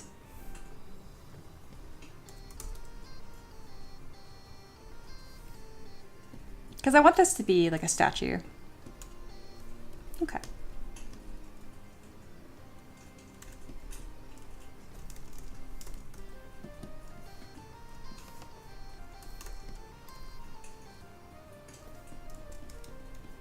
All right, let's review what Eloa sent us.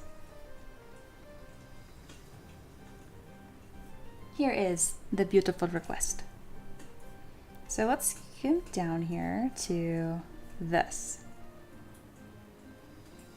Columns, spires. Yes, yes. I think a single archway of some sort would be very important. Yes. Okay. Oops.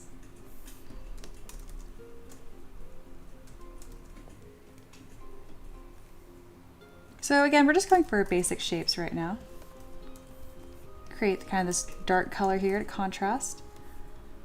Maybe pick this like more of like a steely gray. I don't mind if it blends in with the background a little bit. Let's go more on the gray side. There we go.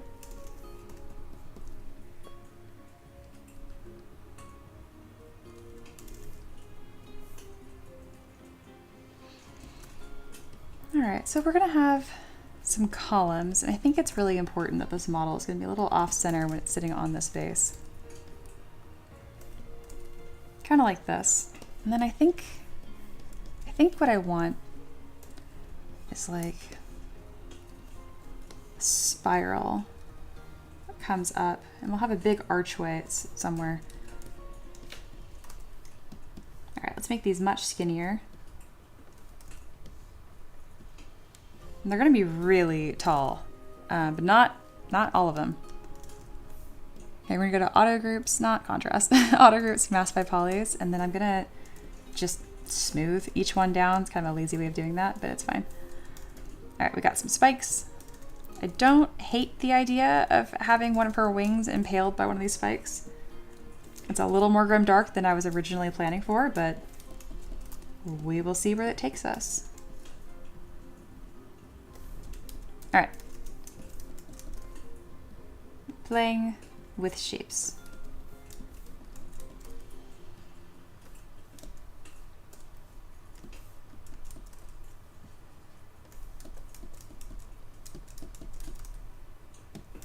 Again, I want it to be like a spiral downwards.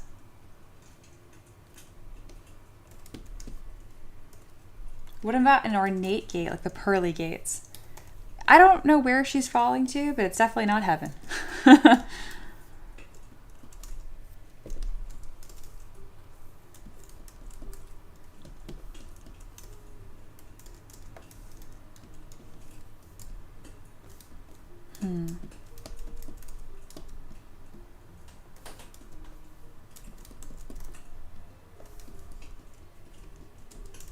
There we go, something kind of like that.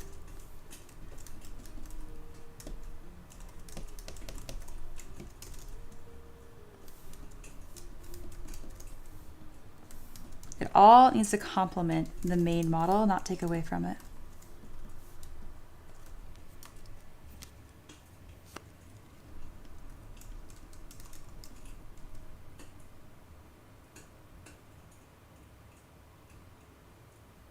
This is going to be awesome.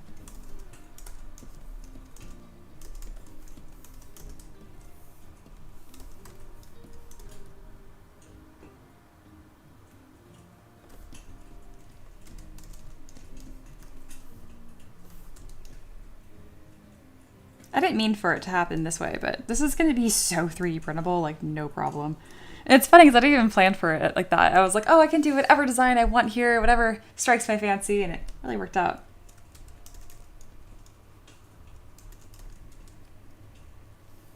I went on the other side.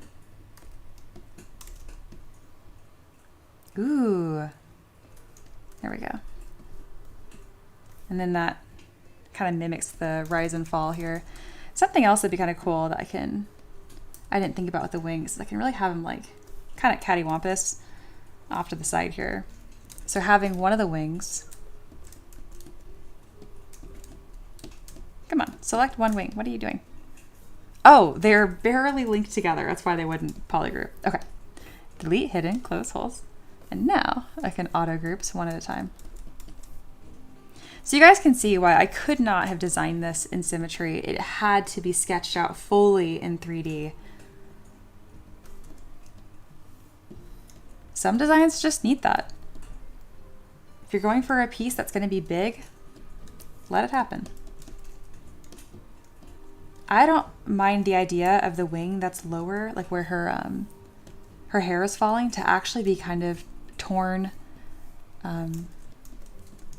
Some individual feathers that are hanging. I think that'd be just beautiful and kind of tragic.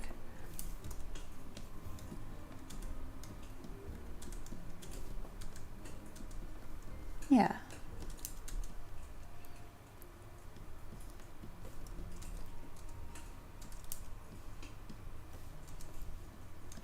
Yeah, something more like that. Oh my goodness. All right, the final piece here is starting to shape and come together a bit more. You can really see what it's going to look like. What do you guys think?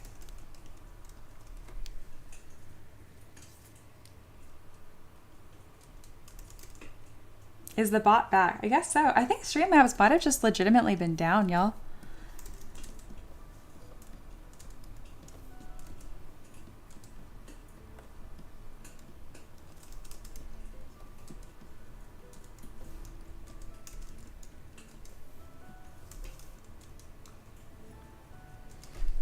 Oh, I love this piece already.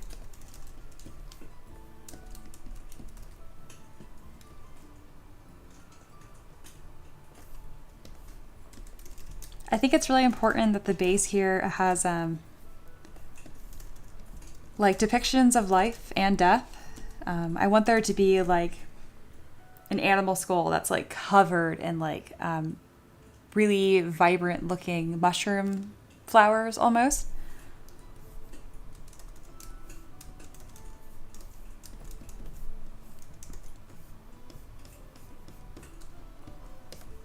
This is the piece I feel like I've been waiting to do for a long time, but I just didn't know it.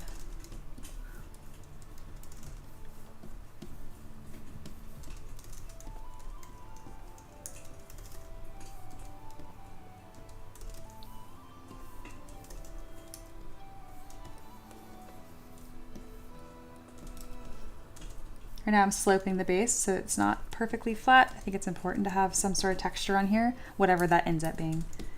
So I'm just gonna kind of run through with my move brush and just get some texture happening here. There we go.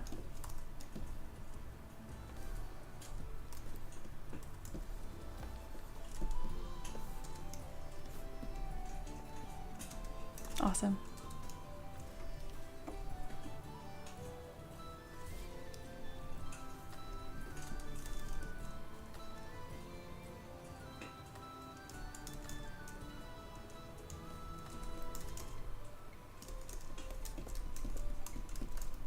I think this tallest spike here is not serving a good purpose. I'll make it go away. I'll scoot this over a touch.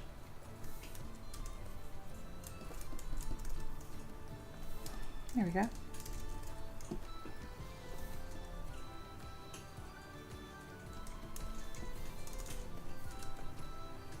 I'm undecided how the model is actually going to interact with the spikes. I feel like her wing is going to weave in and out of it or be, you know, like speared. I'm kind of leaning towards speared. I know Eloa is a Grimdark fan, so I feel like I can do that. Changes the message a little bit. But it kind of indicates like that betrayal. Like there should be a pretty clear theme of like agony and pain here.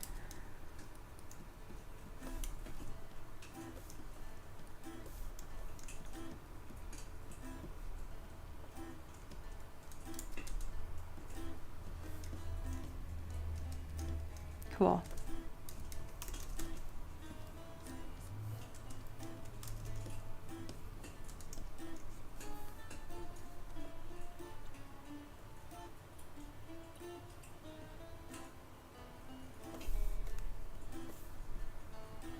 How did I do this whole model without ambient occlusion turned on? That is so unlike me.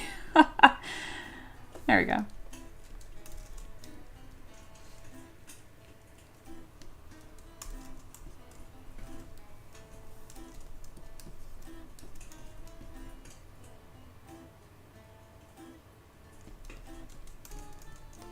All right, because we are this far along with the model, I'm going to go back on what I said to Seder earlier, which is like, oh, we're not going to introduce any twist yet. I'm like, you know what?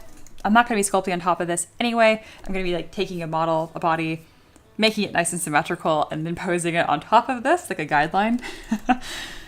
So we are going to introduce a rotation right now.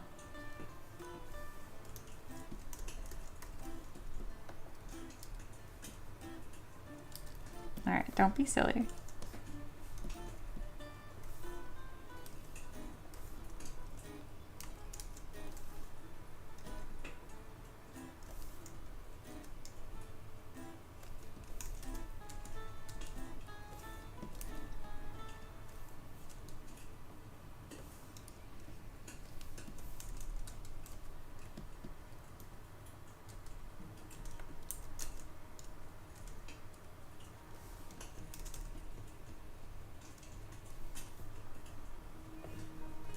A lot of this is going to be depicted based on the way that the fabric is twisting, so I'm not going to do as much of this work right now as I thought. But I can get the idea kind of sketched out. I rotated everything but her boobs. That's very funny. Okay, that's okay. I can deal with that later. They were just in there, neglected.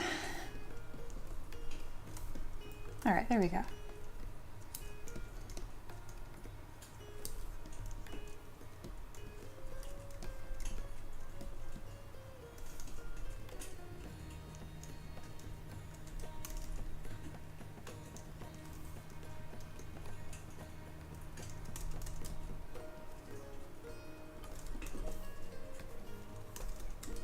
I might end up changing this composition a little bit, or I want her, she's still gonna be reaching upwards, but it might be with the other hand, maybe. No, this one works still, I think. No, maybe it will be the other one. All right, we're gonna duplicate this, mirror it. That looks ridiculous. And there we go. Briefly, we're going to hide this arm.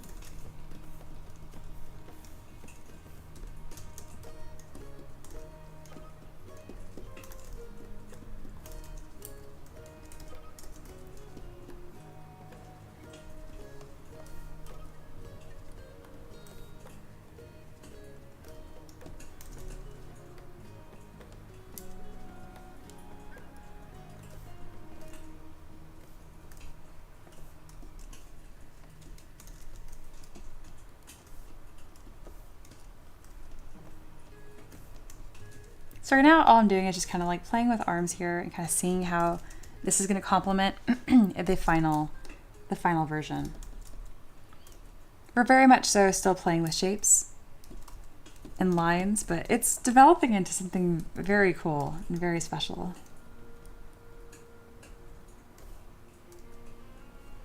This almost looks like she has been, you know, she's stuck on the spires. I don't know, I feel like that's a little too grimdark for what I was wanting, I think. But all I'd have to do is just move the wings in front towards like there. Impaled, not impaled. So we're gonna go with not impaled just for right now.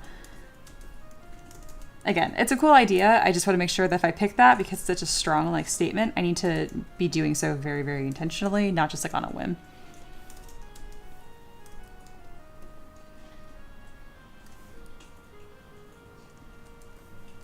I think this reads a little more clearly having this arm being the one that's stretched out.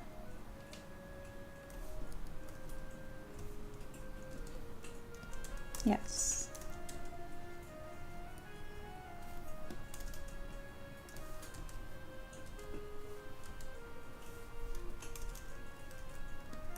And I don't like that this arm is completely straight. I do think it reads a little stiff. So we're gonna put a small curve.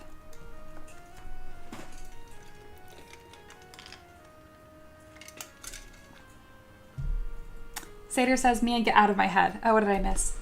Sater says spheres or being speared is pretty symbolic, I'm just saying, especially for Christianity. That's what I was saying. I'm like, it has to be very intentional if I'm going to do that, which is fine. I love that. Same brain. Excuse me. I don't know why I'm losing my voice. It's not like I've been talking for hours or anything.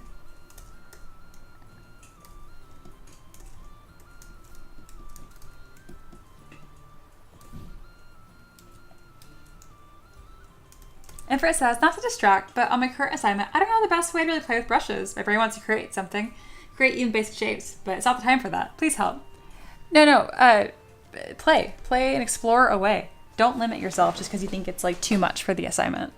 More is more. Sater says, Mia, the arm reaching. Yes.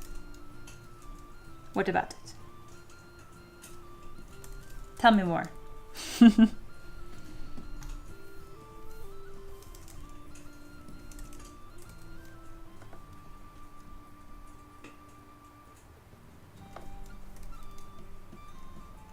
I wonder if it'd be kind of cool if she was actually like her arm connected back to her body. Maybe she had like her hand on her hip. Eloa said, is this one of the longest streams we have done? Yes, at 4.5 hours. Oh my goodness. That is a long stream. I'm having a great time though. I really am. My goal is to get up to 5 hours. So this is unintentionally hitting a lot of milestones here today. This looks a little too cheesy, like she is serenading someone. But maybe, I mean, we want to lean into the melodrama here.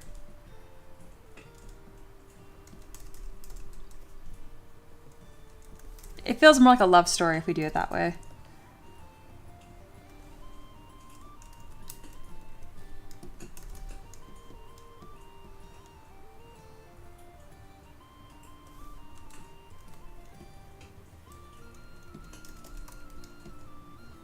We are going to make this like a fully fleshed out person, but the idea of this being like a little like wooden doll is actually quite precious.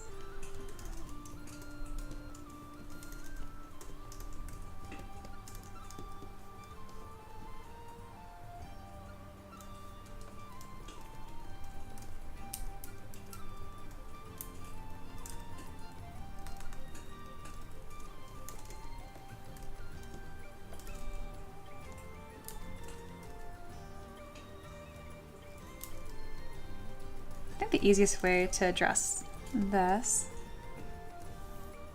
is to go ahead and split that into its own piece.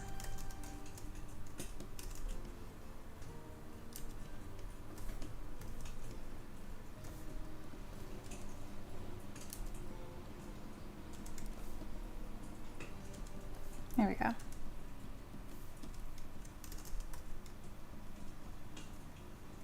Because this arm needs to have a lot of tension in it. That is the point.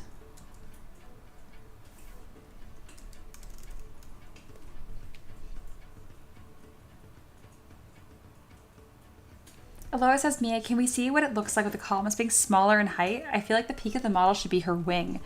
I like that idea, but it's not going to make the spikes look like scatter terrain, like the environment that she's in.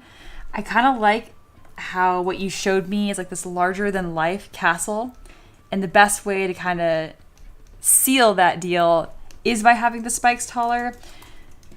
But I like your argument's compelling too, because that makes it so that she is the main focal point and the rest of it just complements her, as opposed to she's in this scene. So that's kind of the difference between those two approaches.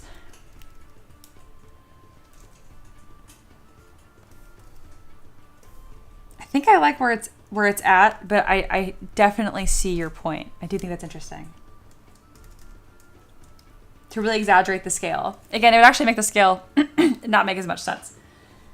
Excuse me, because all that paint and green. So the inspiration here is these like beautiful castles, right?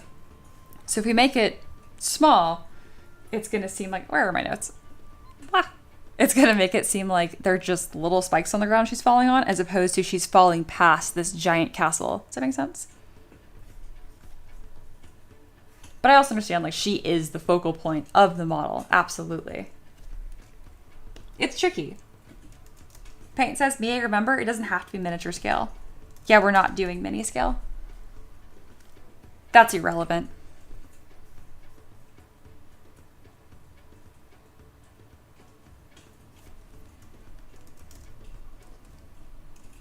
All right. Paint says, I feel like the arm is a little too limp. I feel like it should be stretched more and maybe straight up. Yep, I imagine you probably made that comment a while ago, because Now both of them are stiff.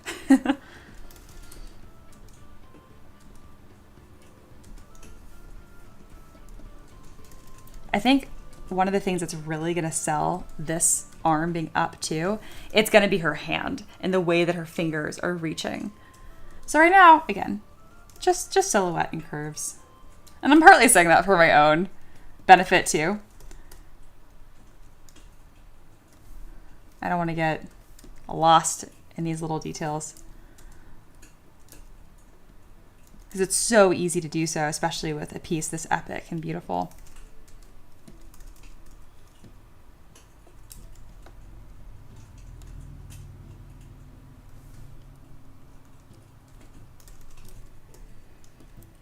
I'm surprised at how much this one arm right here changes like the story. So if this arm is straight, my gosh, stop. If the arm is straight down like this, it looks like she has been speared, you know what I mean? And she is falling. But if it's like, there's some more tension in it, it looks almost like a serenade, you know? Like she's looking at someone and slowly descending away from them. Yeah, that's interesting. Yeah, we got some really cool options here.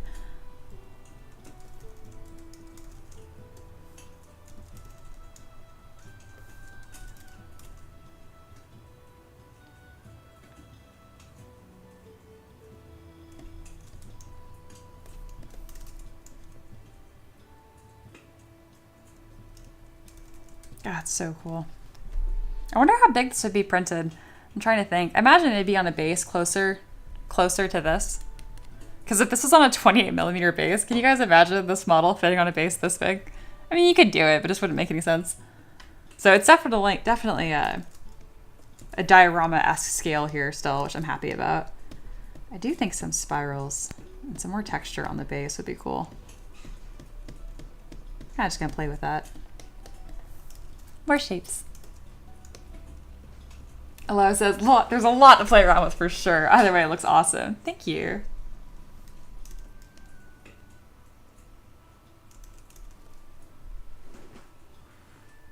Paint says, I do think the painter would like the ability to control the environmental color to make the focus on the angel rather than the pillars. Okay, I'm not gonna worry about it. I was getting a little argumentative, but I was like, no, not gonna worry about it. I know what you're trying to say. I understand your point.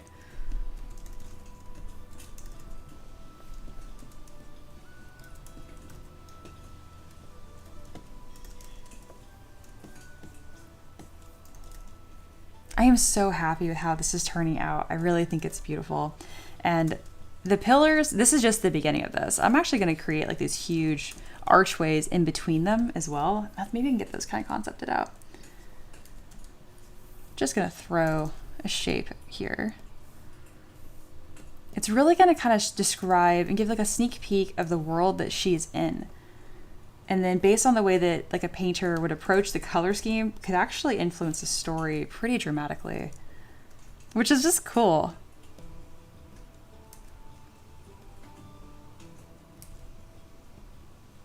Ooh, that'd be kind of interesting. So I'm just mirror welding some shapes here to get more of like this gothic archway look.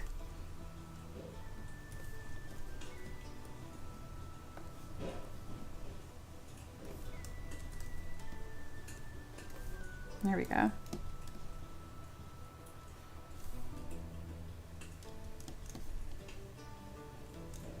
Yeah, that's gonna be cool. These are gonna be like almost cathedral-esque in shape. Again, really, really close to what Eloa shared. The reference being Elden Ring, but really just like that grim, dark, cathedral, whimsical. Like just by looking at the terrain that's around her, you can kind of get an idea of how like in depth this world is.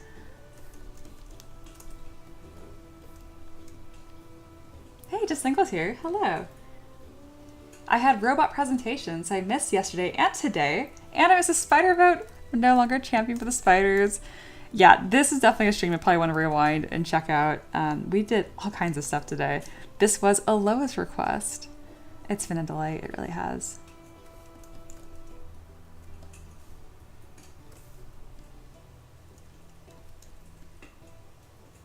There we go.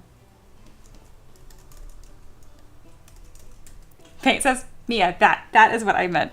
See, I had a feeling that we were on the same page, and I'm like, I'm about to argue you as if I know we don't get along and have the same opinions. And sure enough, you're like, that's literally what I was saying. I'm like, I know. You're the best.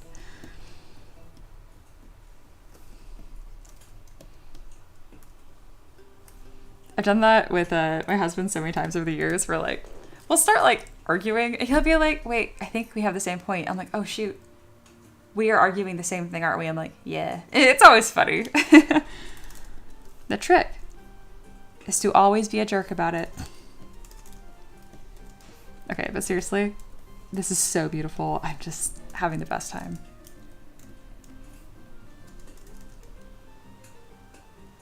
And wow, today was the epitome of like, it's all about the base shapes. Don't get lost in the details. You need to figure out what the heck this model is even going to be first. And then you can worry about like, oh, we can sculpt, what am I doing? We can sculpt a body, a head, that kind of stuff. Which, to be clear, I still had a wonderful time working on that head from scratch.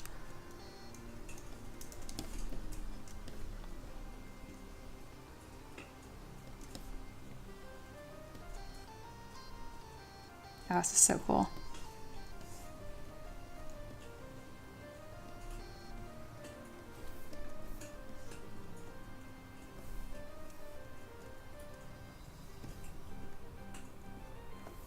All right, that's kind of where we're at right now. We've got a long way to go, but it's going to be awesome. Let's take a screenshot. Smile. Cool. Ray says, art is so personal, it definitely can make for strong opinions. Exactly. That's why I was like, what am I? It's just, art is personal, you know? It's an intimate thing. Eloa says, well, it's already my favorite piece of yours. Honestly, kind of same. Oh, I missed a ton of cool stuff. Oh no, it just scrolled up. Okay, I was gonna say. Oh, that's pretty. That's a little more on like the... There we go. That's the arm we need. Oh my god, it's got the yearning. It's got... Okay, nope. We're not done. Bam. Get rid of all of that. That's the arm position that I wanted. Thank you, Sater. That's perfect. It's got the intensity with still being kind of like this relaxed fall at the same time.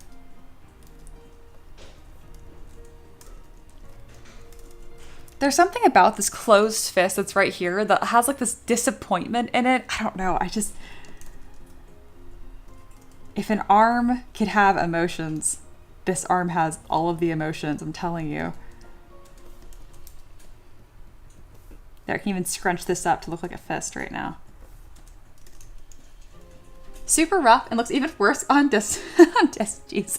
But the upper arm reaching with tension, the lower's more slacked, yes. And the back lower wing follows the body and dress so that it creates the asker from the side and the front. Yes, yes, yes.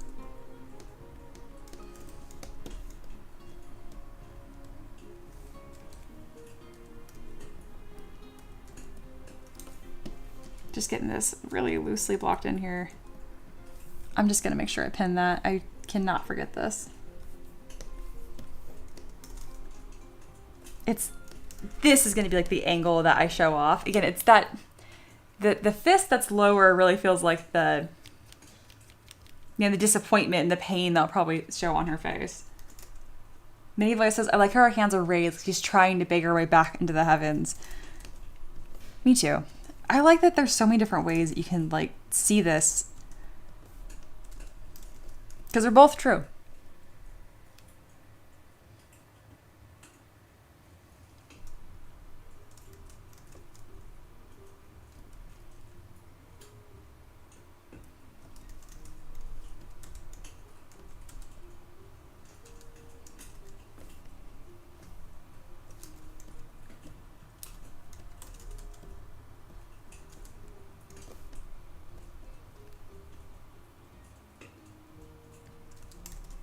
Cool. Perfect. Okay, we're gonna save it. I'm gonna leave it alone.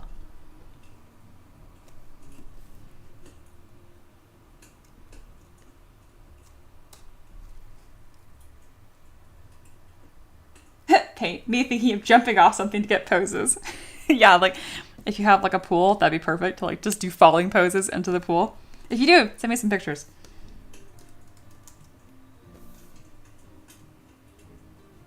What in the world's with this poly paint? Do you guys see this absolute nonsense? ZBrush, what? Don't do this to me. Give me the thing that I want, please. It's like showing the wireframe. That's so weird. There we go. It's always something new with you. Cool. A little screenshot of the drama. All right, we got a long way to go, but this is going to be really special. Ray says, the Satyr, you have a really strong art foundation, huh? It's really interesting seeing your comments through this. Yes, he does.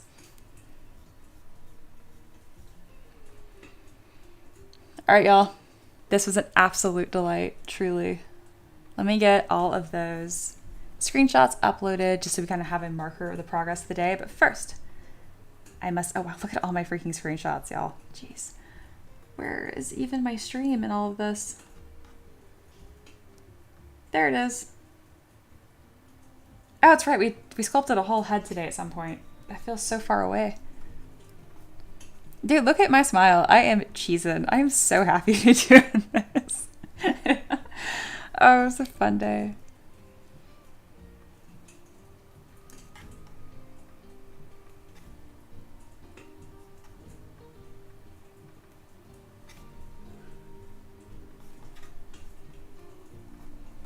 Always edit your screenshots. Always, always, always. Just come here and give them a little boost, a little sharpen. It's worth it.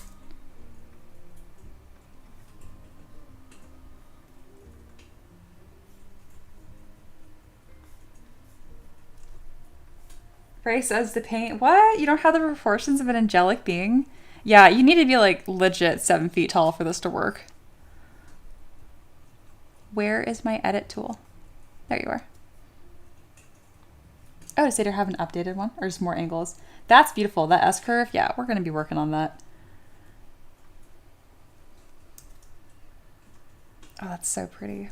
What the heck? This was amazing. Eloa, you are a treasure.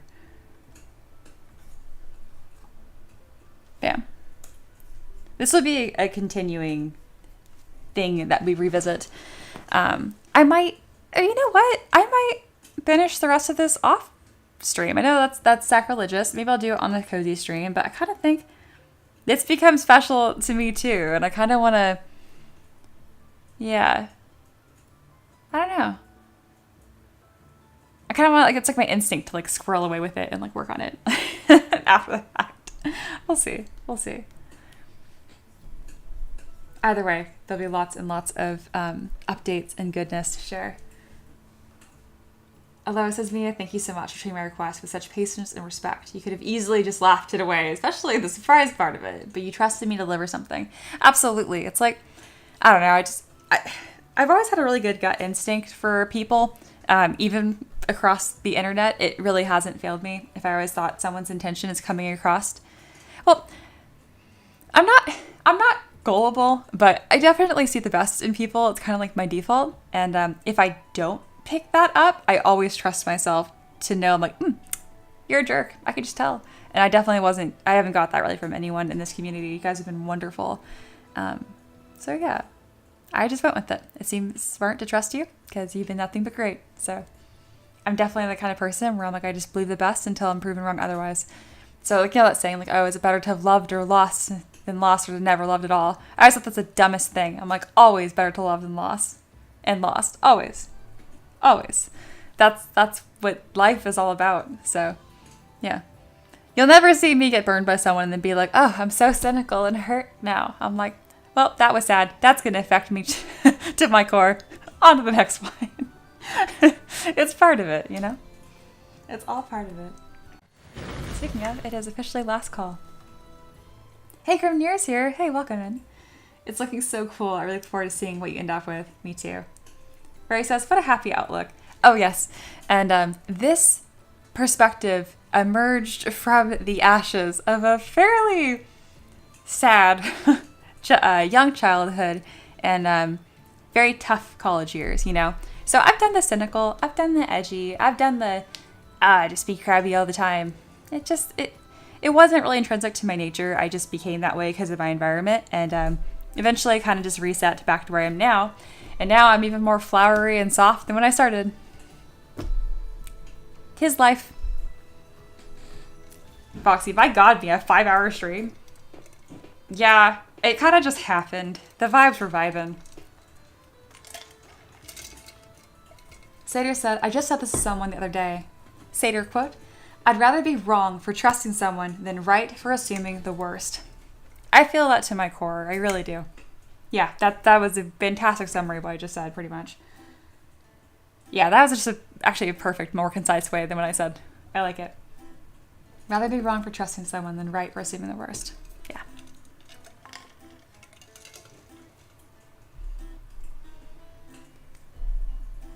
Lots of sage advice today, no kidding. Yeah, all the peasants came out to see what the stream would be, and they received pretty much a 5-hour lesson of content, both technical tips and philosophical outlooks for creating a model. Yeah, pretty much. Because art is personal, and it is, like, intimate, and it's cool, you know? I can't believe that I was able to stream it and share it. I mean, it probably doesn't come across because I live stream every day, but I am a very private person. Like a very private person. I do not just like volunteer information, but it's art. So it's just, it's the way of things. It is the way of things. And Satyr, yeah, it took me a long time to get there. Same.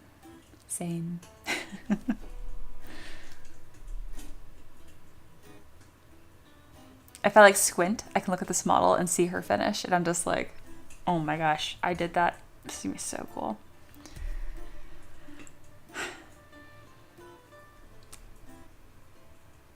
Paint said, this is a great stream to watch for guiding art process. This is amazing. Thank you. You guys are pretty amazing too, if I do say so. Yeah, I will not banish Eloa into the void. This was quite successful. This was fantastic. And Eloa, you did not have to, but thank you. You also donated and you boosted our server. So now we got even more Discord improvements coming. It's the upward spiral, the gift that keeps on giving. That is Eloa. Gravenier said, this is a great stream. I had no idea it'd been that long. I'm just working away, enjoying your work. Same. And that's what I want it to become. Like I mentioned, my goal is to stream for 5 hours a day, Monday through Friday. Cozy streams are just extra. But anyway, that's my goal. But I don't, if it feels like I stream for 5 hours, like I'm not going to do that in the interest of like not burning out. I want to do this for a very long time. But today it just happened so organically. Like, oh my goodness. It was a pleasure. Anyways, admit it. You want to keep going. A little bit, but it's a good stopping point. I don't think we could have asked for anything better. Yeah, hashtag hearts for Eloa. Agreed. Can we just take a moment? Like, sometimes it's easy to get overlooked in your day-to-day life. Just know that there are a whole host of peasants that see you, Eloa, and like your essence and for what you are and like what you bring, and you're very, very appreciated. This was beautiful. I think everyone was a little floored at how well presented your request was. I was kind of prepared because like you're my student. I know your assignments look like, but I think just seeing your submission for this request was important for other students to see of like, that's how you design a project. That's how you get references. Amazing. Yeah, it was a new type of stream. It really was. It was an absolute delight. Eloa, the fallen tabard god. Perfection. Oh, I love it.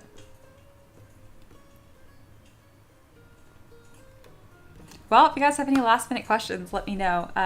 Get your last vote in for the tabard pet. Over 30 people voted, which is amazing. And in the lead is a monkey with 33% of the vote. Tied in second is the spooter and the skeleton lich. So make sure you guys vote in that. Empress.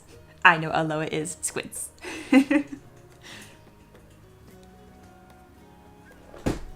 Yeah, you guys are great.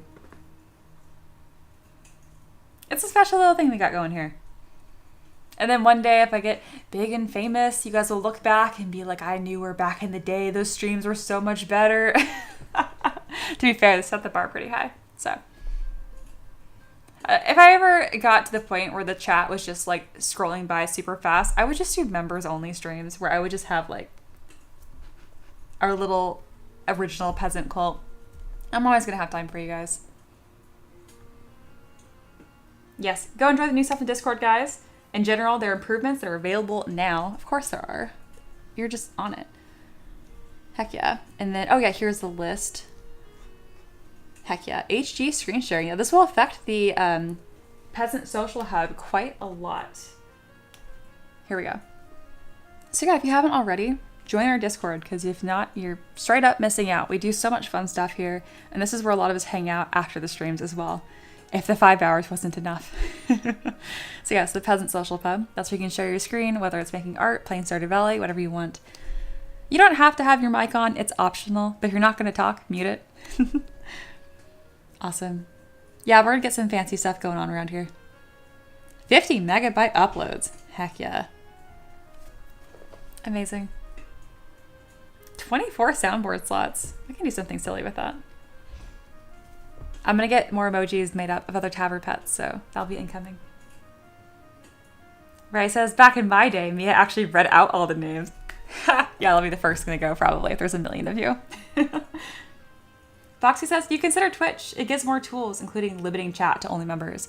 I can do that on YouTube too. Make it subscribers only. Yeah. But yes, I've also considered streaming on Twitch as well. I just feel so attached to you guys. Like, I don't know. We can have more people watching. I don't know. I just feel like YouTube's been so good to me.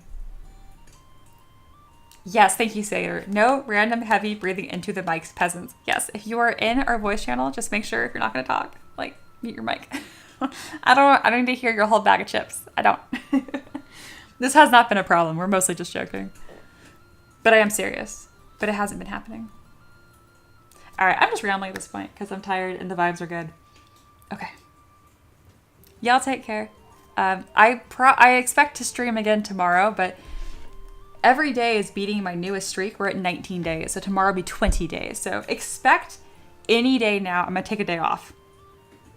Just putting on your radar. Okay. Y'all take care. I love what I do. I love to have y'all here. It's been a pleasure. Until next time. Bye.